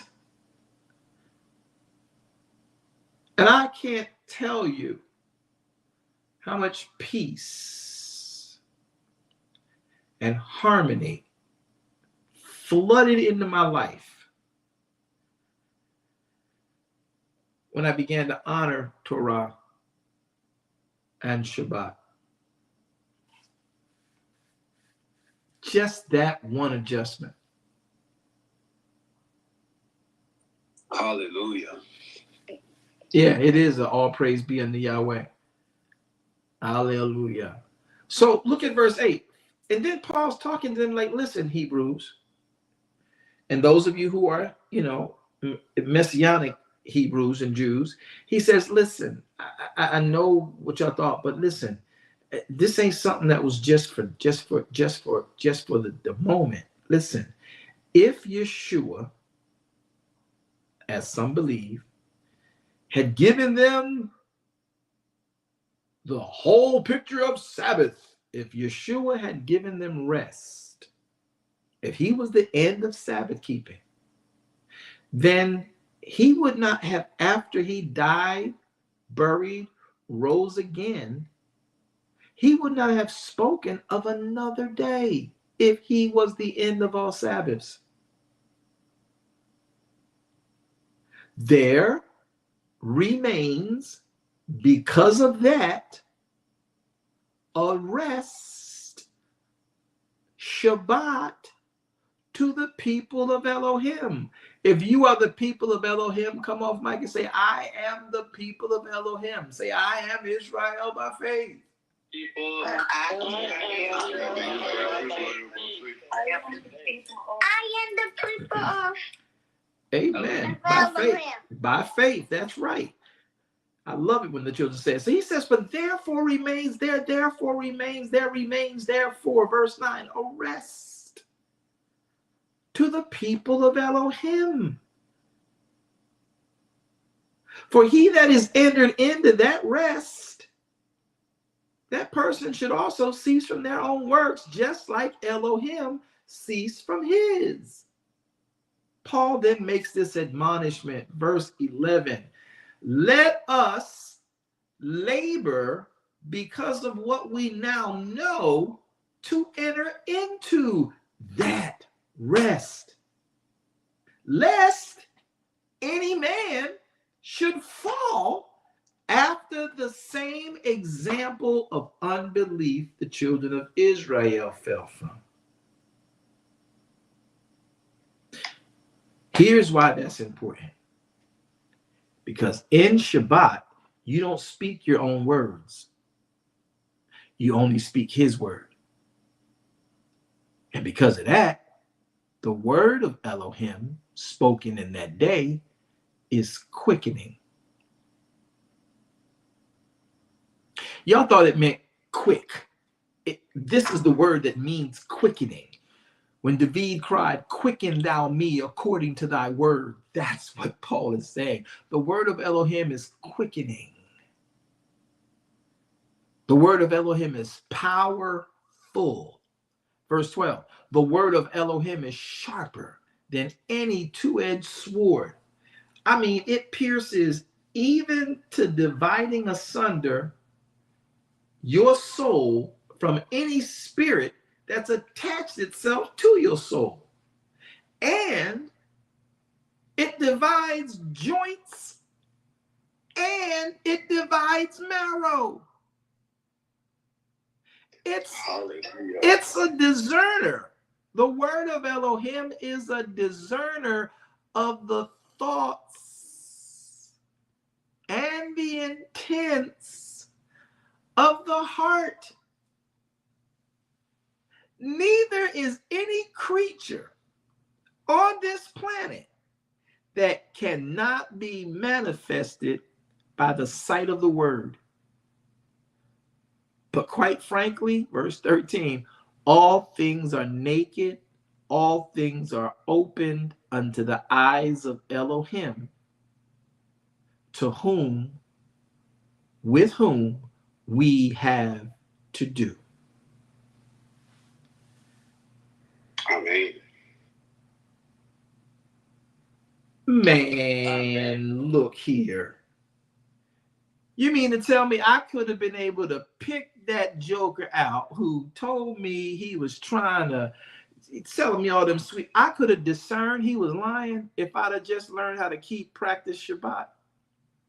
You mean to tell me the word of Elohim would have, let me look at y'all in my eyeballs, because I don't think y'all understand how much pain I feel right now. You mean to tell me I could have made a better choice and not connected with that business partner if I would have been in Sabbath, where the word could have been discerning the thoughts and the intents of everybody who came towards me?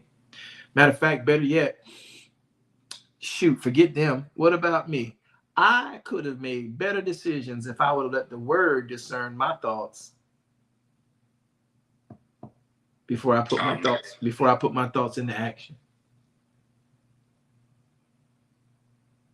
He would have been able to tell my intents of my heart.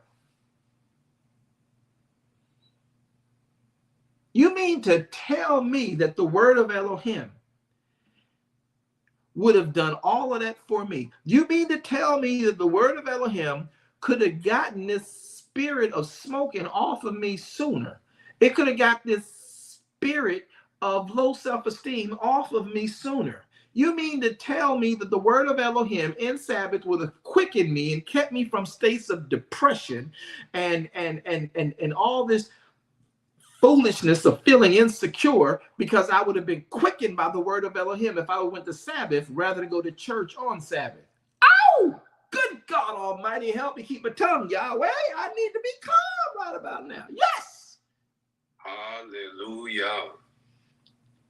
You mean to tell me if I'd have kept Shabbat and honored Yahweh by not doing my own thing, speaking my own words, reading his word alone, that I could be in a better situation than I am in presently? And if I would do this consistently, I can find his grace, which is constantly and perpetually increasing me. I could grow in faith, thereby grow in grace, because the word would be my discerner and my guide and my direction. And I'm running down to the church of God looking for a blessing. And I left all the blessings at the door when I ran out the door. Y'all know how many times I always say this, but I would be thinking about this, and I'm like, man, I used to rush, run, grab my children, my wife, and we grab our children, and we rushing out the door. And I remember one day praying years later, and Yahweh would show me an event where I was, the wife and I were getting the children and rushing out the door. Children were young. I was younger, thinner, slender, had hair, black hair at that. Suits fit right, shoes was tight work, and I'm needing a blessing from the Father, needing the word, and I'm running out the house to go to the house of God.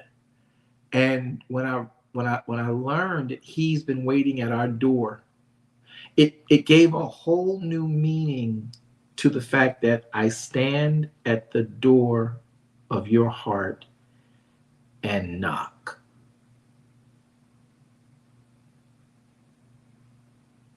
I want to cry right now, but I'm not going to do it because I'm on camera.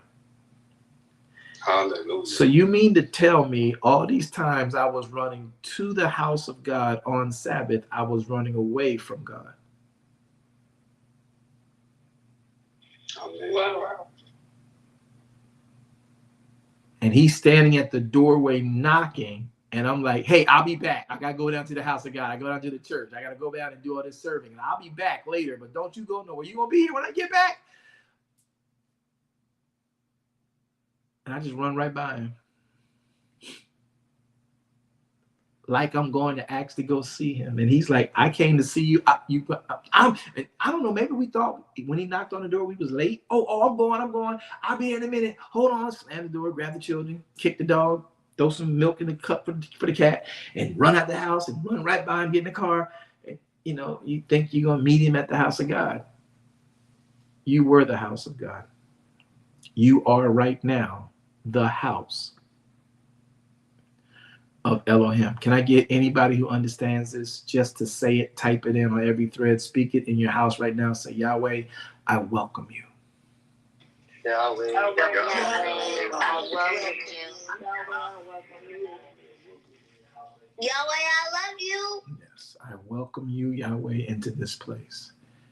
It is an important thing to understand that we oftentimes do what we want to do because we are always thinking we know what he's saying. And though our heart means good,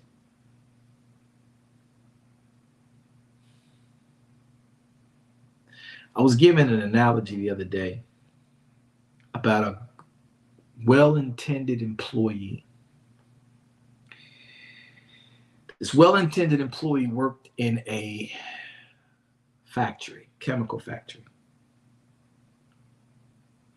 And this well-intended employee, good energy, glad to be hired, but had this propensity to overthink. And so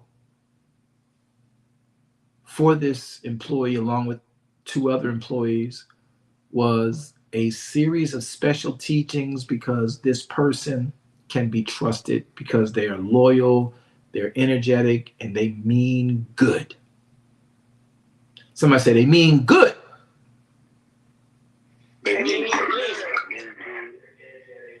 And so this special teaching cost a lot of money to the company. They brought this person and this team in to teach these 3 people.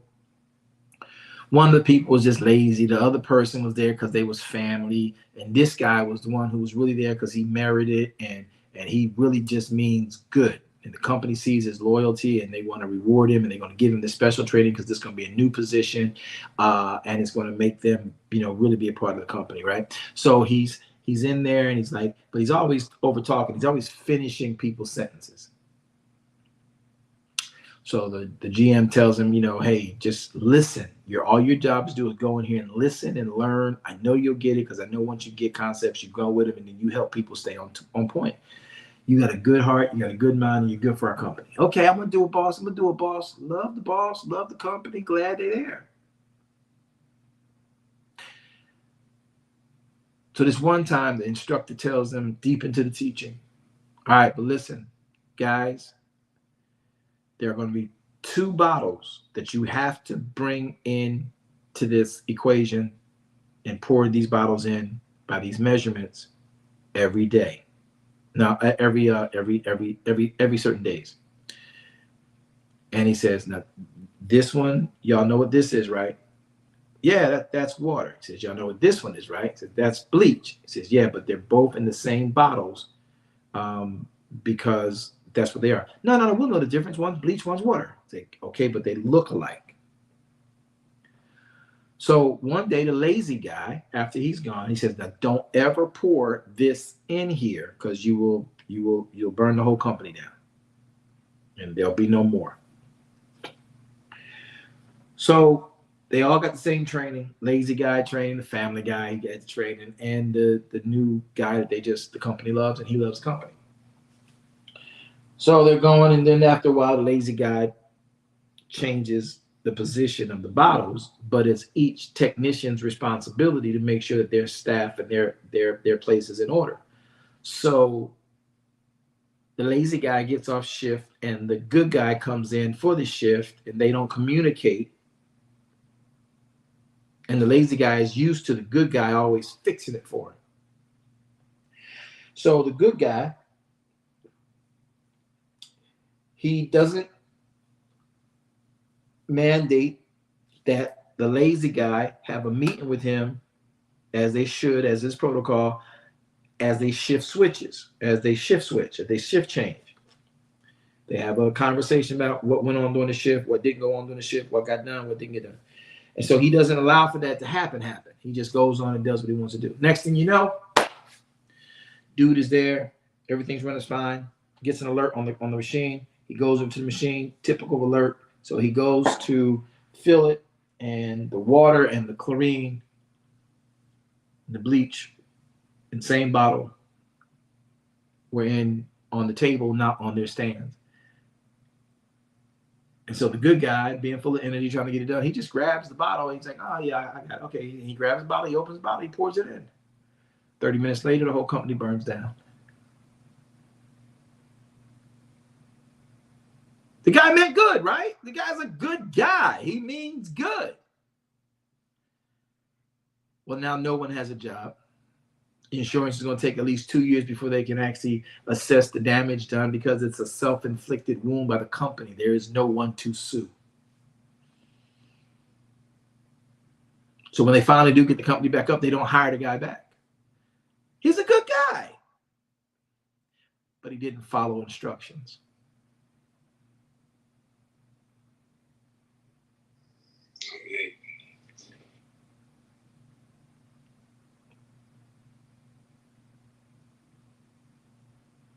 I get it. I was going to ask if somebody got it, because y'all sitting down there like, oh, is he done with the story? Okay. I get it. So at the end of the day, will Yahweh be able to say to you, well done, my good and faithful servant? Or will you be able to say, yeah, I worked at that place, but I ain't obey the instructions. I burned the whole house down and they never hired me back, so I never got the retirement plan I was supposed to get. Wow. How many people want to wake up on that day and Yahweh say, depart from me, you worker of iniquity? You never followed my instructions, though you thought you were, because you made your own instructions. You followed and went after your own form of righteousness. When my righteousness says, be here on this day, my righteousness said, do this on this day. My righteousness said, I limited this day for you this way, but you kept doing it your way because you thought your way was like my way, and my way is not like your way. How many good people were in churches but might not be in heaven right now? How many good people in society, good heart, kind, give you the shirt off their back, but don't pay attention to the instructions, because after a while you sort of kind of think you know it and you can smell your way through it, or you can, I'll just do this. I'll just jerry rig it, That's all of us. Let's make sure we keep ourselves the way Yahweh would for us.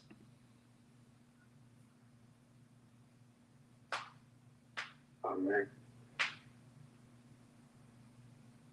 Even me, a good person, even you, a good person, not keeping the instructions can burn the company down.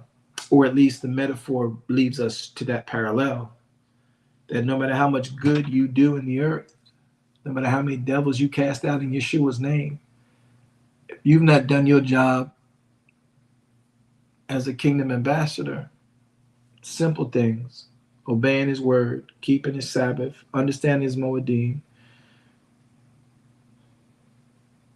can he say, well done? Can he say, well done, good and faithful servant, just because you decided to go all the way over to 3 countries away from your country to try to tell people they need Jesus and dig wells for them and put shoes on their feet? That should be something you do because you are a humanitarian, but that's got nothing to do with you showing the love of Elohim. So can Yahweh, when you go to him after you went all the way to some country you deem third world and you start helping people,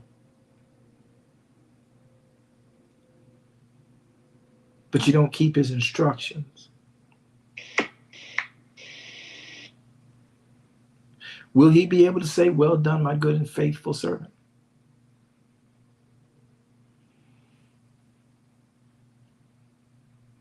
Or will he say, depart from me, you worker of iniquity? That's harsh. If I've been over there saving people and talking about Jesus and putting churches up and building churches, then he gonna say, well done, my good and faithful servant. Well, I wonder, because if you don't obey his word, how are you his servant?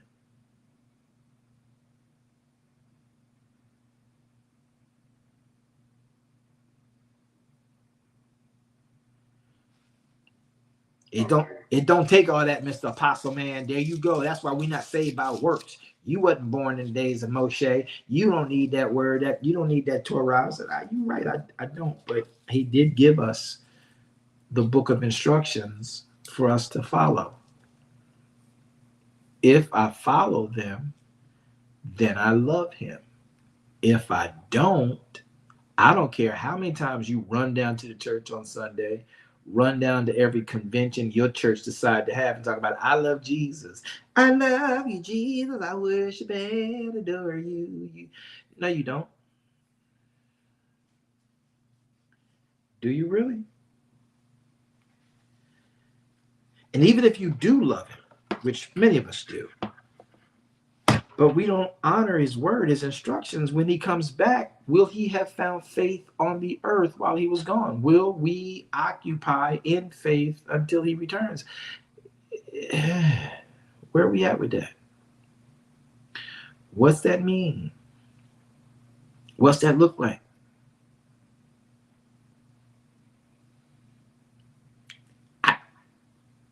I can't do. One thing I love about being a manager is my insight from where I sit as one who manages and finagles so many different things in life is that though I might like you, I talk about this all the time. You know, my brother he's gone on. He's transitioned. I believe in my heart he made it. He made it in. I believe in my heart he made it in. And I believe in my heart he made it into heaven. And I'm not putting him there.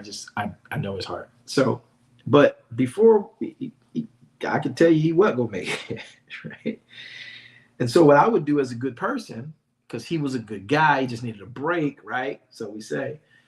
And I would hire him whenever I got a new job, because I'm always in management. So I'd always, man, I need some extra money. All right, you gonna work?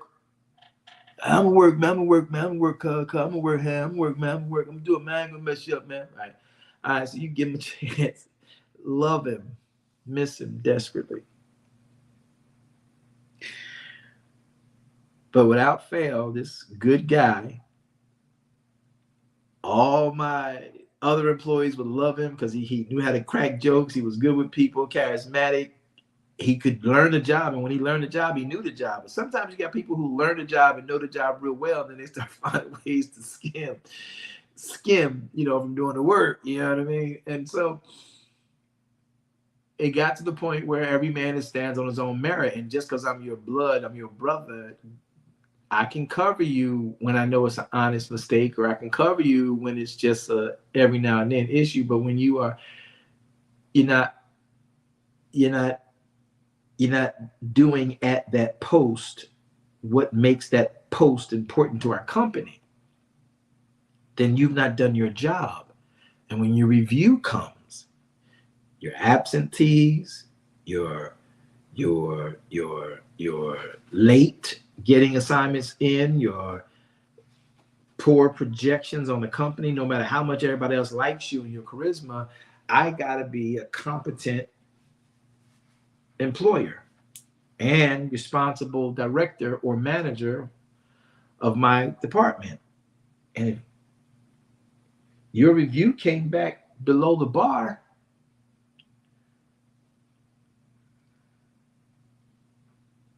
no matter how good you are, you gotta go. Needless to say, I fired my brother about 22 times.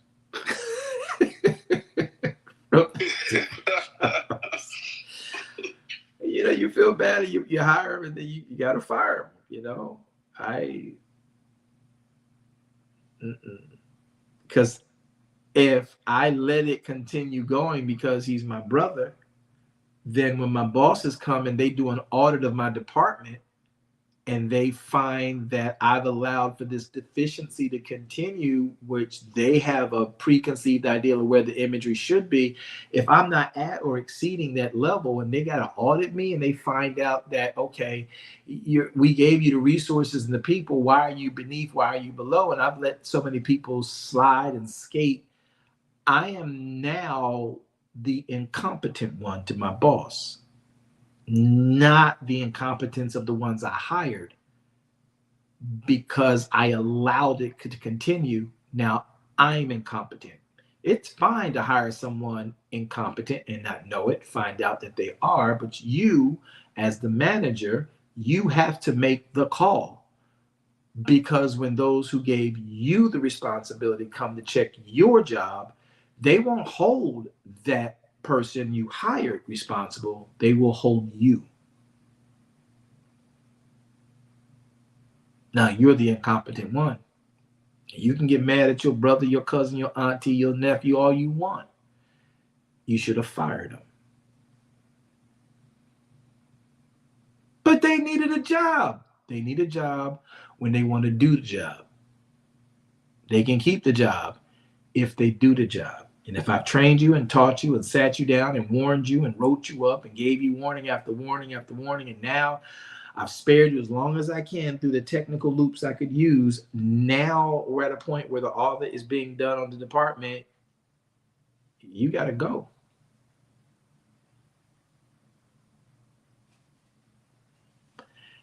And I'm going to still see you at the family reunion. and you better be at my daughter's birthday party. Facts. With a present. With a present. You know, best I can do at this point is fire you. You want me to fire you. So what you need me to do is to fire you so you can get unemployment. Now you got 6 months to prepare for being unemployed. I wish I had some managers that knew what I was talking about. Lord help me. Yeah, you own it. That's right. Best thing I can do is put you right. is fire you, and you go collect unemployment. You heard me? Or whatever kind of package we got for your removal. Because the longer you keep talking about, oh, that's your brother, oh, that's your friend. Oh, look, don't let nobody bring you down. Nothing personal. It ain't personal. You got to go. Because you're gonna mess up me. And it's not about messing up me. But if I brought you on trying to help you, that's a problem. I'll train you. I'll show you. Just tell me you're struggling. Don't let pride keep you from telling me. So some of you, I don't know who you are. Somebody out there one of you managers, one of you directors out here must be struggling with the fact that there's somebody who's keeping your numbers down. My word to you under this moment that I will dare say is a lesson learned. Let them go.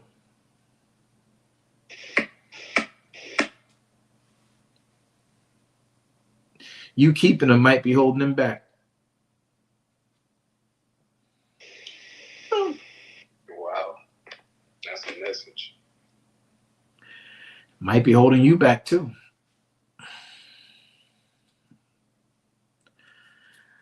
All right, Zion, I'm going to let y'all go. We got about a good 4.5 hours in the day.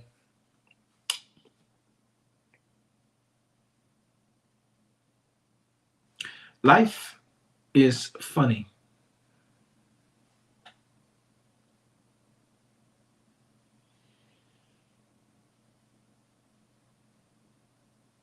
Everything that we do, everything that we say, every place that we go to, all things that we do, they are for His glory.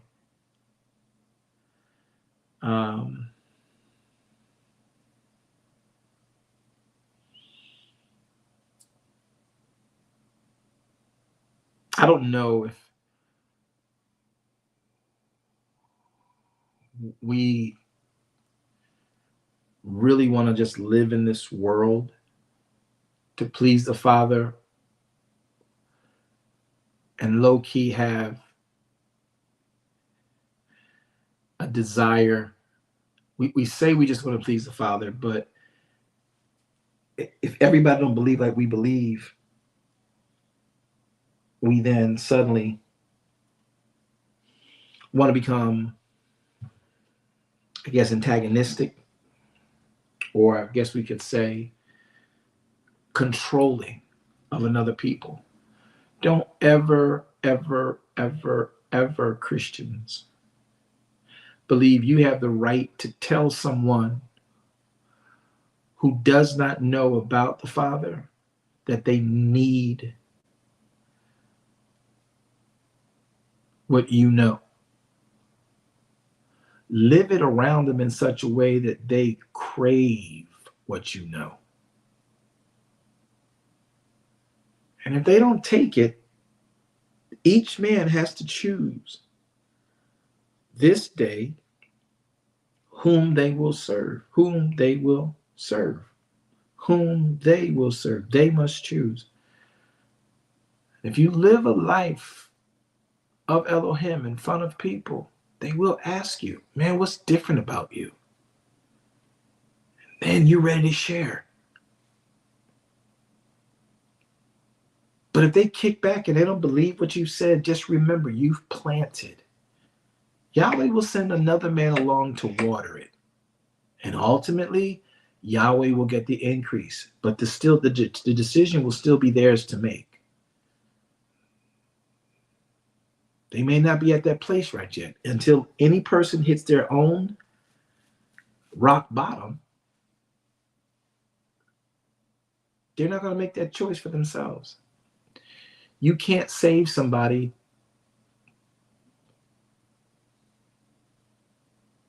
just because you will for it to happen. And it may be the will of Elohim that none perish, all come to repentance. But each person's got to make their own choice.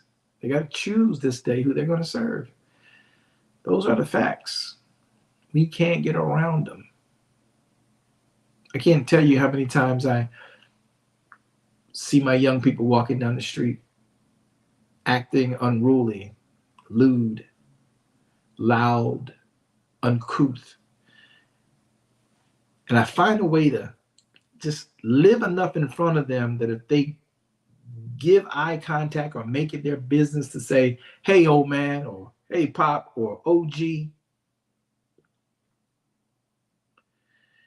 know, and if they ask and they inquire, then they want something. And I sit and wait for their questions. Hey, what's up? You call me? Yeah. Yo, what is you over there doing, man? Why are you doing it? They might even sound angry with it. I'll wait to assess their temperament, and then I'll still answer in a way that points them towards the kingdom without using the Bible. Like we're just having a casual conversation. And once they say, yo, that makes sense, now once you have their attention, you can make your presentations without contention. Right. But if you come in with contention, they're not going to pay any attention to your presentation. That part. You come in with smoke, it'll get hot. So at the end of the day,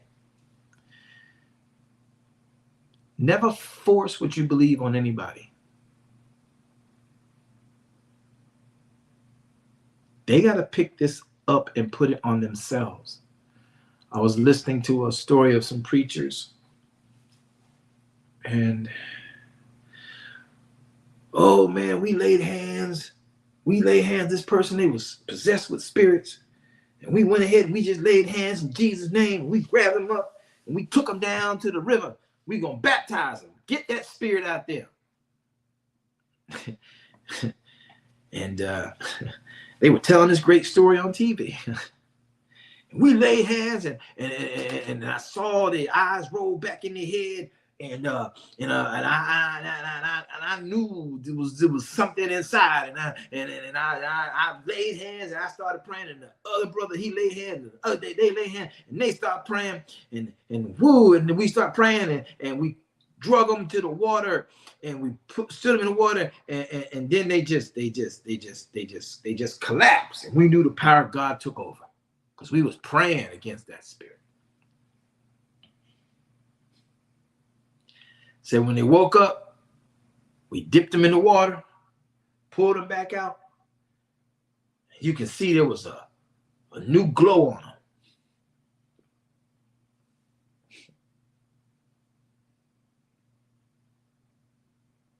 So it was asked, well, where are they at now?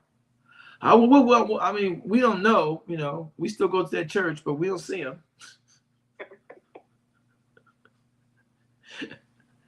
So what happened to you and the other brothers? Well, one brother fell out and he went and started his own church because he was mad about something. So y'all mean to tell me all y'all laid hands on y'all and all y'all went different directions?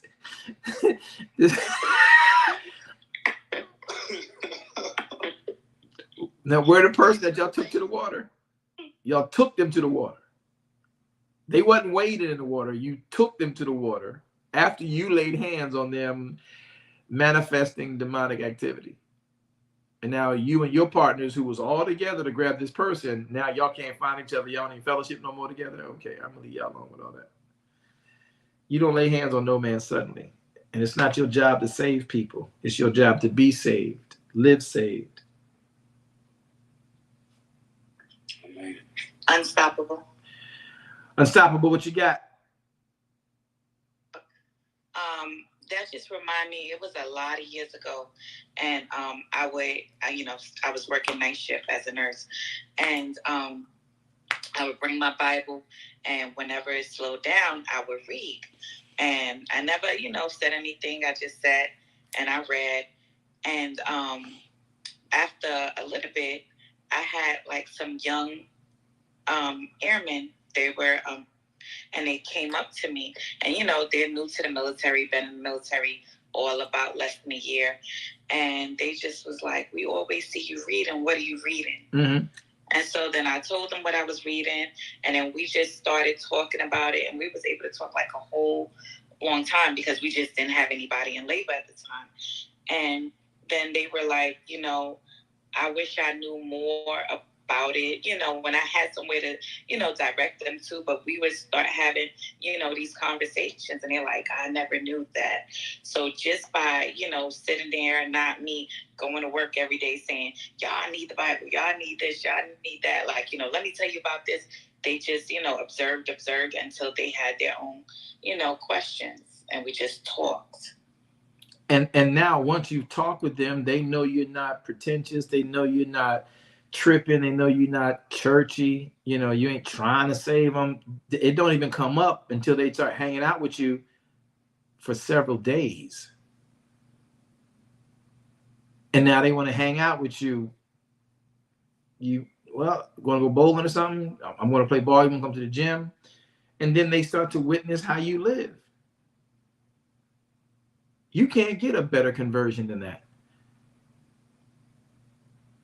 And they made the choice based on what they saw, not based on what you said. That's the person that hangs out with you long term. Now they go to church with you. Y'all go. So we go to church. Now they keep Sabbath with you. They keep Sabbath. Now they read the word with you. And before y'all realize it, time flies. Because you're having fun. I don't know how many church services I was in. I didn't have fun. I was working. And I was mad at y'all because y'all wouldn't let the drummer stop playing. Come on, drummer, keep it in the pocket. I was cramping. I needed Gatorade. I needed Pedialyte. I needed water. I needed Jesus. I'm thinking, why she keep singing that song? And man, would she stop hitting that? What? That is not a proper riff there. Why would she climb up? I'm sitting there judging. Me and the keyboardist back here, we back here judging people, the bass player, like, bro, just hit the cymbals, keep it quiet, We did some stuff, man. That's the best part of church. I don't think that's where we wanted to go with that one, but okay. it's just not where we wanted to go with that one. But it was just work. Hard. I found out that relationship with Elohim is everything. And you just got to do it his way. You might not agree with that. I love you no matter what. But if we don't agree, don't fight with me about it. You were doing you before I met you. I'll be doing me when I leave you. Or you leave me. Because you don't agree with what we do. But we're here. Out front. Living it out loud. so you can know it and experience it. All right. Okay, everybody. I'm hoping you guys enjoyed time.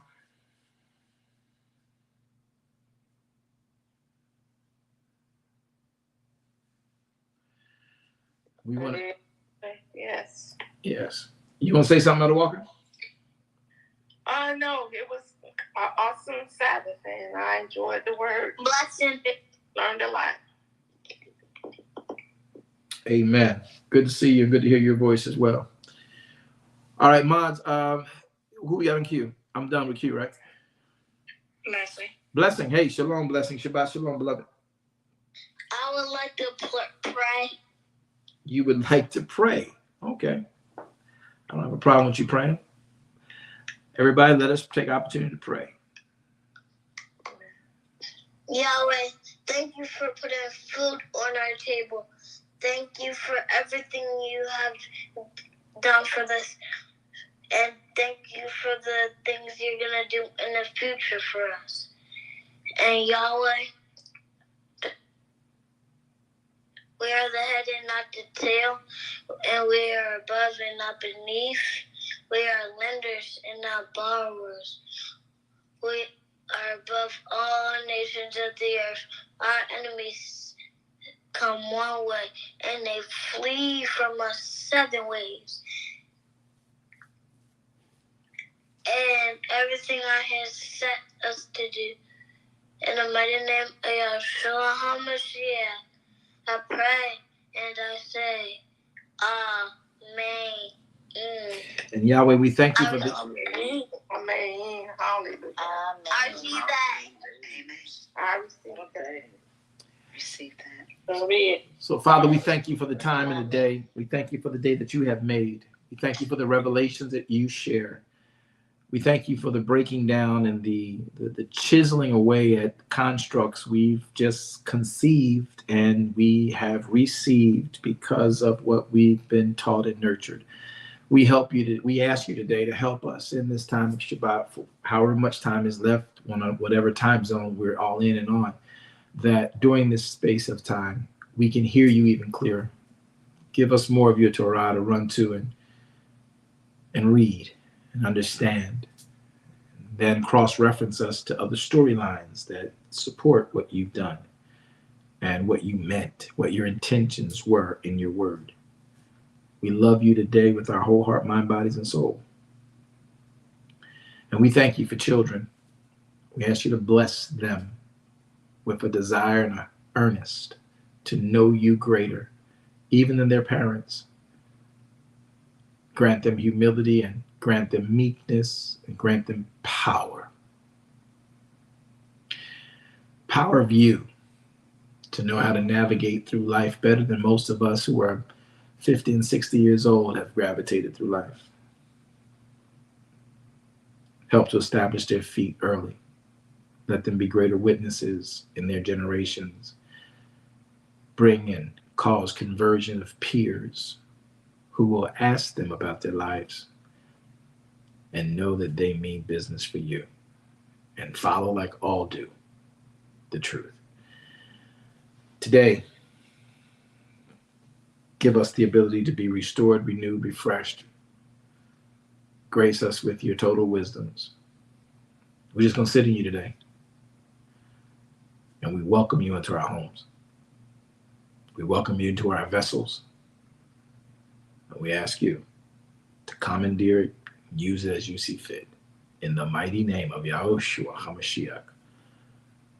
Now may Yahweh bless you all and keep you. May Yahweh make his face to shine on you and be gracious unto you. May Yahweh lift his countenance upon you and grant you all 13 attributes of his shalom. This we pray in the precious name of Yeshua HaMashiach. We all say and pray, Amen.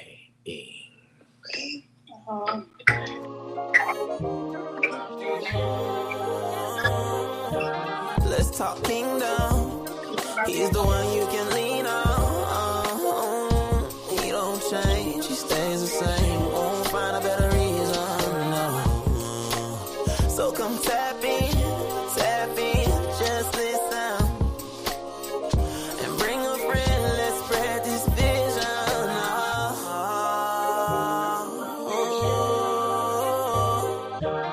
Let's talk kingdom. He's the one you can lean on. He don't change, he stays the same. Won't find a better reason, no.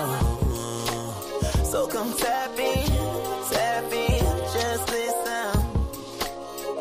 And bring a friend, let's spread this vision.